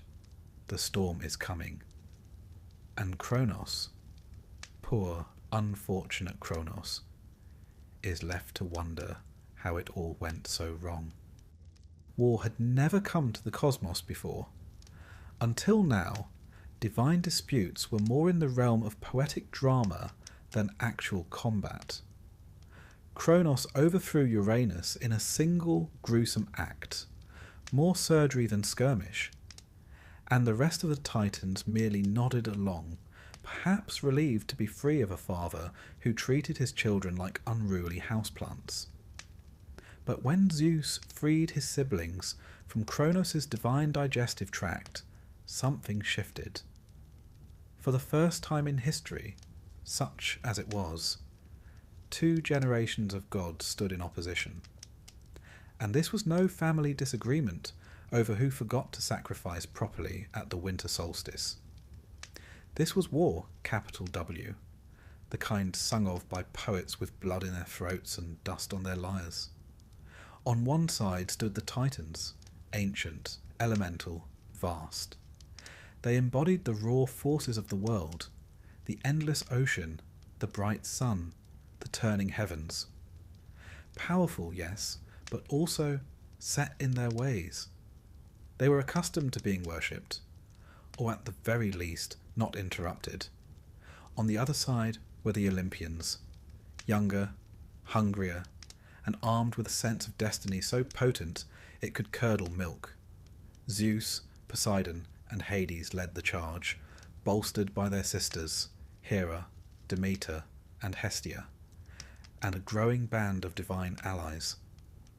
These were not primordial abstractions, but gods with personalities, ambitions, and the sort of confidence only found in immortals who'd never paid rent. The war is known as the Titanomachy, a word best pronounced with a stiff drink. It means Battle of the Titans, though that hardly captures the scale. This wasn't merely a squabble over succession, it was a seismic rupture in the fabric of creation. Mountains shattered, rivers reversed, the very heavens quaked. The battleground? Thessaly, according to tradition, though given the scope of the conflict, one imagines it spilled well beyond the map. For 10 years the war raged. Neither side gained a clear advantage. The Titans fought from Mount Ophrys, a gloomy peak befitting their age and gravity. The Olympians meanwhile took Mount Olympus, smaller at the time, but destined to become the celestial penthouse suite. It was a standstill. A divine cold war turned hot. Lightning clashed against stone, earthquakes thundered beneath the sea, and the skies rang with the clash of immortal arms. But the Titans, for all their strength, had a weakness. They lacked innovation. Their power was ancient, but static. The Olympians, however, adapted. They were learning, evolving. And soon they would find the allies they needed to tip the balance. Enter Gaia, again. The primordial matriarch, always watching, always intervening at just the right moment. Perhaps she favoured her grandson Zeus. Perhaps she merely enjoyed a bit of chaos now and then. Regardless, she revealed a crucial truth. The Titans could be defeated, but only if the Olympians enlisted those who had once been betrayed by Kronos, the Hecatonchires and the Cyclopes. You remember them? The 100-handed ones and the single-eyed smiths, exiled by Uranus, imprisoned by Kronos, and now languishing in the depths of Tartarus. Not exactly ideal allies, but desperate wars call for desperate resurrections. Zeus, never one to miss an opportunity, descended into the abyss. He fought his way past the guardian monsters and cracked open the prison doors. The Cyclopes, in gratitude, forged weapons for their liberators. To Zeus they gave the thunderbolt, to Poseidon the trident, and to Hades the helm of darkness, which rendered its wearer invisible and, if legend holds, quite smug. Armed with these new tools, and with 100 arms hurling boulders and trees like javelins, the Olympians turned the tide. Now, imagine the battlefield. The air thick with divine energy. Lightning bolts arcing across the sky like angry comets. Massive rocks soaring through the heavens like bowling balls launched from catapults. Trees uprooted, mountains gouged. And in the centre, Zeus, no longer the hidden babe of Crete, but a storm god incarnate, flinging thunder as though it were a family sport. Kronos, to his credit, fought back with grim determination. He wielded the sickle that had unmade Uranus. The Titans, towering and terrible, rallied around him. Atlas, Hyperion, Iapetus, and the rest. But age was against them, in every sense.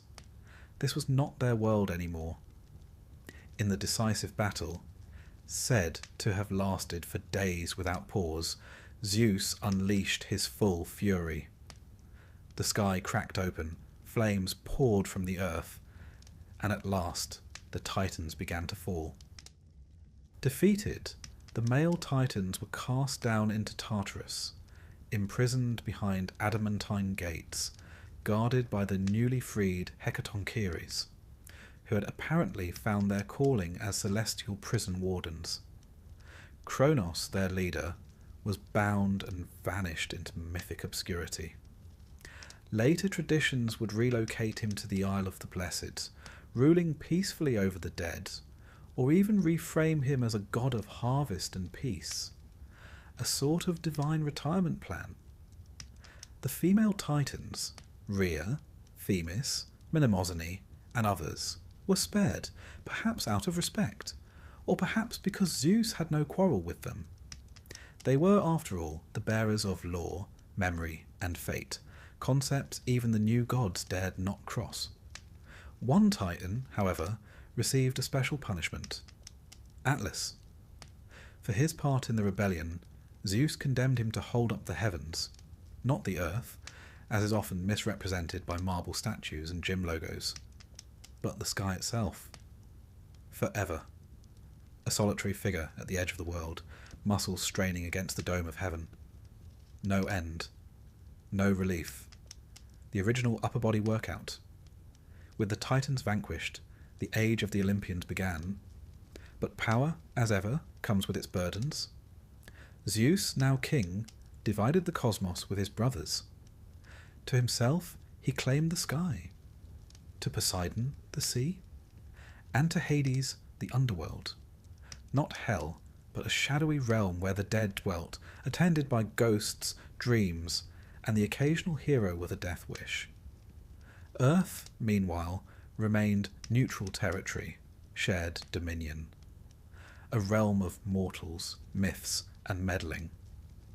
And with order restored, the gods took up residence on Mount Olympus. Not just a peak, but a palace. A place of cloud-wreathed halls, golden thrones, ambrosia feasts, and the sort of drama usually reserved for dynastic soap operas. Yet not all wounds were healed. Gaia, once again displeased, perhaps by the harsh punishment of her Titan sons, gave birth to a new challenger, Typhon. But that, as you might guess, is a tale for another chapter. Let us pause then and consider the meaning of this mythic war. The Titanomachy is not merely a tale of violence. It is a symbolic clash between old and new, between the static and the dynamic, between the timeless forces of nature and the personality-driven caprice of gods. The Titans represent order and inevitability, the sun rising, the ocean flowing, the stars spinning. The Olympians, on the other hand, represent change, passion, rebellion, very human traits for immortal beings. In Greek thought, this war is the moment when the universe stopped being abstract and became personal. The Titans were powerful, yes, but they didn't interfere in the affairs of mortals. The Olympians would meddle, punish, reward, and fall in love with alarming regularity. They were, in short, gods made in man's image, and that made them both relatable and terrifying. Historically, the Titanomachy reflects ancient cultural shifts. Some scholars have seen it as an echo of the transition from older pre-Hellenic deities to the Olympian pantheon, a kind of religious rebranding. Others note similarities to Near Eastern myths, where younger gods overthrow primordial beings in messy cosmic coups. But the enduring appeal lies in its drama, the idea that even gods must struggle, that even the mightiest can fall, and that victory often comes not from brute force, but from strategy, unity, and a timely bit of vomit. It is also a reminder of the Greek genius for storytelling. They gave us gods who are flawed, noble, petty, and profound. Gods who fight, laugh, weep, and seduce. And from the rubble of war, they built a cosmos not of abstract principles, but of characters. And so, as the dust settles over Mount Othrys, as Tartarus echoes with the groans of fallen titans, and Olympus shines with the light of a new regime, we find ourselves at the threshold of a new world. But as the gods take their thrones, they inherit more than power. They inherit prophecy, pride, and the seeds of their own undoing. Because if history has taught us anything, and Greek myth is, if nothing else, a very dramatic history, it's that no reign is eternal, not even for the gods. The war was over. The Titans had fallen. Their great thunder had been silenced, and their once vast thrones crumbled beneath the weight of time and justice. Or what passed for justice when administered by gods with suspiciously personal vendettas. Zeus and his siblings now ruled. From their glittering perch atop Mount Olympus, they looked down upon a cosmos that was, if not entirely tidy, at least properly organised. Kronos had been cast into Tartarus. The Titan throne room on Mount Othrys lay in ruin. The Cyclopes returned to their forges, and the Hekatonchires, bless their many hands, got steady employment as prison guards. A rare success story in divine rehabilitation.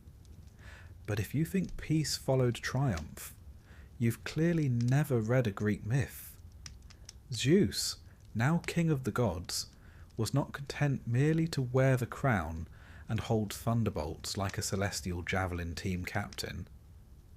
No, he faced a problem that has plagued every ruler from the Bronze Age to boardrooms: legitimacy. It's one thing to win power, it's quite another to keep it. And somewhere beneath the triumphant roar of Olympus, an ancient whisper persisted. Prophecy. Gaia and Uranus, those primordial sages, had once warned Kronos that he would be overthrown by his child. That prophecy came true, in spectacular stomach-churning fashion.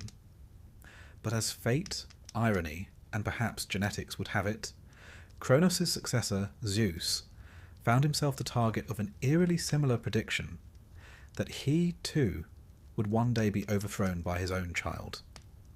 Now, Zeus, not being an idiot, took this very seriously.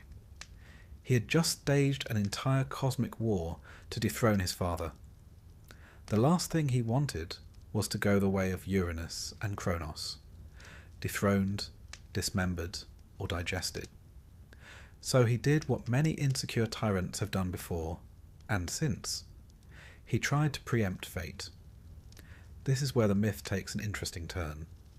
You see, Zeus had many consorts. Immortals, mortals, nymphs, the occasional shape-shifting cloud. His romantic curriculum vitae was extensive. But one goddess stood out, Metis. Metis wasn't merely lovely, she was clever. Her name literally means wisdom, or cunning counsel. She was the daughter of Oceanus and Tethys, making her an Oceanid, and one of the original deities associated with practical intelligence. Metis didn't just know things, she understood them. A dangerous trait in a mate, if one happens to be haunted by prophecy. So, when Metis became pregnant with Zeus's child, his fears were confirmed by another oracle. The child she bore would one day surpass him. And to make matters worse, the child after that, Metis' second child, would be a son mighty enough to overthrow even the mighty storm god. Zeus did not take this news well. Naturally, he did what any rational, omnipotent being would do in this situation. He swallowed her.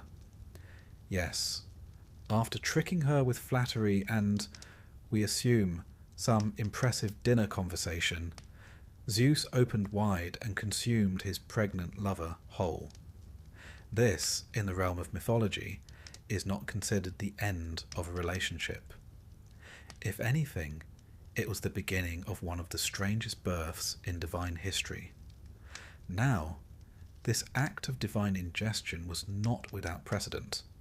Recall that Kronos once swallowed his own children in a misguided attempt at family planning. But where Kronos digested, Zeus assimilated. Metis didn't perish. She lived inside him, whispering, advising, plotting perhaps. And the child? Well, she didn't stop growing. Eventually, Zeus began to suffer. Headaches, to be specific. Not your ordinary stress-induced migraines, but blinding, splitting, cosmically excruciating pain, as if an idea were trying to claw its way out of his skull, which in a sense it was. Desperate for relief, Zeus called upon Hephaestus, his smithing son, though in some versions it's Prometheus, or even Hermes who holds the axe. Whichever assistant you prefer, the solution was gloriously simple and violently theatrical. They split Zeus's head open with a bronze axe. From the wound sprang Athena, fully grown, clad in armour, brandishing a spear, and letting loose a triumphant battle cry that reportedly echoed across heaven and earth. It was, to put it mildly, a memorable entrance. Athena became one of the most revered deities of the Greek pantheon, goddess of wisdom, warfare, of the strategic variety, crafts, and city life. She was, in many ways, the ideal Olympian, born of power and wisdom, loyal to her father, and wholly uninterested in rebellion. She would never attempt to overthrow Zeus. In a neat bit of mythological judo, the prophecy had been fulfilled and diffused. The child had emerged, but not as a threat. Still, the fear of usurpation remained embedded in Zeus's divine psyche. He had seen it happen twice before. Perhaps that's why he ruled with such flair, a mix of charm and tyranny, benevolence and thunderous wrath. He could be a protector of oaths and the punisher of perjurers, a lover of justice and a champion of questionable seductions. Now, while Zeus fretted about fate and fatherhood, the other Olympians were busy expanding their portfolios. Poseidon ruled the sea, but not without conflict. He jostled with other gods over dominion of coastal cities, Athens most famously, where he lost a divine talent contest to his niece Athena. His gift, a saltwater spring, or a warhorse depending on the version, was outshone by Athena's olive tree. The Athenians, practical folk, chose olives, and Athena got a city. Hades, meanwhile, withdrew to his gloomy kingdom. Despite being cast as the villain in later tales, he was perhaps the most dutiful of the trio. His realm was orderly, bound by law, and surprisingly clean. He rarely ventured out, though when he did, it caused no small amount of trouble, as we'll see with a certain daughter of Demeter. Demeter herself, goddess of agriculture, tended to the fertility of the earth. Hestia kept the hearth burning, and Hera, ever regal, became queen of the gods. Though married to Zeus, her tolerance for his extracurricular activities was limited. Her jealousies, while infamous, were not without reason. She was the goddess of marriage, after all. It must have stung when her own was a soap opera. And so Olympus flourished in its dramatic, dysfunctional way. But even as the gods built palaces and shaped destinies, the world was not finished shifting. You see, Gaia, again, was not pleased. Her sons, the Titans, were still imprisoned. Tartarus groaned beneath their weight. And Gaia, who had borne Uranus, who had suckled the Titans, who had helped overthrow 2 generations of rulers, now stirred with fresh indignation. She gave birth to a new child, not a Titan, not a god, a monster. His name was Typhon. If the Titanomachy was a war of gods, what followed was something far more primal. Typhon was a being of chaos, born to unmake what Zeus had built. Towering, serpentine, with 100 dragon heads and a voice of many beasts, he was the very embodiment of fear and fury. But that is a tale for the next breath, the next thunderclap. For now, we leave Olympus in its uneasy peace, a mountain crowned with glory, yet haunted by prophecy, betrayal, and the distant rustling of wings. And in this fragile calm, one lesson persists. Power in Greek mythology is never inherited without cost. It must be seized, defended, and above all, outwitted. The gods are not static deities on high, but creatures of conflict and complexity. And though the Titans had fallen, their story was not quite done. Because even in defeat, the old powers whisper through the cracks of the world, waiting, as all fallen empires do, for a chance to rise. It begins, as so many grand tales do, with an uneasy peace and a gathering storm. Cronus, king of the Titans, ruler of time and devourer of his own offspring, had done everything in his power to preserve his reign. But fate, that most stubborn of forces, had other plans. And Zeus, the child he had so thoroughly attempted to avoid, was now a grown god, strong, clever, and not at all inclined to thank his father for the years his siblings had spent in the gastric dark. The Titanomachy, a word that really rolls off the tongue once you've practiced, was the great war between the elder gods, the Titans, and the young upstarts, the Olympians. It would span 10 years, shaking the foundations of the cosmos itself, and it would mark the end of one divine age and the beginning of another. Let's set the scene. After Zeus had tricked Cronus into vomiting up his siblings, a gruesome but oddly satisfying family reunion, the 6 children of Cronus and Rhea stood united: Zeus, Poseidon, Hades, Hestia, Demeter, and Hera. Quite the divine ensemble, though at this point they were more scrappy revolutionaries than polished gods. Think less Westminster robes and more French resistance, divine addition. Cronus, of course, was less than pleased to see his children hale, hearty, and not at all inclined to forgive him. But he wasn't alone. He summoned his Titan brothers and sisters, rallying them to his cause. After all, they'd ruled the cosmos since the defeat of Uranus, and the idea of handing over their power to these impudent young gods was simply undignified. On one side stood the Titans, led by Cronus and bolstered by powerful allies: Atlas, the general; Coeus, the inquisitor; Iapetus, the bringer of mortality; and Oceanus, who wisely kept to himself and his rivers; Switzerland in the coming storm. Some Titanesses also remained neutral or distant, perhaps sensing which way the wind was blowing. On the other side were the Olympians, who, let's be honest, were underdogs. Young, relatively inexperienced, and lacking the sheer primordial force of the Titans. But Zeus had something Cronus never could quite grasp: strategy, allies, and a knack for turning chaos into advantage. He also had brothers who weren't above a bit of trickery, and sisters with the brains to match. Now, as myth would have it, the war wasn't fought with swords and shields in any conventional sense. Instead, it was an all-out metaphysical brawl. Mountains hurled like pebbles, thunderbolts cracking through the sky, earthquakes, storms, rivers torn from their beds. Imagine a cosmic version of a rock concert, where each drumbeat causes tectonic plates to shift. Zeus, ever the ambitious son, knew he needed more than just brute force. So, he did what many generals throughout history have done.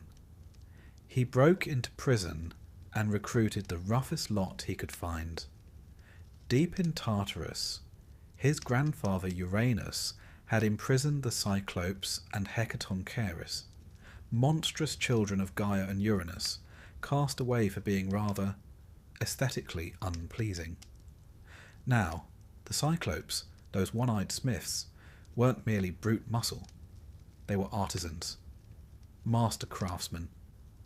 It was they who forged Zeus's thunderbolts, Poseidon's trident, and Hades' helmet of invisibility. Rather generous, really, considering they'd spent aeons in divine solitary confinement. The Hecatoncheires, meanwhile, were creatures with 50 heads and 100 arms each. Not ideal for fine motor tasks, but excellent for flinging boulders at enemy fortresses. With them on the front line, the tide began to turn. It's worth noting that the Olympians' tactic here, recruiting the marginalised and weaponising them, is not unlike many human revolutions throughout history. the French Revolution, the Haitian Rebellion, even bits of the Bolshevik rise echo this mythic pattern. The excluded become the decisive factor. Myth reflects history, or perhaps vice versa. The war raged across the land of Thessaly, specifically the region around Mount Ophrys, the Titan's stronghold, and Mount Olympus, the base of the younger gods. You might picture Olympus as the divine penthouse suite, but at this stage it was more bunker than palace. The battlefield was not confined to the earth. The sky itself echoed with thunder. The seas boiled with Poseidon's wrath. The underworld trembled at Hades' command. And through it all, Gaia, the Earth Mother, groaned beneath the weight of divine rage. At times, Gaia herself seemed to rebel. Her children, on both sides, were tearing her apart. In later myths, she would birth Typhon in response to this agony, but we're getting ahead of ourselves. Zeus proved to be a leader unlike Cronus. He delegated, a skill many monarchs never master. He led assaults, rallied his siblings, and coordinated his allies. Poseidon split the seas to strike at Titan strongholds. Hades used his helmet to infiltrate enemy lines, causing chaos and confusion. Hera and Demeter served as logisticians and strategists, keeping the Olympian effort organised and sustained. It wasn't just brawn, it was brains. And slowly, the Titans began to falter. The moment of decisive shift came when the Hecatoncheires hurled 1,000 boulders in a single barrage, smashing through the defences of Mount Ophrys. The sheer magnitude of destruction was mythologized as the breaking of the sky. Cronus, for all his cunning and power, realized the end was near. His forces fractured. Some Titans fled. Others, like Iapetus and Creus, fought to the bitter end. But loyalty has limits, especially when your enemy has a thunderbolt and 100 armed giant on his side. Cronus was captured. Atlas, who had led the Titan army, was singled out for special punishment. The Titans as a whole were banished to Tartarus, a deep pit beneath the underworld, darker and more dreadful than any human hell. There they would remain, guarded by the Hecatoncheires. Poetic, really, given that the very beings they once imprisoned now stood guard over them. Zeus had triumphed, but his victory came not merely through strength. It was adaptability, persuasion, and a keen understanding of mythic momentum that crowned him king. Now, the Titanomachy isn't just a mythic civil war. It's a pattern, a symbolic tale of generational overthrow. You'll find echoes of it in Norse mythology, with the Vanir and Aesir. In Babylonian myths, where Marduk rises against Tiamat.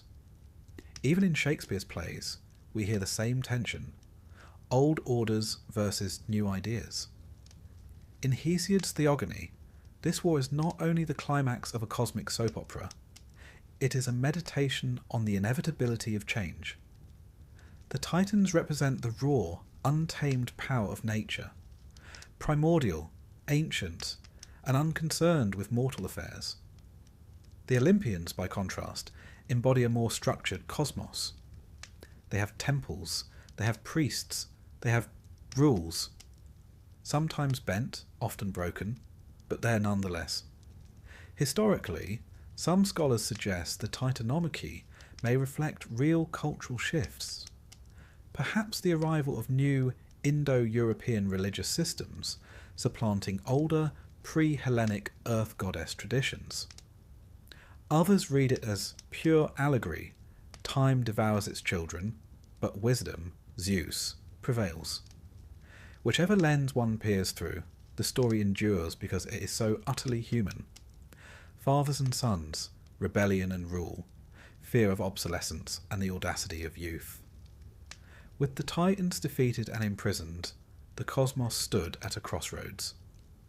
For the first time, the universe wasn't ruled by abstract personifications of nature, but by gods with personalities, flaws, families, and, if we're honest, rather more drama than might be strictly necessary.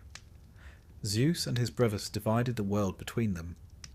Zeus took the sky, Poseidon the sea, and Hades, always the short straw, was given the underworld. The earth was shared, though Zeus, being Zeus, tended to treat shared as a suggestion. And so the Olympian age began. But peace, as we'll see, never lasts long in myth.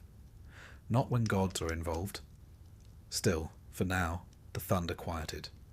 The earth stopped shaking. And somewhere in the vast gloom of Tartarus, Cronus brooded in silence, defeated by his own prophecy, and his own son. History, myth, and family dinners, it seems, all share the same lesson. Never underestimate the children.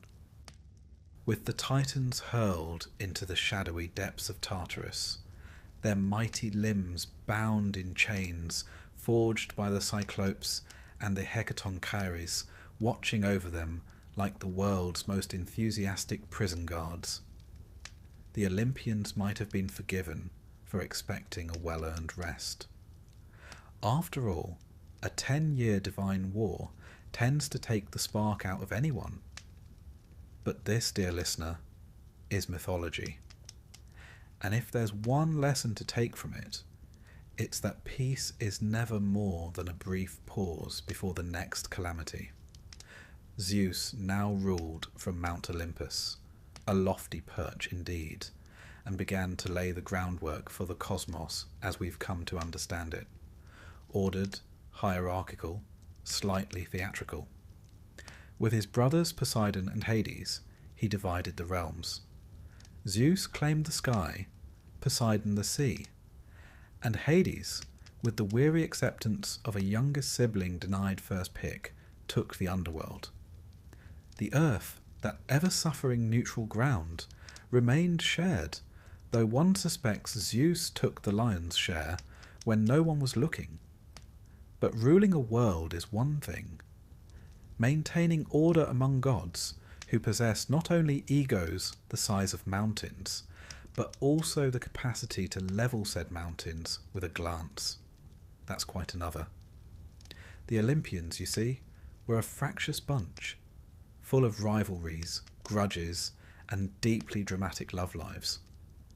If the Titans had been raw forces of nature, the Olympians were very much soap opera stars with divine powers. Petty, powerful, and often spectacularly self-involved. Still, for a time, Zeus managed to keep things together. The cosmos settled into its new structure. Mortals began to populate the earth in greater numbers, though their place in the divine story was still somewhat peripheral. Pawns, really, in the feuds and flirtations of the gods.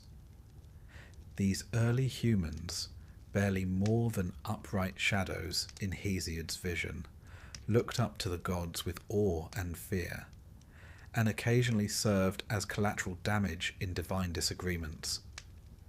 But there was someone who was not content with the new order, someone ancient, rooted deep in the very bones of the world, someone with a rather personal grudge against both Titans and Olympians alike. Her name was Gaia.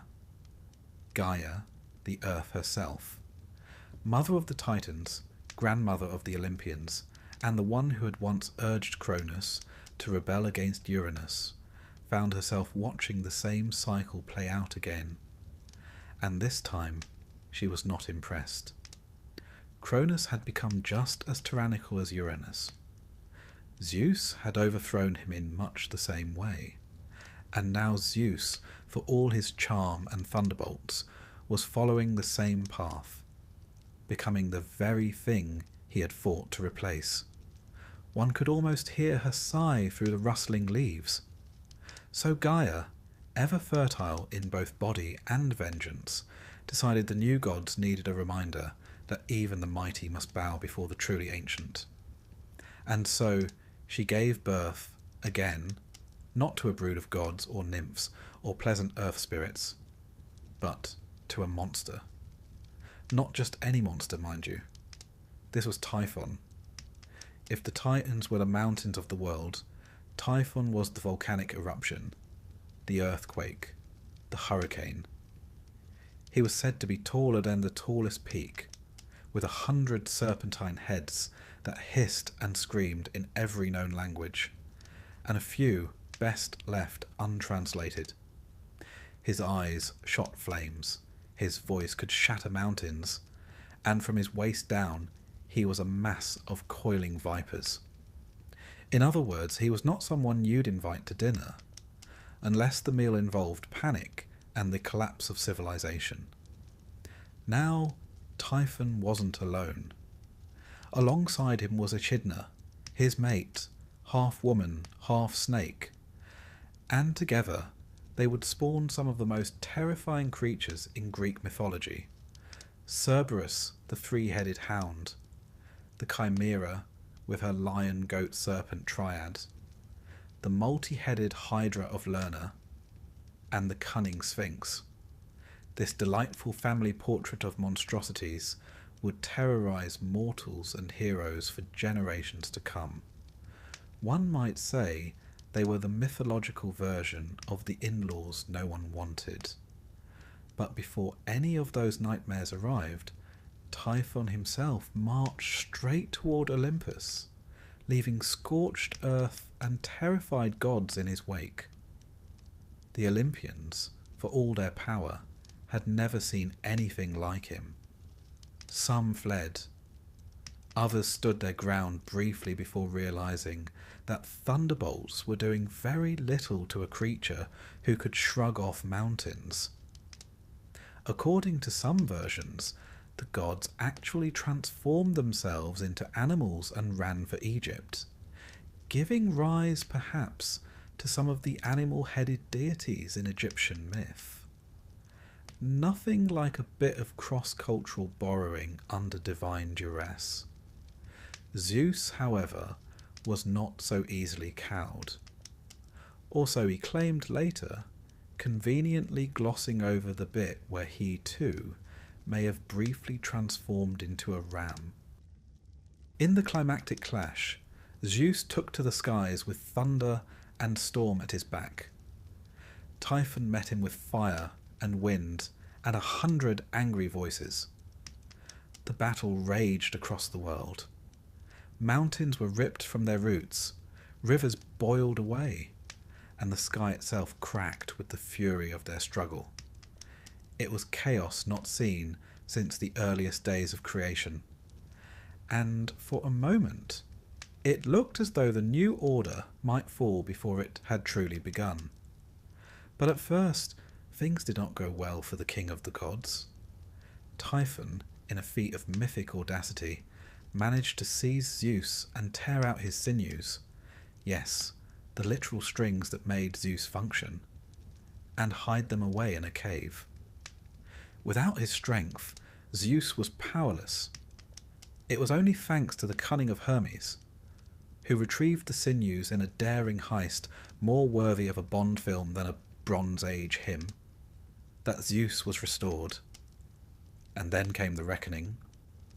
With renewed strength and fury, Zeus unleashed the full force of the heavens upon Typhon. He struck him down with lightning upon lightning until the beast crashed into the earth. And where did he fall? Beneath Mount Etna in Sicily, a volcano that, to this day, occasionally belches smoke and flame. According to the Greeks, that's Typhon stirring restlessly in his prison, every eruption a reminder that chaos can never be fully extinguished, merely buried. With Typhon defeated, Gaia's rebellion was quashed, and the Olympian order was once again restored. But it hadn't been without a cost. The gods had learned a lesson, if only briefly, that power, no matter how supreme, must be earned and defended. That the world itself, Gaia, could not be taken for granted.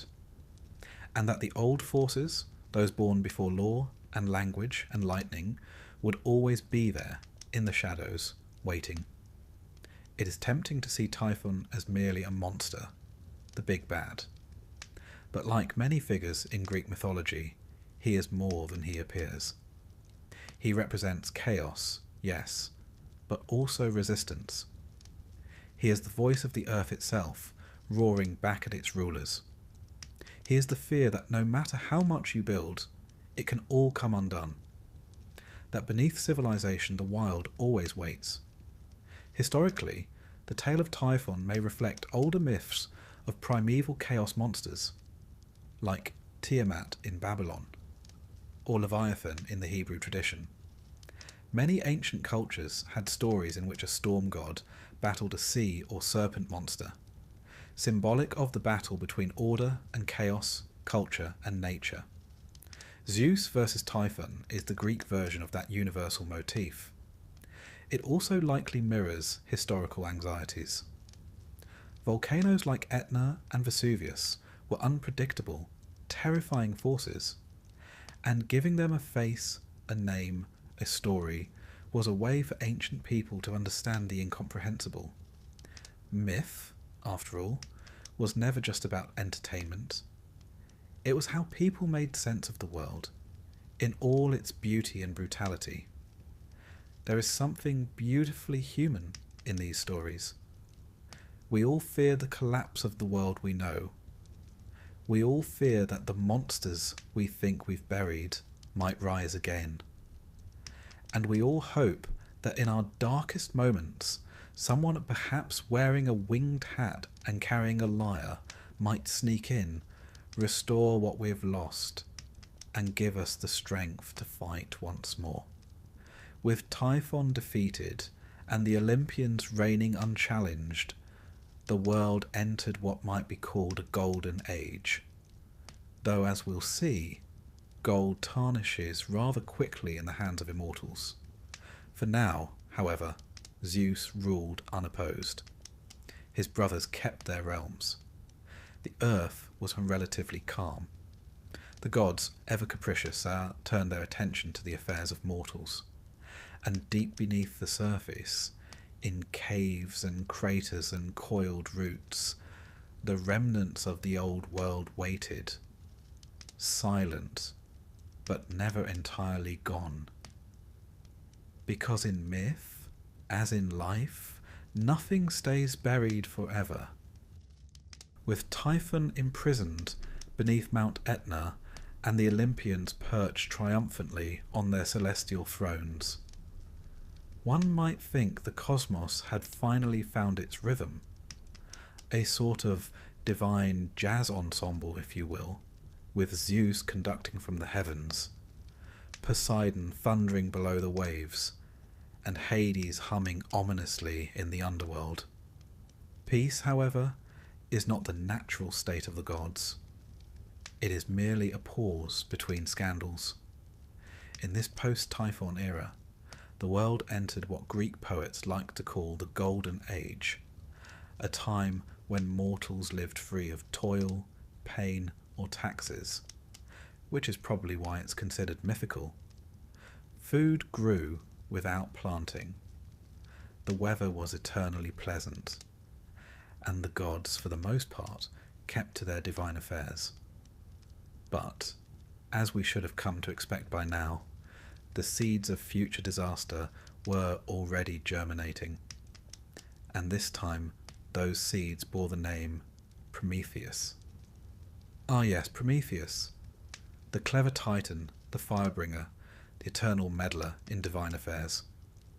While his brethren had been hurled into Tartarus or otherwise defeated, Prometheus had played his hand with remarkable shrewdness during the Titanomachy. He had sided with Zeus.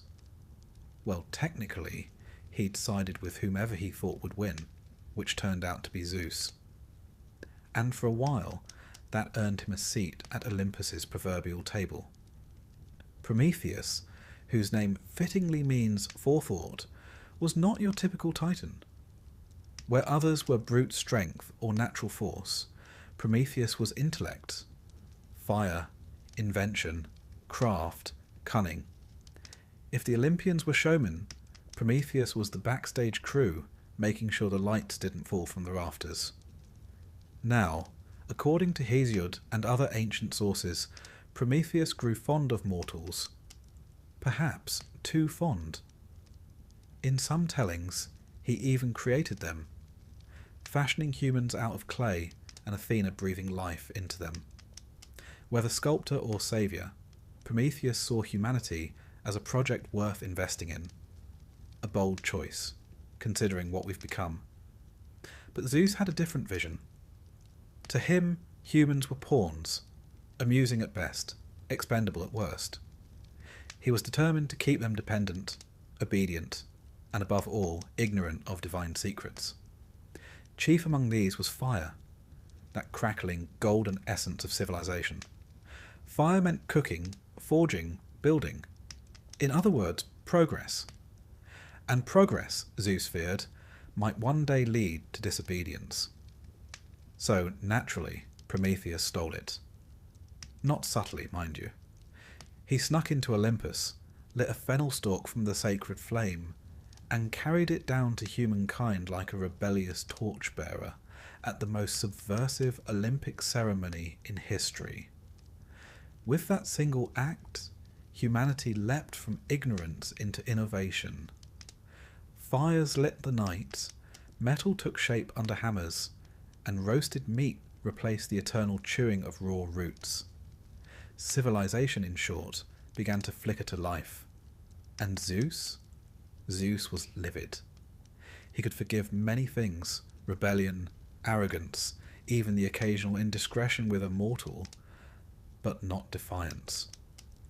Not when it made him look foolish, so he devised a punishment both eternal and excruciating. Prometheus was chained to a rock, some say in the Caucasus, others on a desolate peak where even goats feared to tread. And each day an eagle, sacred to Zeus, would descend and peck out his liver. And each night the liver would regrow, and the torment begin anew. Now, to ancient Greeks, the liver was the seat of emotion and vitality, not the heart, as we might think today. So this wasn't just physical torment. It was the unravelling of his very essence, renewed daily. A bit excessive, perhaps.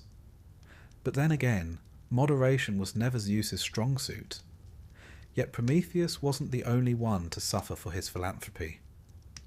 Humanity, freshly warmed and empowered, also found itself the target of divine retribution. Zeus, with all the theatrical flair of a deity scorned, commissioned a punishment with his usual flair for poetic irony. He created woman. Enter Pandora.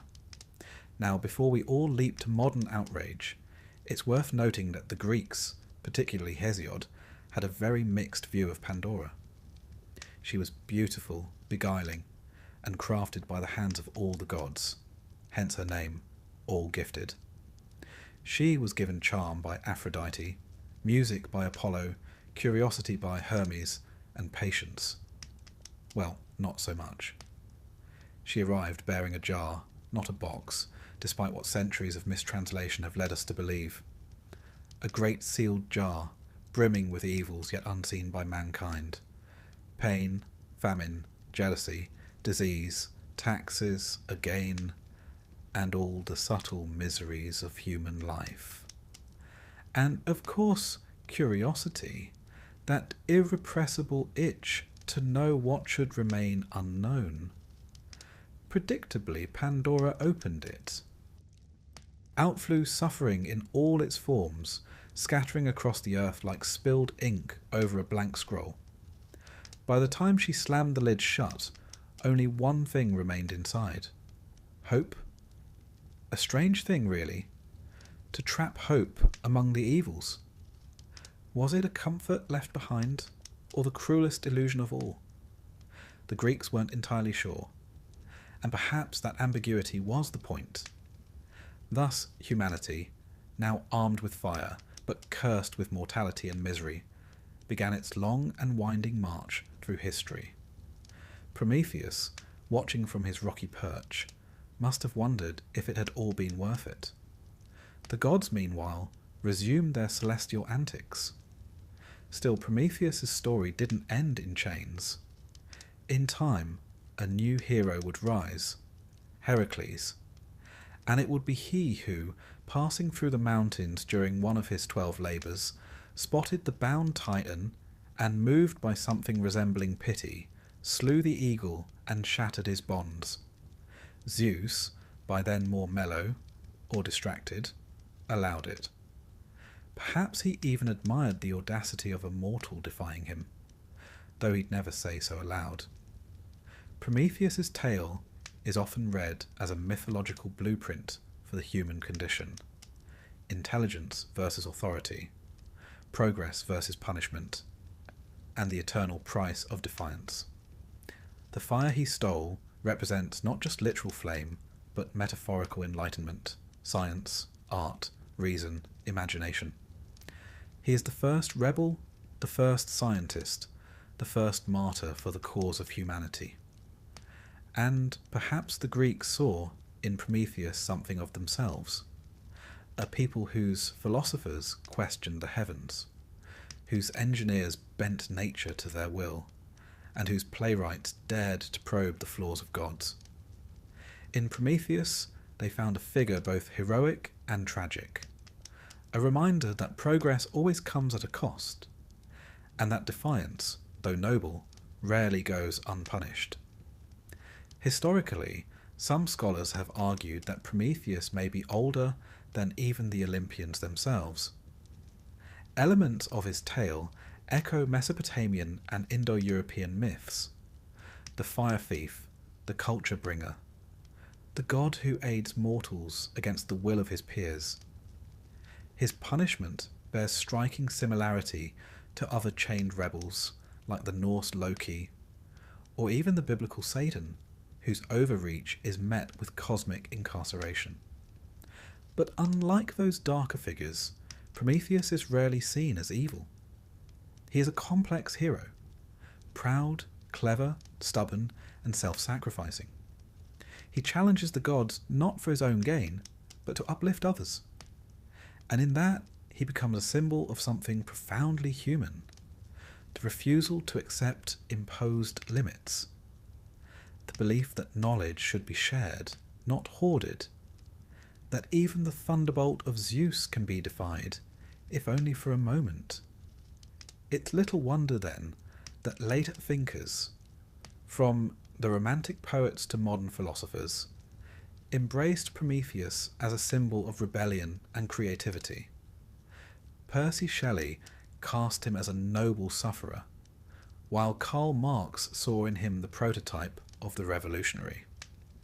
Even Mary Shelley, when penning her tale of scientific hubris, titled it Frankenstein, or The Modern Prometheus, a nod to the enduring tension between creator, creation, and consequence.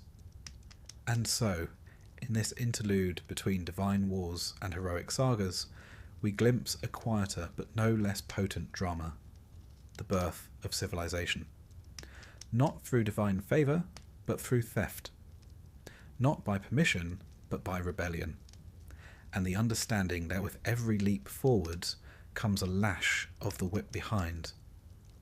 As the Olympians reclined upon their thrones, watching mortals build fires and temples and philosophies, perhaps they sensed that their time, though long, would not be eternal. For the gift of fire is the seed of questioning, and once you ask why, even a god must eventually answer. The story of the Titans is not just one of giants and storms and the clash of divine armies. It is also the story of these who come after, the thinkers, the rebels, the flame bearers. And in Prometheus, we find the bridge between the age of monsters and the age of men. A titan, yes, but perhaps the most human of them all. With Prometheus chained and humanity stumbling into a world aflame with both knowledge and suffering, the cosmos seemed, for a fleeting moment, to be at rest. The Titans were mostly imprisoned, the gods firmly entrenched in power, and mankind busy roasting its first goat over a sacred flame. But rest, in myth, is merely the inhalation before the next divine catastrophe. And Olympus, as always, was teetering on the edge of drama. Let us now pivot from the divine rebellion of Titans to the creeping instability that would later plague the reign of the Olympians themselves.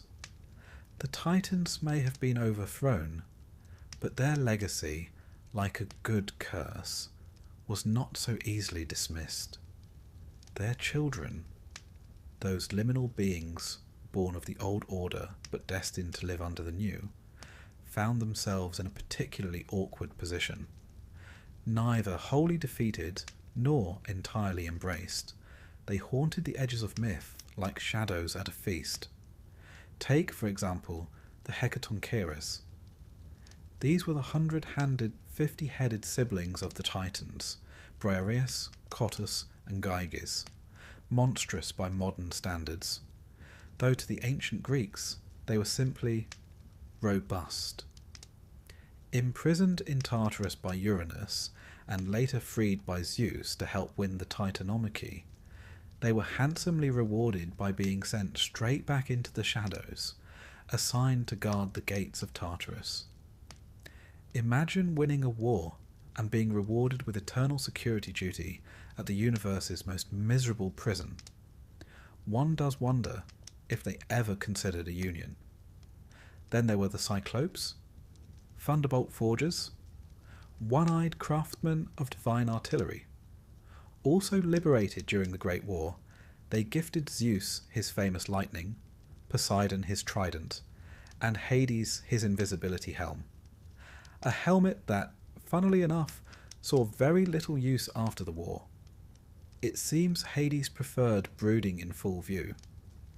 The Cyclopes, for their trouble, were also sent back to the forge, pounding away in volcanic caverns like Hephaestus on espresso. Their fate? To be footnotes in the story they helped win. But the true undercurrent of tension came not from the sidelines, but from the next generation, the children of Zeus and his siblings. Now, the Olympians had only just claimed their thrones. One might think they'd hold off on producing a new crop of divine drama. But no. Zeus, as prolific as he was powerful, began populating the cosmos with alarming speed. One assumes he kept a celestial diary just to track his conquests, mortal and immortal alike. From his many unions came a constellation of powerful figures. Athena, sprung fully formed from his forehead after he swallowed her pregnant mother, Metis, because nothing says parenting like cranial birth. Apollo and Artemis, twin children of Leto, were born after a harrowing pursuit in which their mother was denied rest by a jealous Hera.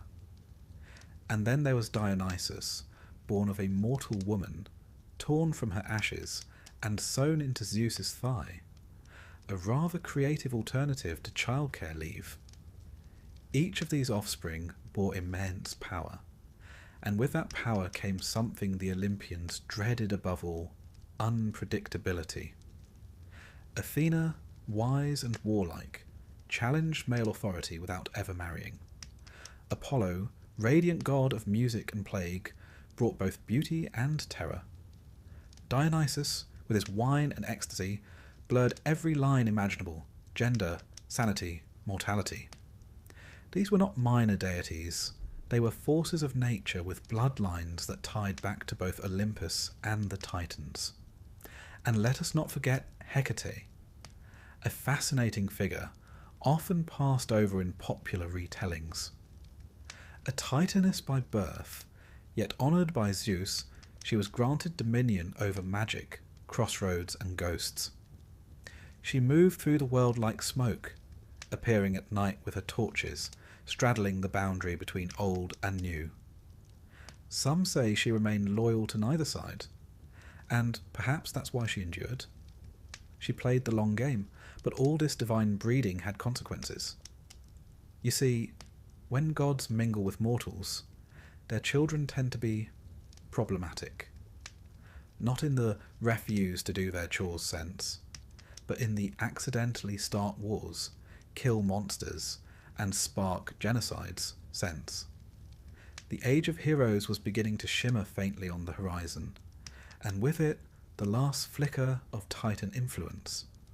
For the world was beginning to shift again, away from the gods and towards something else entirely. Fate. The Greeks believed in a cosmology where power ebbed and flowed like tide. No one held absolute authority forever. Not Uranus, not Kronos, and not Zeus. And what lingered behind every myth, like a looming shadow at the feast, was the whisper that Zeus, too, would fall. Prophecies abounded.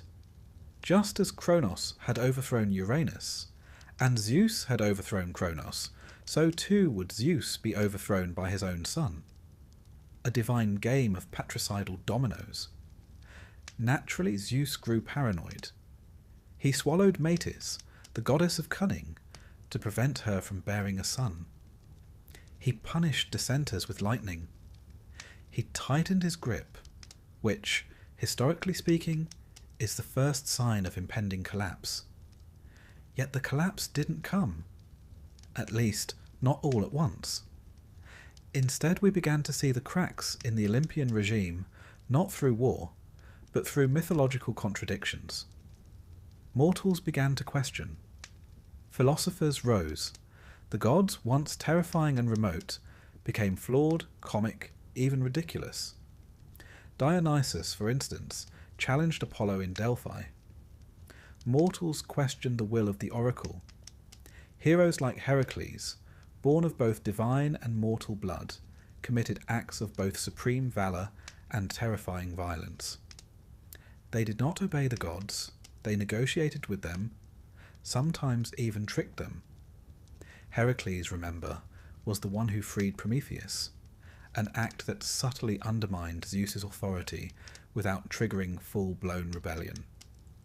In Heracles, we see something new, a figure who stands between the age of Titans and the rise of men.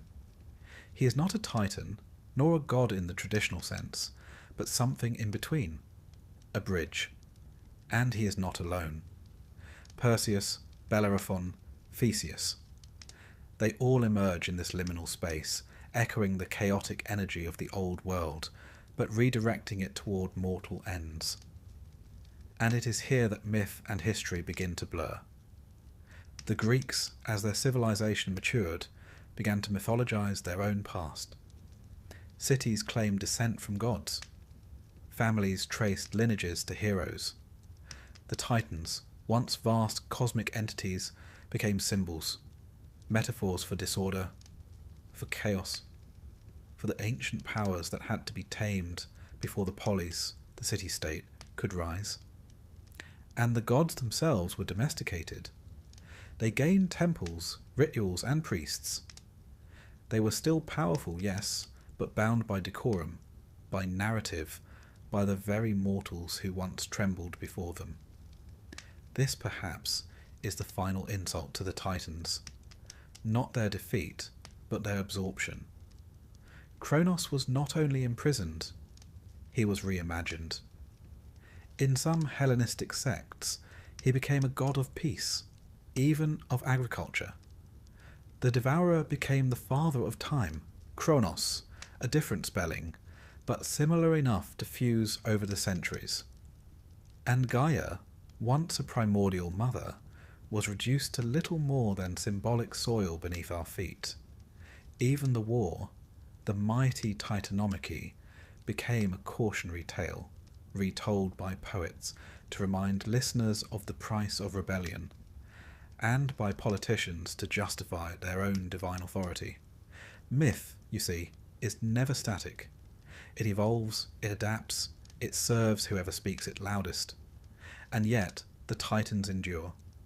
Not on Olympus, nor in statues, nor in temples, but deeper, in the subconscious, in the primal forces that still quake beneath our feet and churn within our oceans, in the fury of a storm that no god can command, in the impulse to rebel, to question, to light a fire even when the world demands obedience. They are not gone. Not really. You cannot banish what you are made of. For we are all, in some distant sense, children of the Titans, born of chaos, tempered by fire, reaching forever upward toward the divine, not to serve it, but to understand it, even to challenge it. And as the age of heroes draws near, as mankind begins to tell its own story, the Titans slip into myth, not defeated, but transformed, not lost, but waiting. Waiting in Tartarus, waiting in memory, waiting in us.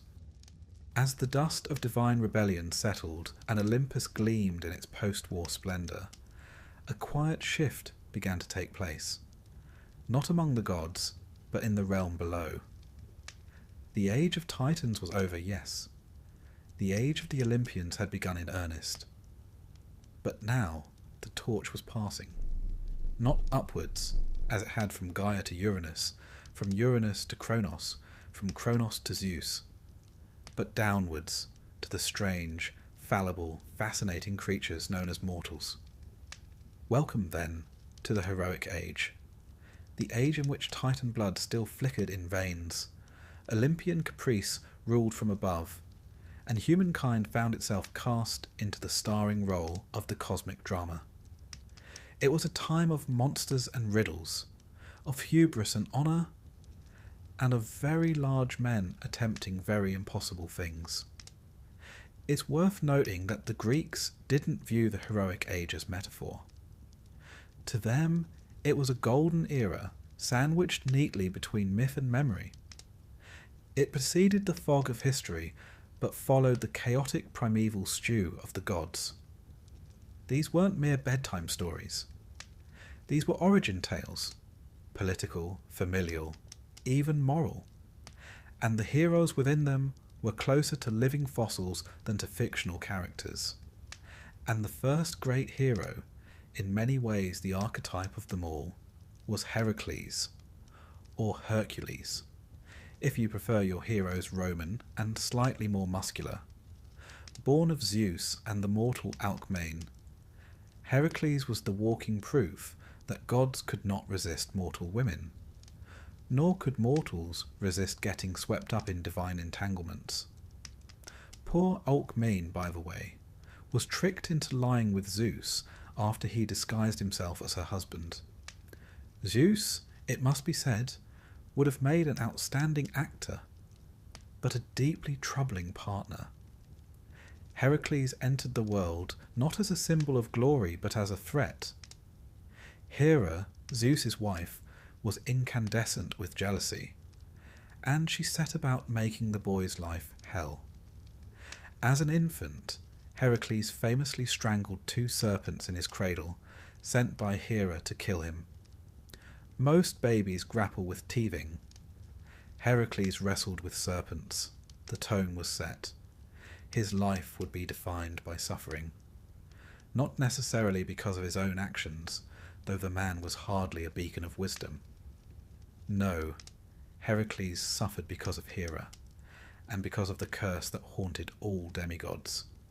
The curse of being too much, too strong, too violent, too connected to gods who wanted nothing more than to control them. The 12 labours of Heracles, his punishment for murdering his wife and children in a fit of madness inflicted by Hera, are, in essence, a purification.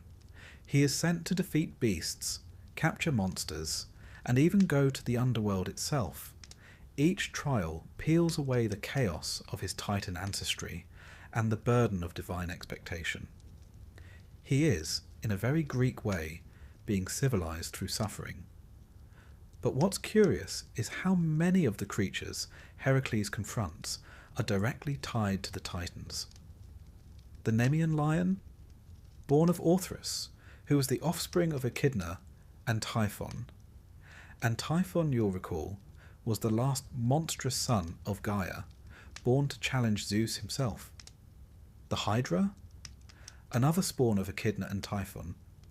Cerberus, the three-headed guard dog of Hades, wrestled by Heracles in his 12th labour, was of the same ghastly lineage. In essence, Heracles isn't just performing tasks.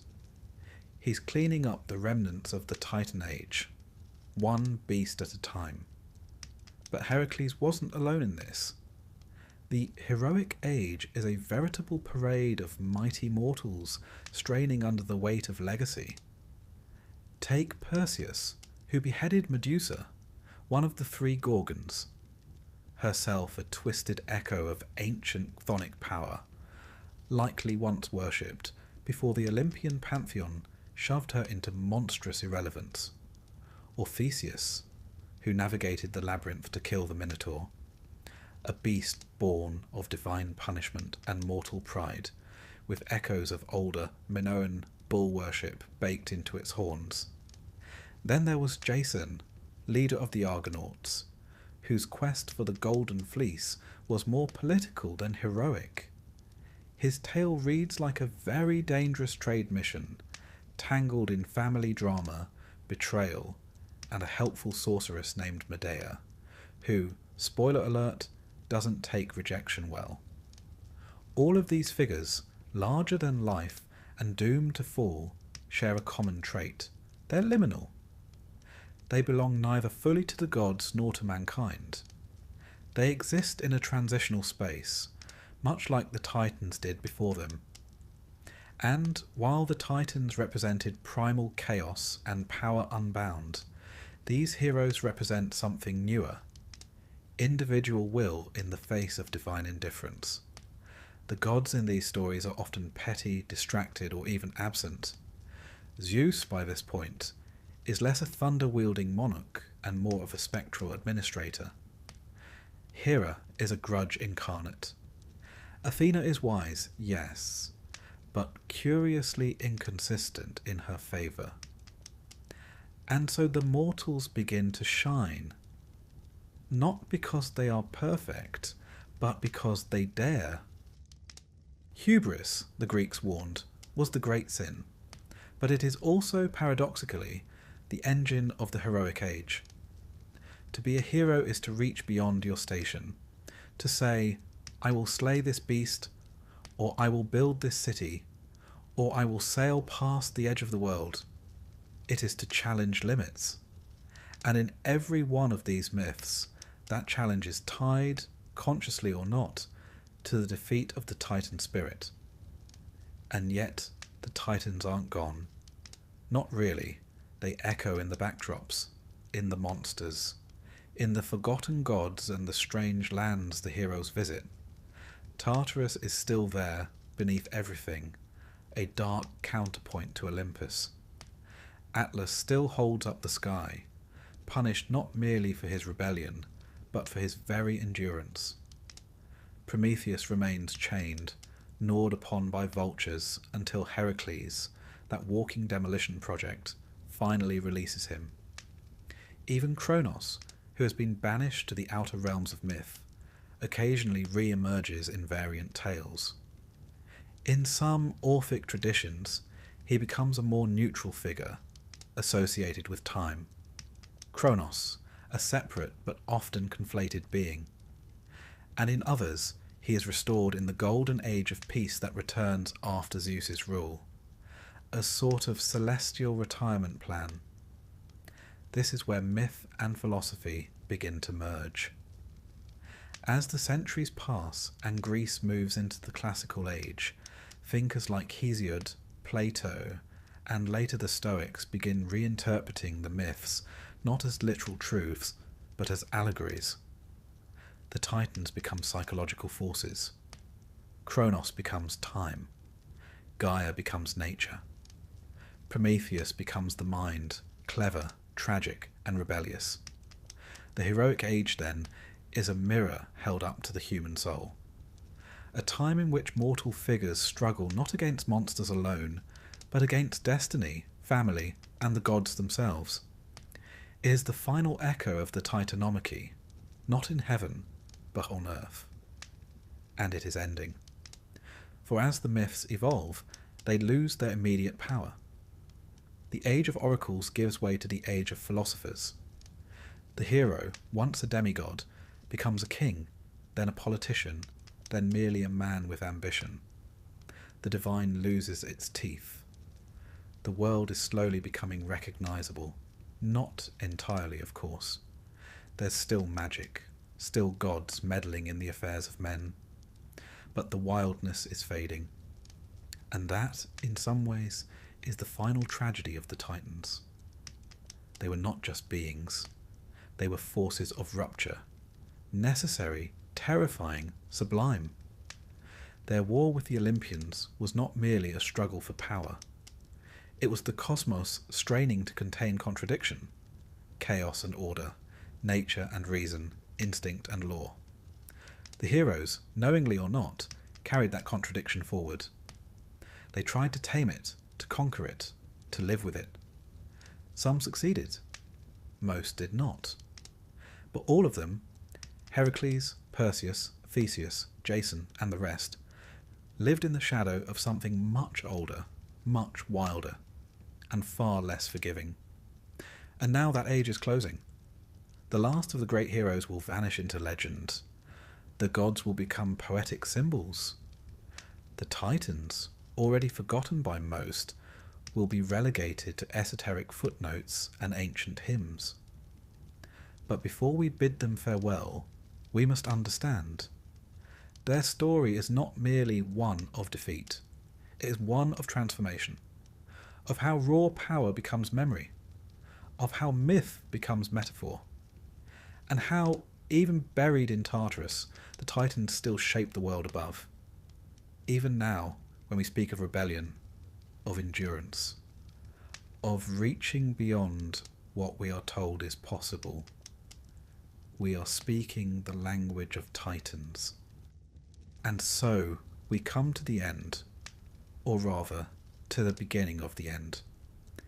For when telling the tale of the Titans, it's never quite clear where the final page should fall.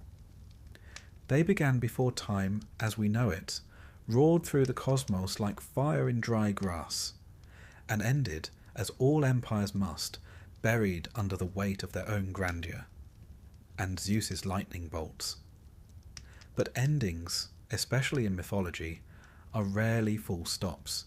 They're ellipses, pauses in the storm, quiet breathings before the next surge. And though the Titans were defeated, exiled, and in some cases outright erased from memory, they have never quite left us. Not entirely, they endure, in symbols, in stories, and sometimes, quite sneakily, in ourselves. The Greeks, of course, were never content to leave even their ancient myths untouched. Over time, the stories of the Titans were retold, repurposed, and reinterpreted. By the Hellenistic period, they had become more than rebellious deities. They were metaphors for vast, impersonal forces. Cronus, once a devouring patriarch, became time itself, unyielding, cyclical, indifferent. Gaia, the nurturing Earth Mother, came to represent the natural world, both bountiful and brutal. Oceanus flowed not merely as a titan, but as the unending current of reality. In this metamorphosis, the Titans shifted from the realm of religion into that of philosophy. Thinkers like Plato and later the Stoics began plumbing the myths for allegory. The Titanomachy was no longer a simple clash of gods, but a psychological or moral struggle. Reason versus chaos. Civilization versus impulse. Logos against eros. Rather sophisticated, really, for a tale that started with a god castrating his father with a sickle made by his mum. And what of Prometheus, that most defiant of Titans refused to be forgotten? He became, over the centuries, a patron saint of rebels, thinkers, and fools who dared too much. To the Romantics, he was the ultimate symbol of enlightenment. Punished not for evil, but for giving knowledge to mankind. Byron, Shelley, Goethe, all found in Prometheus a kindred spirit. He who stole fire from the gods and suffered for it was, in a sense, the first scientist, the first revolutionary, the first tragic hero. But the Titans are not confined to dusty scrolls and poetic musings. They've wormed their way into the modern world in ways both subtle and profound. Consider the language. When we say something is titanic, we mean vast, powerful, unstoppable. Not merely large with consequences. The name Titan has been affixed to ships, rockets, sports teams, and even Silicon Valley tech platforms, all proclaiming their ambition to reshape the world. Though one suspects Cronus might be slightly amused at a cloud computing service named after him. There's something inherently seductive about the Titans. They represent the raw, untamed potential that exists before order arrives. They are older than law, older than justice, older even than morality as we frame it. They are elemental. Earth, sky, ocean, time, flame. Their quarrels were not political. They were cosmic. And in a world increasingly structured and bureaucratic, the idea of something ancient and wild, unchained and ferocious, still pulls at the corners of the imagination. This is why they keep returning. In literature, in film, in art. The Titans are everywhere, if you know where to look. Consider the many shadow fathers of modern fiction. The domineering figures who give birth to new orders, but cannot survive them. Tywin Lannister in Game of Thrones, for instance, or Darth Vader in Star Wars. Titans in all but name. Creators of worlds, undone by their own children. Or take the rise of the anti-hero. Characters like Walter White or Tony Montana, who, like Prometheus, break the rules, steal fire, and burn for it.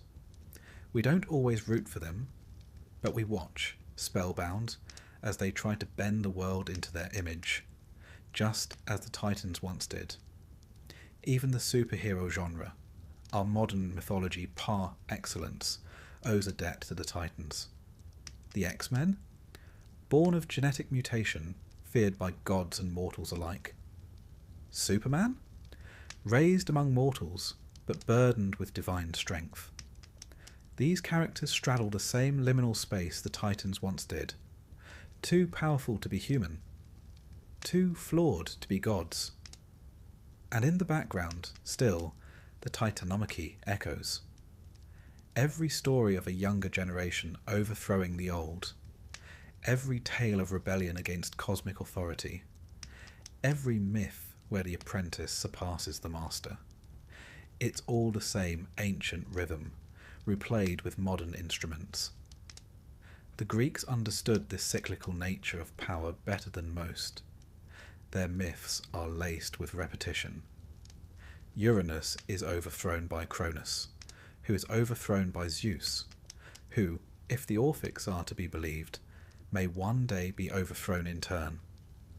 The wheel turns. Each victory sows the seeds of its own destruction. Even the gods, in all their splendour, are not immune to fate. The concept of Moira, fate, stands above them all. Not even Zeus, mighty king of Olympus, can defy the destinies spun by the three Moirae, Clotho, Lachesis, and Atropos. The Titans may have lost, but they played their part in the great script. And the script, dear listener, is still being written. What's most fascinating is how these stories, born from a cluster of tribes in the mountains and coasts of Bronze Age Greece, have survived empire, conquest, religion, and modernity. They have outlived gods, kings, and continents.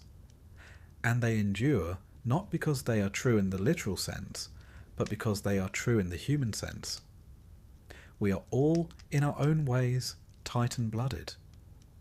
We carry within us the fire of rebellion, the burden of memory, the urge to shape the world according to our will. Every time we break a rule for the sake of something better, every time we defy authority in the name of justice, every time we dream bigger than we are told we should, that too is a titan's whisper in the ear. Of course, this is not without cost. Prometheus paid in agony, Atlas paid in weight, Cronus paid in isolation. To carry Titan fire is to risk being burned, but the Greeks never shied from tragedy. They embraced it. They believed that from suffering came understanding, from downfall came reflection. And so we reflect, not merely on the tale we've just told, the epic rise and fall of the Titans from the yawning void of chaos to the dark prison of Tartarus, but on what it means, why these stories matter, why they continue to matter. Perhaps, in the end, it's because the Titans remind us that greatness is not born from perfection, but from conflict, from the storm, not the calm, from the tension between what is and what might be. They are the raw materials of myth, and therefore of civilization itself. In them we see not only gods and monsters, but the human heart writ large, proud, flawed, courageous, vengeful, creative. And in their downfall we glimpse something very Greek, the knowledge that power must be tempered, that ambition must bow to balance, that even the mighty must yield. But oh, what a roar they made on their way down.